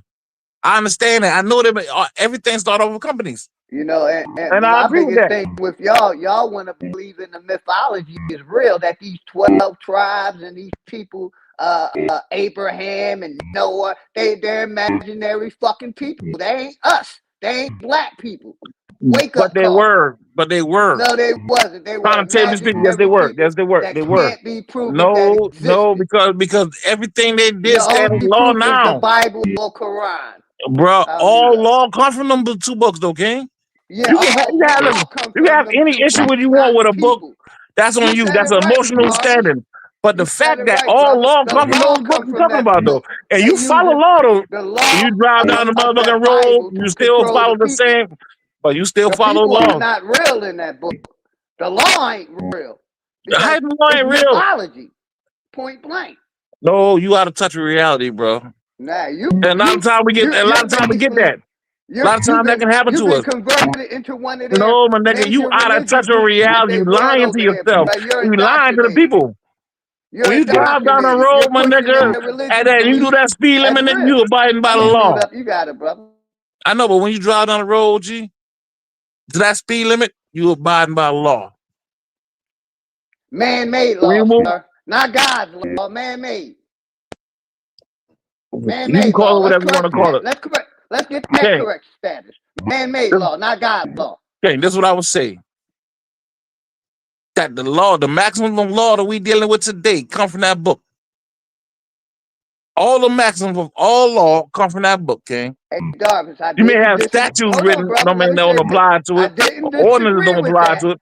I just said the But people ain't real all of that law Bible. can come from them same book you talking that shit about. We were the original lawyers. Mike, check. Can you hear me, Jarvis? I hear you. didn't want to cut you off, but like I said, I didn't agree with I agree with the law coming out of that book. All right, cool. But my point is the people ain't real and the places ain't real. In that book, they're imaginary places that none of y'all niggas can prove. Y'all just believe in. And like I said, you're converted into one of their religious beliefs, bro. Like they all are. Christians, baptism. That's all you converted to that. You Yeah, but you pledged were into too, that. though. Maybe you And I changed your denounced mind, it, but you sir. were part of And I that too. denounced it. Hey, wasn't And you in I the denounced military? it because I did my research. Did you kill anybody? We'll talk about the military in a minute. Did you kill anybody when you was a part of And then I'll go that into the thing? military thing. Yes, I did. Nigga, listen, What did I say? everybody in the Hold on, military Jarvis, part of the hold Christian on. Army, And my know what nigga. I say to that oath? Fuck that oath today. I'm not under that oath. That's why I can speak freely like I do. There ain't nothing wrong with that, King. I'm not at odds with you See for what I'm that, saying? my I'm not nigga. under no oath. I ain't getting Yeah, paid but by no one time you corporation. were. Do we agree with that? I'm just saying. I know, but would you agree that at one time in your life you was under that oath? Would you agree with that? Excuse me, sir. I'm asking you a question, King. Go ahead. I'm listening. I was talking All over right. you. Go ahead, man. Would you agree that at one point of your life you was under that oath? Yes, I ain't Cool. gonna lie. Yes, I was, but I'm no longer Cool. under that oath, and I haven't been under that oath for almost 30 years. And So according I to have law, no obligation according to law, that King, you oath. got the right to leave that oath. And just like And you got the right to do that, my nigga. I'm not taking that. Hold on, Darby. Just like I have the right to not believe in God, just like I have the right not to vote, just like I have the right not to census to come into my house, just like I have the right to not believe in God, like I said. Yes, I used to be a believer. Yeah, I was Islamic. I took my shahada and all that shit, but I denounced it once I did my research and seen that all mythology. That's what these corporations are using. They use a mythology over the people, got the people believing that they're the people of that fucking book, but nobody in that book can be proven because it's built based on a belief system.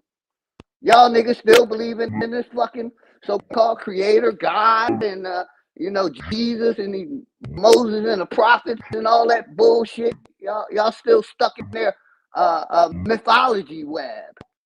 And I understand what you're trying to say. I don't have no issue with that. Sir. Man, you argue about this all the time, and nigga. Yeah. It was taught to you like the education system. That's what I'm saying. And I most of y'all niggas still believe that it's real. That they're real people. Shout out to Alabama. They're not real people out there. Man, Alabama believe in God too. That didn't made up. That they made up. Just because the law come out of it, don't mean the law is real. They say that means they're using law against us. with these And that's mythological the exactly, people, along with and this that's the key, King. mythological God. And I'm laying right there, my nigga. And I agree with you too, man. That's what they using against us. That's how they fighting us, and that's how they beating us. Law. Only the people who don't understand law is losing. Everybody understand law ain't losing. All right, Because now you Darvis, may have an when I escape. go in Let that me courtroom, Darvis, I tell that judge, I don't believe in that Bible. I don't believe in no Quran. I'm not touching that book.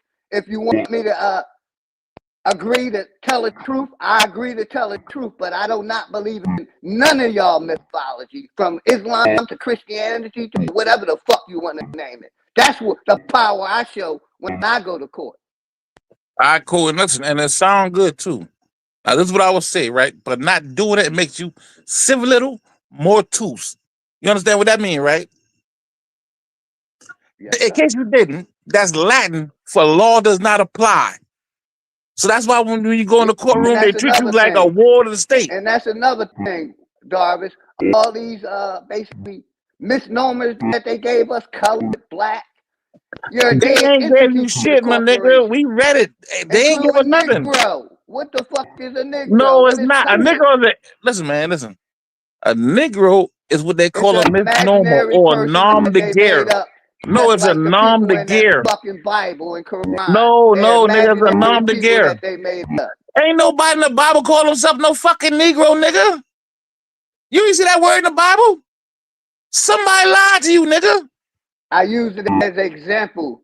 No, but no, you can't use that as example because ain't nobody. The word is not in the Bible. You cannot find it again. You cannot find that word in the Bible. You cannot find that word in the Quran, nigga. The people in the Bible and Quran cannot be proven to exist.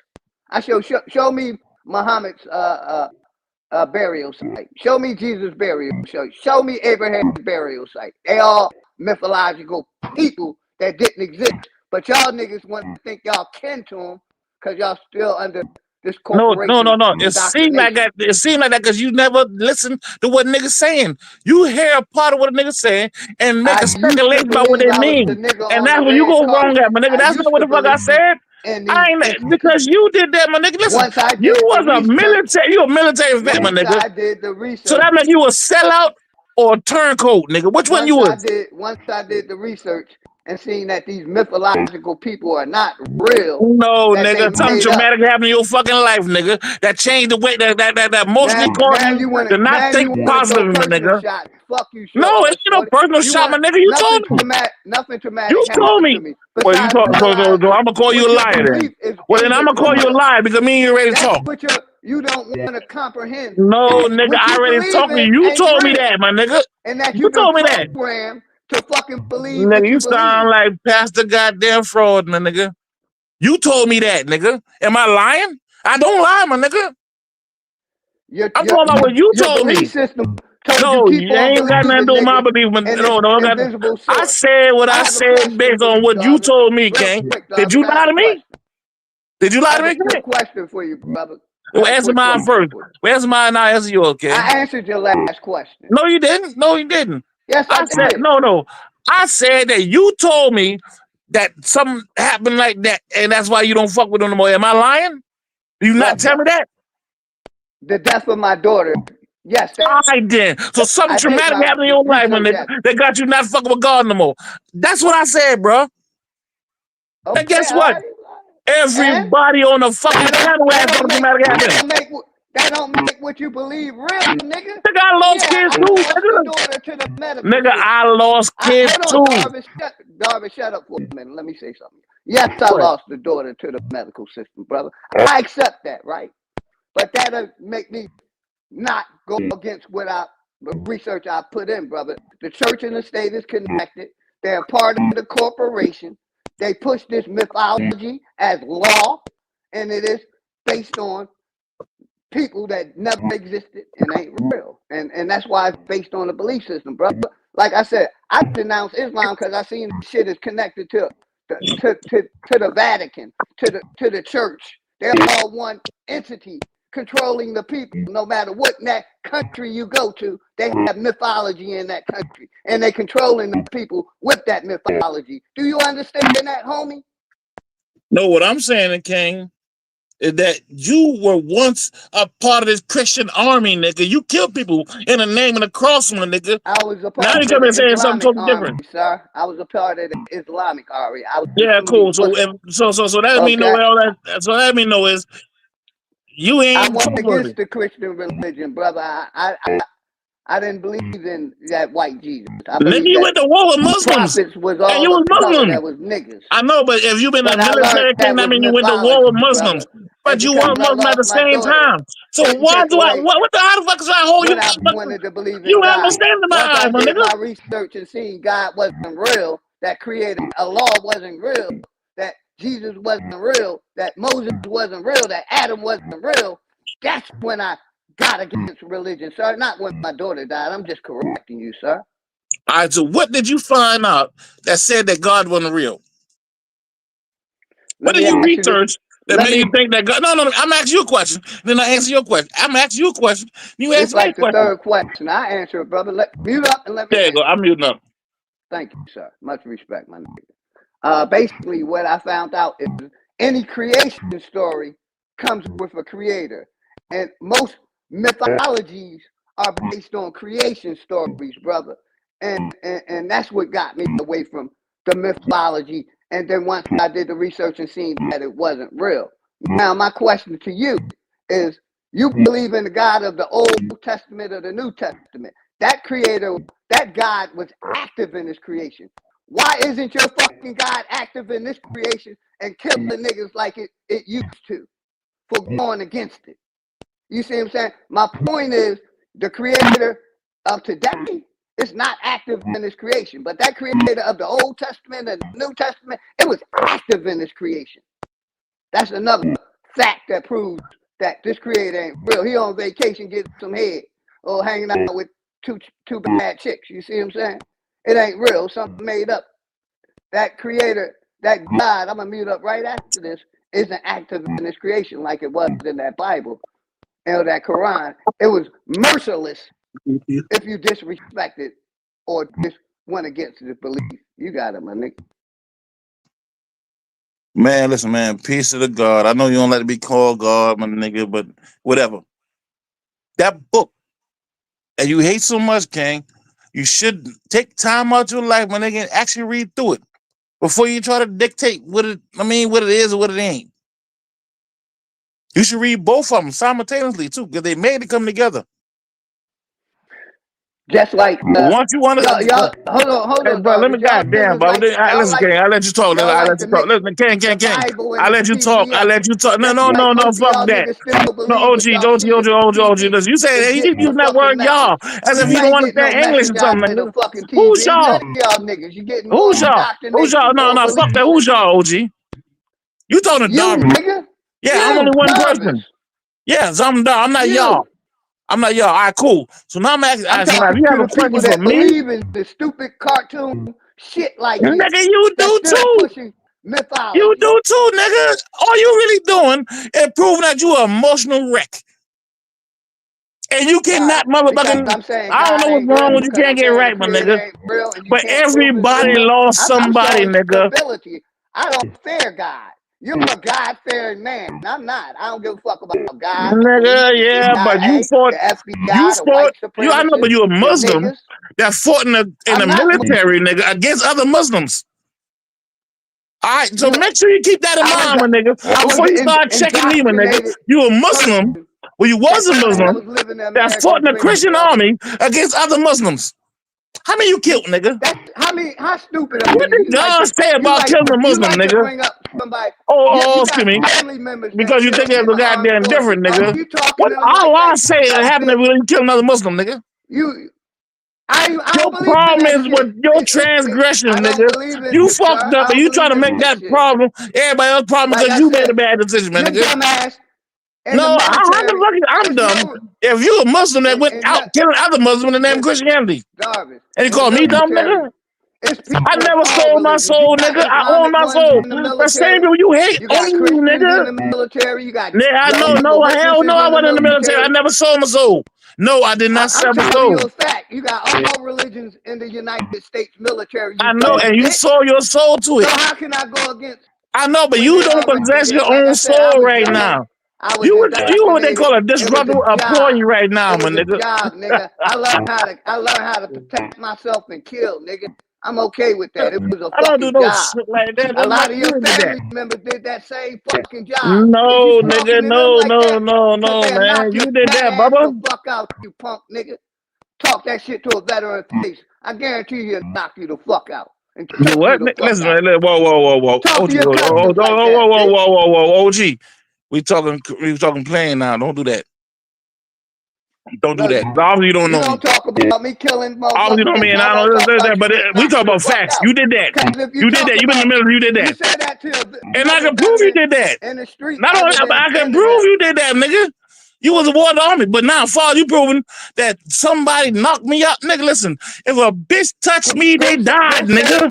Go say that The to a fuck you veteran talk in the about? face. What you There's no talking to nigga me like alive that that can on say the they internet? Go physically say touched that me, to a nigga. veteran in the face. You know who I you talking guarantee to? he choke you the fuck No, out, nigga. no, nigga, you Shut lying. the fuck up. No, you lying, King. You lying. That's why you hide behind all these facades. No, mom, no, Bubba, no. Ain't nobody knocking me out. Ain't nobody choking me. Ain't nobody I'm just saying saying, nothing. go say this. King, Go say what you you talk saying to about me to war. another veteran If in a their bitch face. was to look at me wrong, nigga, it'd be war. Go say what you're saying to me on live. Go say it to another veteran in their face. No, I'm talking to you. I'm talking to you, King. You'll be fighting. No, I don't fight, my nigga. No, I don't do that. Somebody in their face. Bro, listen, these young niggas is crazy. The young niggas is crazy. Somebody talk to me aggressive, nigga. I gotta stop them from killing them. I guarantee you. I don't fight nobody, nigga. I spend most of my time stopping niggas from dying. Talk that the way you talking right now, my nigga, and personally, nigga, if you were to say something loud like that, I gotta stop the niggas around me from killing you, nigga. We'll be some shot up niggas because I ain't worried about it. Yeah, we talk listen to YouTube, my nigga. Listen, I keep my my shit nigga, this everywhere I YouTube. go. Islam, it's YouTube, bro. When I'm at the pool, We ain't going there, OG, we ain't going there. I keep my shit with me. Nigga, everybody got a gun, nigga. Mass production. Listen, dog, listen. The only problem, niggas don't get buried with guns. You won't go say to a veteran in the street face, man. That's all I said. And I say this to your face. No, you wouldn't. No, you wouldn't. If you do, my nigga, like I told you. You know what I mean? You know, Islam. We ain't even talking. We ain't gonna take it there, my nigga. I'm not gonna let you get me up my motherfucking element, my nigga. Man, you niggas is Get soft to the as God. goose shit. You niggas soft as goose shit. Ain't gonna bust a grape in Welch's backyard. Y'all on here just tongue wrestling. Y'all ain't about nothing. Wouldn't help a tick this down. So both of y'all need to shut the hell up. I mean, going hard too. Both of them pushing each other's shoulder. You know me better than that. I ain't gonna disrespect you, my nigga, but you know better than that with me. You met me in person. I don't hold my tongue in You person. crazy as hell. I'm the same way all the fucking time. Hey man, whoa. Listen, man. Y'all got me going. Listen, man, I'm trying to stay in my element. Y'all boys saying shit that questioning my character. My name is my fucking name, nigga. Anybody know that where the fuck I'm from, my nigga? They know who the fuck I am. And my name is my name, my nigga. Ain't nobody doing a motherfucking thing to me, my nigga. I'm not here for that. I'm on some other shit. No, Darvins, what's And your I'm trying to fight keep that it on you're a some other Christian? shit, my nigga. Y'all nigga playing around. You know how many niggas die every day? Why y'all grown ass nigga playing? Saying shit that Darvins, cause niggas to die? Are you an Y'all niggas Israelite, gonna be Darvin? outside. Say it again. Are you an Israelite? Yeah. You a Hebrew? Yeah. You a Moor? Of course. Now, which book do you actually go by? I'm not led by a book, King. I'm of God, the Most High, the Creator, not of a book, King. So, how did the Hebrew Israelite become the Moor? You understand history, bro? Yeah. Just break it down real Cool. quick So into most something. of those famous Moors you read about were what they call Jews or Hebrew. So, a Jew is a Hebrew. Yeah. So not only are you a Hebrew Israelite more, but you're also a Jew. Nigga, you are too. You got yourself in the box, but nigga.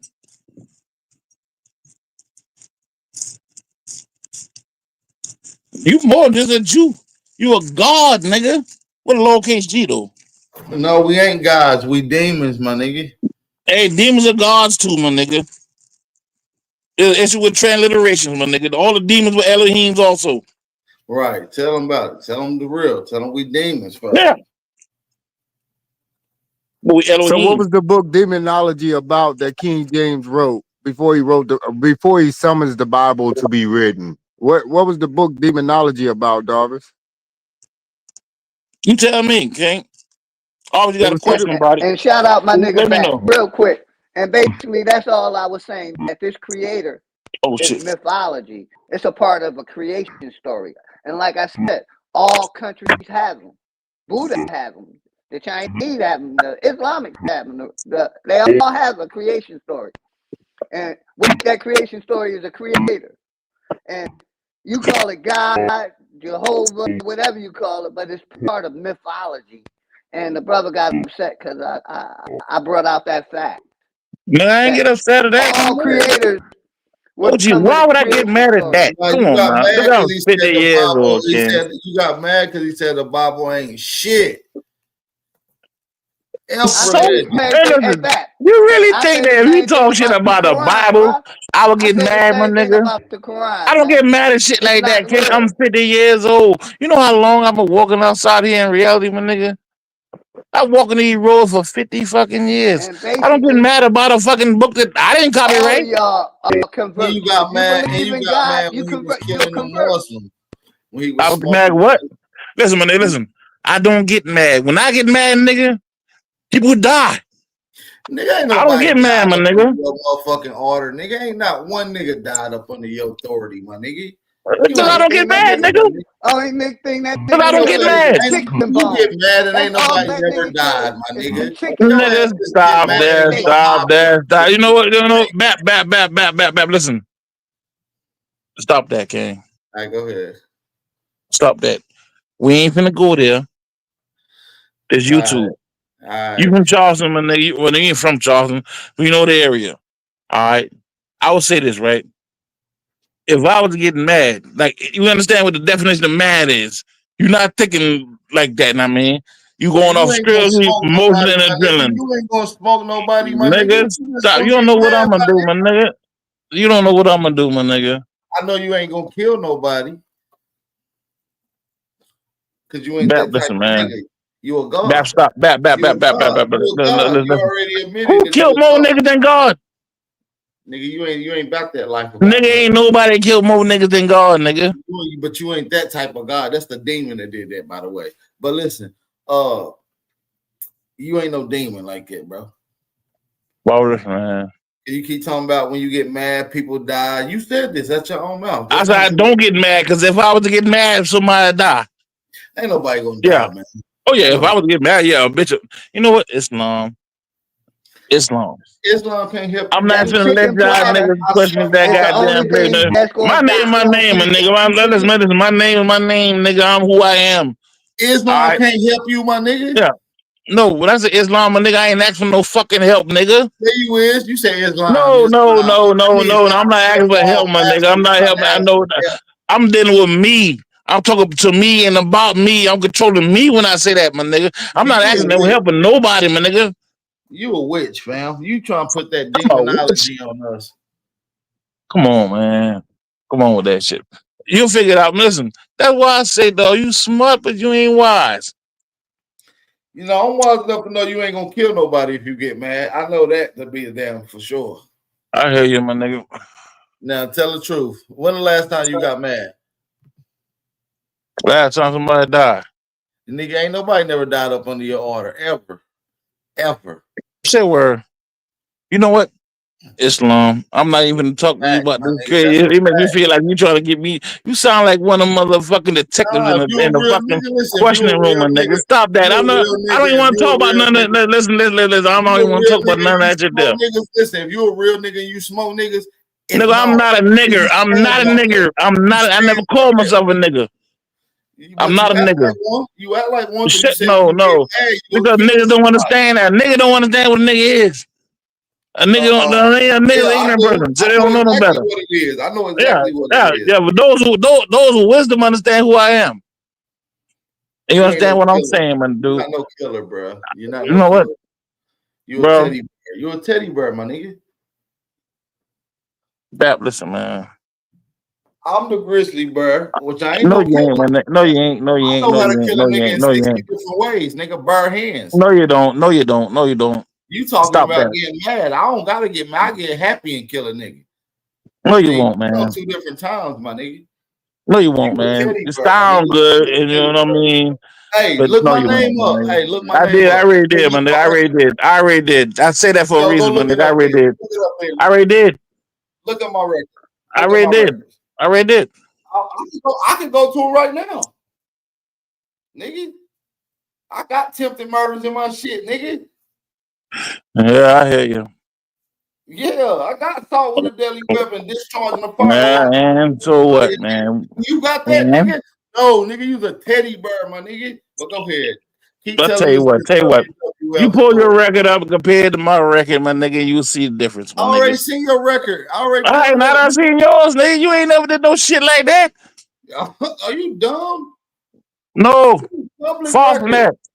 Public record, bro. I got over 11 mug shots, bro. All on violent. Yeah, but that was I don't know, but that was some bullshit, man, nigga. That trespassing and bullshit. You got like 7 different trespassing charges, nigga. It's an accident. We'll talk about that. You right. It was an accident. I didn't mean to accidentally shoot at them motherfuckers. You right. It was You did, man. We'll leave it at that. But nah, I'm gonna tell you the truth because I already did the time. Nigga, I shot at them niggas on purpose, nigga. Straight up, nigga. And I do it. You hit one of them? You hit one of them? I did. Yeah, actually. I did. I did. hate Anyway, though, man. Well, listen, Islam. I don't even want to get in this kind of conversation. You said you sound all like that he said, shit you know there, what? man. Islam. I Let's talk about something else. I don't feel like getting in this kind of conversation. You ain't got no violent shit on your Darvis. You not that What? violent, my nigga. Say word. All right, cool, man. That nigga who did that back then. Listen, man. Big dog. Nigga, you went to the army and ain't killed nobody, nigga. I killed over. Nigga, I know what to do, nigga. I ain't gonna say too much. But nigga, you ain't even killed nobody in the army, my nigga. You don't know what I killed, nigga. Somebody said the feds listening. Nigga, I already went to jail. What the y'all I don't give a ass fuck niggas about the scared. feds. I noticed y'all too, my nigga. Y'all worried about the feds because y'all niggas doing illegal shit, nigga. I smoke niggas. I hear you, man. You sound like the feds, dude. When it's time to. Yeah, So, nigga, you get mad and do shit, nigga. I get happy and do shit. It's the difference.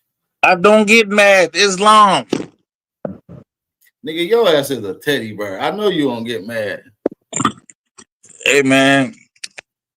I might be a grizzly named Teddy. All y'all niggas don't get it fucked up, man. Shit. Look at my mug shots, nigga. I grew up in mug shots, nigga. From no facial hair to facial hair, my nigga. Nigga, you had a job acting on fucking one of them fucking what the fuck you call a little show to come on in the middle of the night, dog? Acted in my life, man. Nigga, I know this shit sounds like a hey, your ass, nigga. You remind me of Martin, goddamn. I know it sounds incredible for you to be talking to a real. You remind me of Tommy girlfriend of Martin, my nigga. Throwed out with his bare hands. You don't know that, bro. You talk to a real goblin, bro. A real motherfucker, bro. Nigga, I know goblins. I know goblins. With the records to prove it, bro. I know goblins, King. Darvis. I'm listening. You talking about these young niggas, you gotta stop from shooting niggas. I will smoke all them niggas, bro. No, you wouldn't. Switch. No, you wouldn't. That's all you gonna hear. I'm promising, my nigga. No, you wouldn't, man. On everything. That's all you gonna and hear. I fuck with you. Listen. I fuck with you, right? So we could change that whole conversation. A lot of niggas you talk about listening to you now. We might bump into each other. We might see each other and go to. And them niggas remember what the fuck you said. We gonna go to war then, nigga. Cause I keep It ain't gonna be no goddamn war, nigga. You know what warrior? You talk about war because you ain't never been in a war, man. You don't know what war is, nigga. 5'9". You ain't gonna have more than 20 niggas with you. So I'm gonna have that rule, man. Only war you know, Darvish, is biblical. Oh, guess what? Guess what? Chilio Dog, Chilio G met me in real life. Nigga, they know what I keep on me. Naughty know. Nigga, everybody know what the Baptine got. I might go to the trunk and pull out a fucking bazooka, man. You never know, but just know that it's gonna be plenty of them on me, nigga. I hear you, man. Every state, even in Charleston, nigga, when I was in Charleston in the swamps, getting bit up by mosquitoes, nigga, the blicky was on me, nigga. Ruger 5'9", nigga. Yeah, but everybody had a blicky on them, so what? I don't give a damn, but who gonna up it faster than me, nigga? Hopefully not the adversary, nigga. I don't give a damn, nigga. The whole world got blickies, nigga. I up it quick, though. Nigga, I'm scary. I hear you, man. I'm scary, money. I'm gonna up it. Listen, man, listen. You remind me of motherfucking Luke Cage. That Marvel character. Word. I don't watch cartoons and all this, man. Yeah, but you sound like a cartoon character. I'm a real villain in real life, nigga. Fuck all that cartoon DC comic shit you trying to look up. Nigga, I'm one of them niggas in real life, nigga. You understand? You watching movies and shit, nigga. Trying to see what type of shit you can find. I don't believe that shit, nigga. Watch my one movie. I hear you, man, but I don't believe that shit. You ain't no mother mustache, nigga. You ain't got no fucking mustache. I don't believe that shit, nigga. Nigga, I got a Steve Harvey mustache right now, bro. My shit thick as fuck right now. You tripping? Yeah, right, nigga. I hear you, man. It sounds good. Don't get me wrong. Listen, I'm not trying to get on your case because I'm not saying what you won't do. I'm just saying what you hadn't did, nigga. You ain't got no records of smoking or getting active trying to smoke a nigga. I do, though. Look it up, my nigga. Man, I hear you, man. Everybody know my name. Sound good. Nothing wrong. Sound good. Whatever, know what I mean? Nigga, I'm a YN, my nigga. I will fucking slide on any one of you niggas, bro. No, you wouldn't, man. Bro, I will crash out, bro. You crash. No, I'll crash out. You a big ass teddy bear. I'll switch cheese your Durango. Listen, man. Listen, dog. Listen. Straight up, nigga. Oh, listen, man. God, listen. I got love for you. God wouldn't even allow a nigga like you do nothing to me, my nigga. I got love for you. I don't want to smoke your ass, nigga. You can see me. I could be walking down the street in front of your goddamn people's house, nigga, and somebody could tell you, nigga, and your car won't crank up. God won't allow you to do nothing to me, nigga.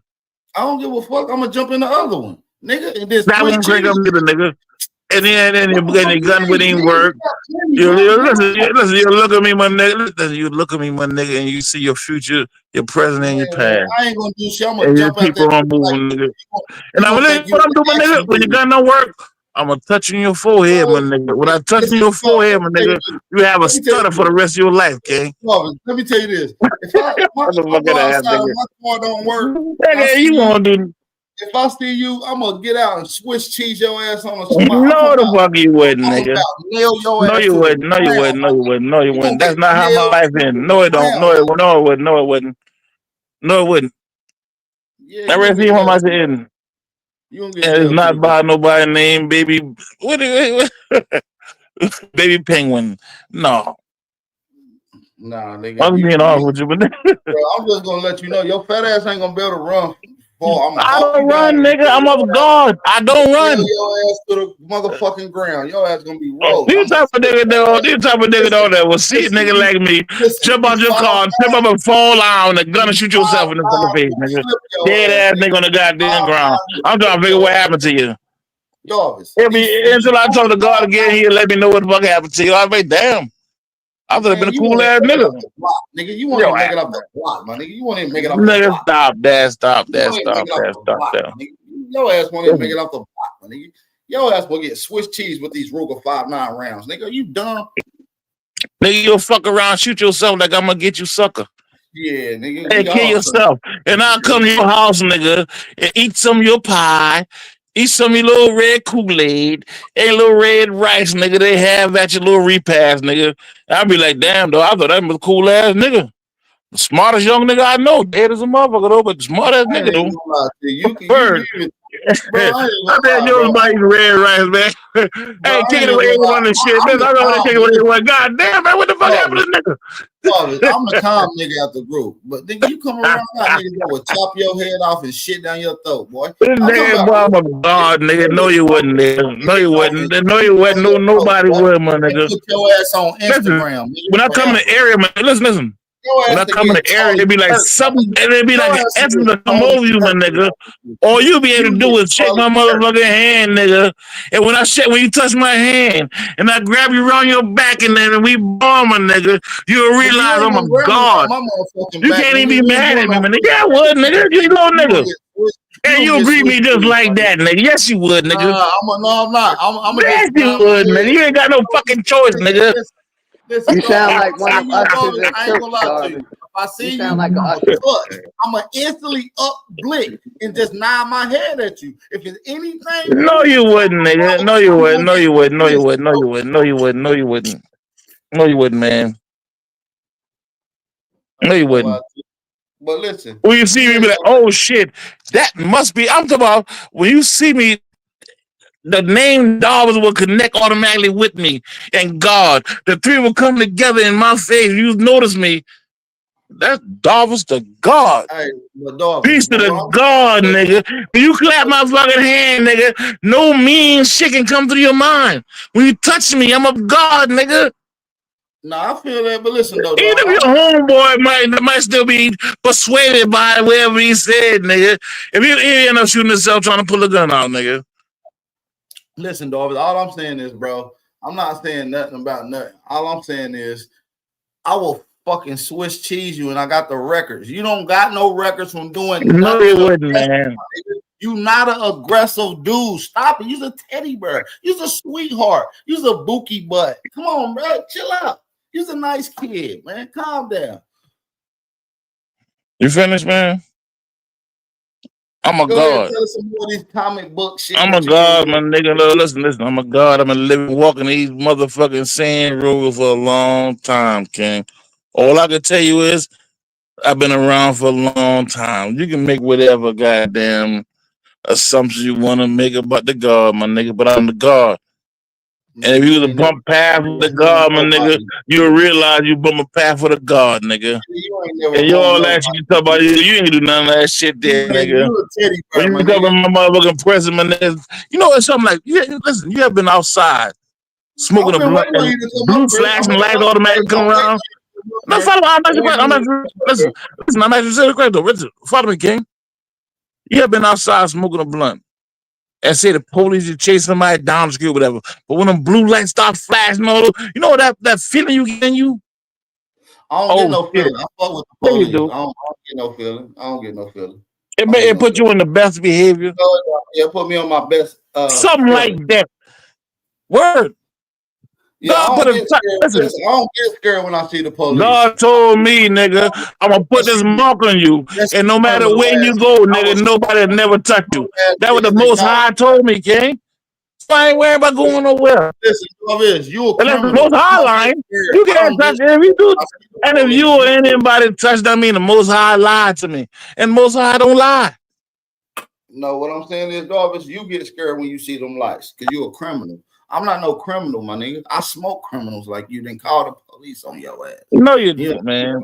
No, you don't. So, no, you don't. No, you don't, man. So yeah, take your criminal ass on. You get scared, nigga. I don't get scared in front of motherfucking blue lights, nigga. You like a Grand Theft Auto master OG on Grand Theft Auto. Outside Grand Theft Auto, man. You ain't none of that shit, nigga. Stop that shit, nigga. I ain't played Grand Theft Auto since motherfucking yesterday, nigga. Stop that bullshit, nigga.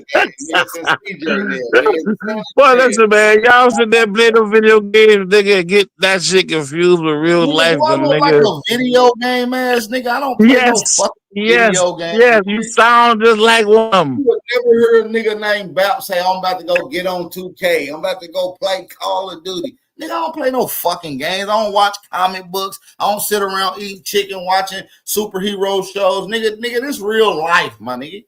Yo ass. Yeah, but real nigga live real life. Don't talk the way you talk, King. Yeah, they do. They'll talk No, to they you. don't. No, they don't. No, they don't. No, they don't, my nigga. No, they You don't. ain't That's how I used can to tell it. you They talk to bullshit, you my nigga. like it's real life, dog. See, that's what I'm saying. You Listen, gotta come up here. Dog, you're a news reporter. you gotta come to You're the a news upstate, reporter. bro. I seen Come you at to that the Charlie Kirk upstate. shit too. I tried to call you that. I seen you at that Charlie Kirk shit. No, Word, you a listen, reporter? you gotta come to the Dan upstate. Rather. Come to the Word. upstate, boy, so we can cuss your ass out in person, so I can show you it is in real life, nigga. Bring your ass Nigga, up. listen, I got a mug of God Just on me, like my this nigga. in God real life, said, nigga. God You told gonna me, get my mad nigga, at me. can't nothing touch you. Hey, listen, I had a job cleaning out cages in the zoo, my nigga. Word, God told me can't nothing touch me. Ain't nothing touch me yet, bro. Listen, man, you keep listening to God, you gonna get fucked up, bro. You listen to the Bible. You listen to a There's damn no demon. book. The Bible's a book. Nigga, I say I listen to God, nigga. That same demon gonna tell The you to jump off. creator. Which, I mean, you know what the fuck I'm talking about, my nigga. That boy talking about what somebody do. Man, listen, man. I walk amongst wars, nigga, and that shit cease in my neighborhood. That's who I am. Word, You I'm in gotta stop Switzerland. watching that. You Mobile. gotta stop watching Word, that nigga. I was goddamn trying to say it's a real shit, my nigga. You've been watching too much underground and comic books and No, nigga, you ain't been outside in a while.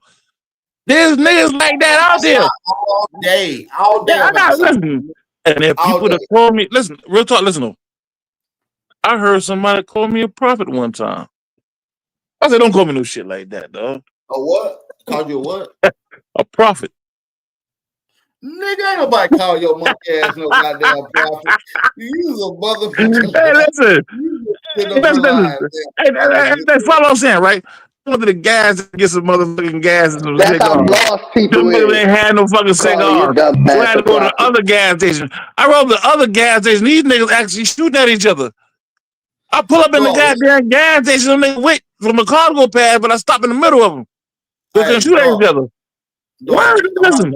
When I got out the car, nigga, I called both the niggas that I called, my nigga. Let's play some game with them niggas. Dog, stop watching Tubi. One of them niggas, listen, can't listen. Real talk, real listen. Listen, I'm trying to tell you some good shit, my nigga. Dog, real talk, dog. Hey, stop shooting at each other, nigga. Come talk to me, nigga. I got some good nigga. You need to stop watching Tubi movies, nigga. Ain't nobody stop shooting to come talk to your monkey ass, nigga. Ain't no motherfucking gas station. Are you at the gas station, nigga? Listen, at the gas station, nigga. Real talk. Damn lie, dog. Word, listen. I'm telling you some You real making shit, my some nigga. goddamn war stories now, nigga. You don't watch too many Tubi movies, my nigga. Talking about they was having a shootout at the gas station. I yelled at them. They stopped. They came talk to you, knowing that they just had a shootout and police could possibly. No, I pull up between the two of them. I pull up. No. I pull up between the two of them. They recognize my car. Real talk. They recognize the car. I jump out the goddamn car. Both of young niggas, I pull both of them in the goddamn car. Same time. And we go for a ride, my nigga. I'm driving. Both of these niggas in the back seat, nigga. Yeah. They people at the gas, they confused the fuck. They want to do something, don't know why they ain't doing. Hey, listen, them niggas don't even know why they ain't did nothing themselves. Yeah, you need to go write that movie script, brother. He's doing with a God, King. Real talk. That's a good ass movie. Hey, what's wrong with you, my nigga? Don't worry about it. No, you got a good cartoon imagination. There's Nigga, a listen. good ass Negro anime movie or something. You know what I'm saying? You should turn Maybe that niggas like you to leave this side, right? And go question God and then complain to God like you didn't have. And God like, nigga, listen, I sent one of my children to you. And you still fucked up, nigga. I'm not questioning God. Yeah, listen, you stop niggas from shooting. So how can you question his messenger, nigga? Grab their bullets. If you ain't questioning God, and God sent a message from him to you, nigga, and I'm bringing the message, how you question me? Nigga, you caught the bullet with your teeth, nigga. No, I don't catch him out. No, that's the first. No. You gotta make him feel Bruce Leroy. I'm more like Neil. Oh, so you bent it. You slowed down and bent back. Yeah, stop all that. Stop all that shit there. Yeah, Yeah. you a Yeah. bad boy. Huh. You ain't got nothing violent under your motherfucking belt, nigga. You I'm was a soft as God. a Why I Teddy need something Graham. violent? Your ass is a Teddy Graham, my nigga. A gusher. Hey, A man. Word. marshmallow. A You can say motherfucking jello roll. My nigga, you're soft. My nigga, soft is goose shit. that goose shit. Yes, sir. Word, my nigga. And you can say that, my nigga. You know what? And you can say whatever you want to say, my nigga. Like I said, though, my nigga, I'm a God. Yeah, And you saying that on is. the internet, my nigga, everybody right now in the room listening to you and shit, they hear you and all that. And what's gonna come to one of the gathering? We end up having, my nigga. We end up going to the gathering, my nigga. And these young niggas gonna hear that bullshit you saying, nigga. They wanna call you on that fucking bet you made. And you ain't gonna be able to deliver. Because you really Yeah, ain't right. that, nigga. You're a reporter on YouTube. And you're doing good at it, my nigga. Ain't smart because you read a lot. I appreciate that. But And you I can't be appreciate no goddamn street nigga and reading like you reading, my nigga. That's how I know can say you could have been not, doing both. You ain't living long enough to do both. that's what I'm trying to tell you though. Yeah. You've been around All some I'm you've been trying to tell you, around man, I come out, listen. And I come here and let you know, man, what you could be. I'm you trying ain't to tell been you around what you no could be, real my hood. nigga. All the real hood gangsters was extremely Nigga, I intelligent. don't walk through the valley of the shadow of death, All the nigga. I real live there. gangsters. So listen, David. Listen, you said what you said, but obviously you've been around dumb niggas. See, I'm motivated by real gangsters, intelligent niggas that could have ran the world. So, nigga, when you look at a real gangster like me, nigga, you supposed to see intelligence. Yeah, but they can't run the world because they Asians. The Asians when and we do get hillbillies and shit like that. You ain't around your people. your ass going to the sweet by and by, my nigga. Straight up. The sweet by and by, nigga. I'm going to deliver. Hey, listen, man. I seen a goddamn video, a YouTube video you had where you been living in West Side, nigga, like 12 niggas chasing you down the road, nigga. Yeah, nigga, you gonna go to the motherfucking, you gonna meet your most high, all right, nigga. You ain't gonna meet Hey, listen. What I said, there ain't no way in the hell that nigga back, man. I'm Well, gonna man, get that's you a right, nigga nigga. name. I'm gonna send you to That's the all L's, right, my nigga. man. I'm gonna send you to the L's, my nigga. It's all You good. got I'm already an L. Nah, you ain't. You an Yes, elf. sir, nigga. I'm gonna knock that elf off. How you You'll can be do an that, elf nigga? after that, nigga. You an elf. You think you Jacob or something, nigga? Nah, You can I'm the wrestle with a most. god, nigga? I'm really the You most really think high. you really think you ready to wrestle with a god, nigga? Nigga, I'm a demon, nigga. You not know who you talking to? And? You talking about this God shit, nigga? I'm a demon, nigga. You know But who I'm you a talking? god, nigga. What the fuck? What god give a fuck about a demon? All of them, nigga. All No, your God. nigga. No. Your God in your Bible Listen, got King. overthrown You ever by look up demons. what a demon is, my nigga? Your God got all his angels took and they went with the demons, nigga. No, listen, King. A demon is a confused apprentice. A demon is a confused apprentice, King. No, that's what God is. God is a confused transgender. He's not a gender. He transgender. He got a whole bunch of them. See? No. He a God. God don't have that, nigga. You got a Trinity guy. That's a moral thing. The God The Creator in the don't got no Bible, shit like that, is man. a Trinity guy. He's a Baphomet. Hell nah, nigga. Yeah, I think you somebody don't lied to get you about that book, my nigga. the real facts about your little Man, Trinity you don't guy. understand the real fact, but because when you said something, you said, nah, nigga, I realized that you really ain't read that book. And if you did read it, you needed a goddamn guidance when you read it, nigga. You need to go back to that book again with guidance. Nah, nigga, let's keep You going to your understand it better, my man. God in that Bible that told you that you supposed to bend over and pray, my nigga. And nigga, my God, so boy, I don't prospect myself as nothing, nigga. I don't bend over nothing. The same guy When that I told you piss, I stand the fuck up. If I was to throw up, nigga, I stand up and throw up, nigga. I don't bend over shit, nigga. Yeah, the hell you do, nigga. Hell no, nigga. You bend over to pray, my nigga. You a No, the Christian. fuck I don't, nigga. You a I'm not a Christian, Christian, nigga. That's a Christian thing. And that's how I can you tell you ain't quite sharp as you say you is. Oh, my bad. You're a gangster Christian. Yeah, a no, Hebrew. nigga, I'm not a Christian, You just period. a Christian that stand on a corner, nigga. That's the only reason you outside. OG a Christian, nigga. I'm not a Christian. That's OG. Damn, not that part. Yeah, he a Christian. He fought for the Christian army, but that's not me, my nigga. I'm not that, bro. Nah, sir, I was Islamic when I met him. You a little bit of all of them. Hey, you been in the Christian army, my bad. I thought you was Christian. You been in the army. I thought you. Confused nigga. Your uncle served in that same army. Hey, OG, I throw it on somebody, my nigga. I had a little crossover, OG. It ain't nothing personal. I do a little crossover, get the ball off me, my nigga. And Nah, you he trying still to get fighting. Nap You up off still of him. fighting for the Demon ain't letting Nap up off of I'm him. letting y'all two motherfucking atheists argue with each other, man. Big dog Philly OG up in this bitch, boy. What's good, fam? Grand Rising, my brother. Well, it's been a minute, man. And we got Creek in the building. What's up, big brother Creek? Peace to God. Peace to God. I know what it is, man. What's up, Truth over there, boy? Quiet as hell. Man, he over there eating boogers. That's what I was about to say. That nigga quiet and eating boogers. That's some nasty shit, boy. Ain't nobody else on the panel to beat up now, man. I was finna come with video number 2, but yeah, you know, that first video, man, was too much for them to swallow, bro. That was video number 1. Was you on here when I had showed that the video projector they had up there? It's a hologram projector. Uh-huh. Yeah. I didn't see it. I dropped that, man. What have been about? Man. The Charlie Kirk situation. I'm gonna Videos, have to get you to come through tomorrow, man. Maybe send me some of that stuff, pull that shit up, and get into some more of that. Cause you know it's that's what's up. Yeah, I sure will, because I got like 2 or 3 good videos, and the ones that I got, they the ones that smudged them. They took them all off, man. Yeah, I got a couple of them downloaded myself that I know they're gonna take off. A couple of they misstatements, stuff like that. Yeah.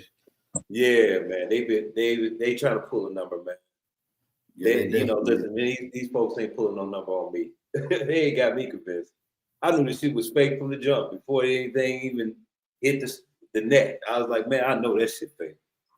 Yeah, that shit was wild. That's all the shit that was leading up to it. So if that's a goddamn trick, then what they do on the other hand? What they doing then? Shit. You said what? I ain't hear. Anybody figure that out yet? We understand how magic work, right? We show something on one hand, everybody focus on that, and meanwhile, listen, this ain't got shit to do with nothing. This white boy stepped outside the line and they smoked them, and they did it like how they always did it. Very covert, very controversial, very messy. That's it. That's how they do it. Leave it. I know, but no, when they do shit like that, though, they do that for a reason. Either keep somebody distracted or to be able to pass some kind of new legislation. Nah, it's only a distraction when it's fake. And that's only if you believe the nigga didn't get smoked and it's all illusion and he's somewhere dipped off in the island just watching. Then that's the propaganda from the other hand doing some other shit. But this nigga really got smoked. That's we got a whole nother topic of conversation. This ain't the simple misdirection conversation. This is a hit that is by operating team. This was covert. A military team. Yeah, this was a covert tech. I've seen it doing various different mercenary groups, whether it was SEAL Team, Black Ops, IDF, I mean, you name it, Interpol. These people make these same type of stuff. Taking orders, man, because they claim that slavery is over with, right? Okay, they say 400 years, but they ain't been here for 400 years. But my thing is this: why are we still taking orders from them if everybody's supposed to be free? Why are they claiming to be the majority? Why do I have to answer to a white superior? If we free, slavery is over with. You not my boss. Why am I paying you taxes? Why is it you, this superior? Because you want to live off the grid. Bro, it's just like a dumbass. You in a system. You're in that system that they occupy. So that's why. And the only way you can get away from that is to get away from that, and that's to live off the grid, literally on your own confounds. Yeah. And I don't think nobody really can go out and live off the grid. I hear a lot of niggas talk that shit, nigga. You niggas like good showers. Y'all like fresh running water. Hey, my brother told me, my brother said, fuck that. He gonna correct his stat. He gonna be a foreign national, nigga. He use a fucking Haitian fucking. I got some shit I gotta do in the morning. We've been here for like 4 hours down.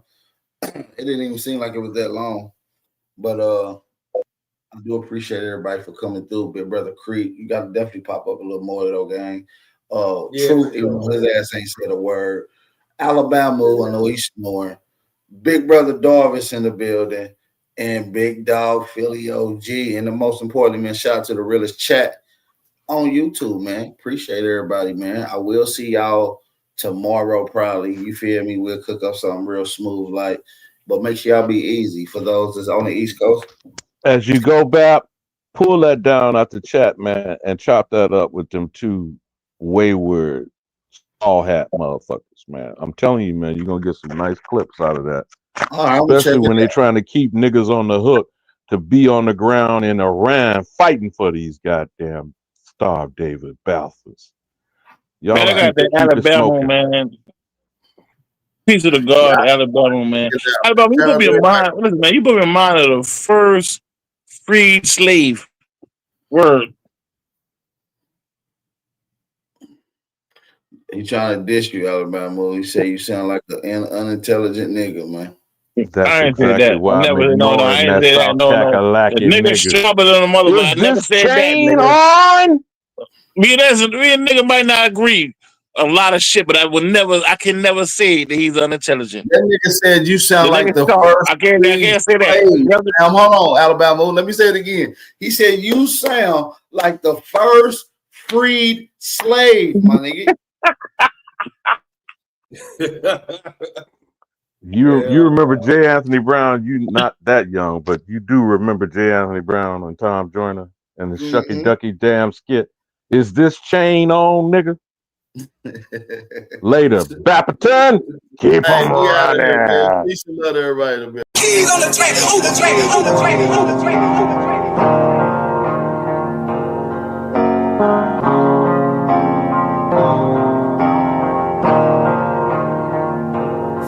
For the stats, I be beating the odds. In the blood, it be making me calm. Ride the turbines just like I'm Saddam. I'ma blow up just like I'm a bomb. I'ma leave it.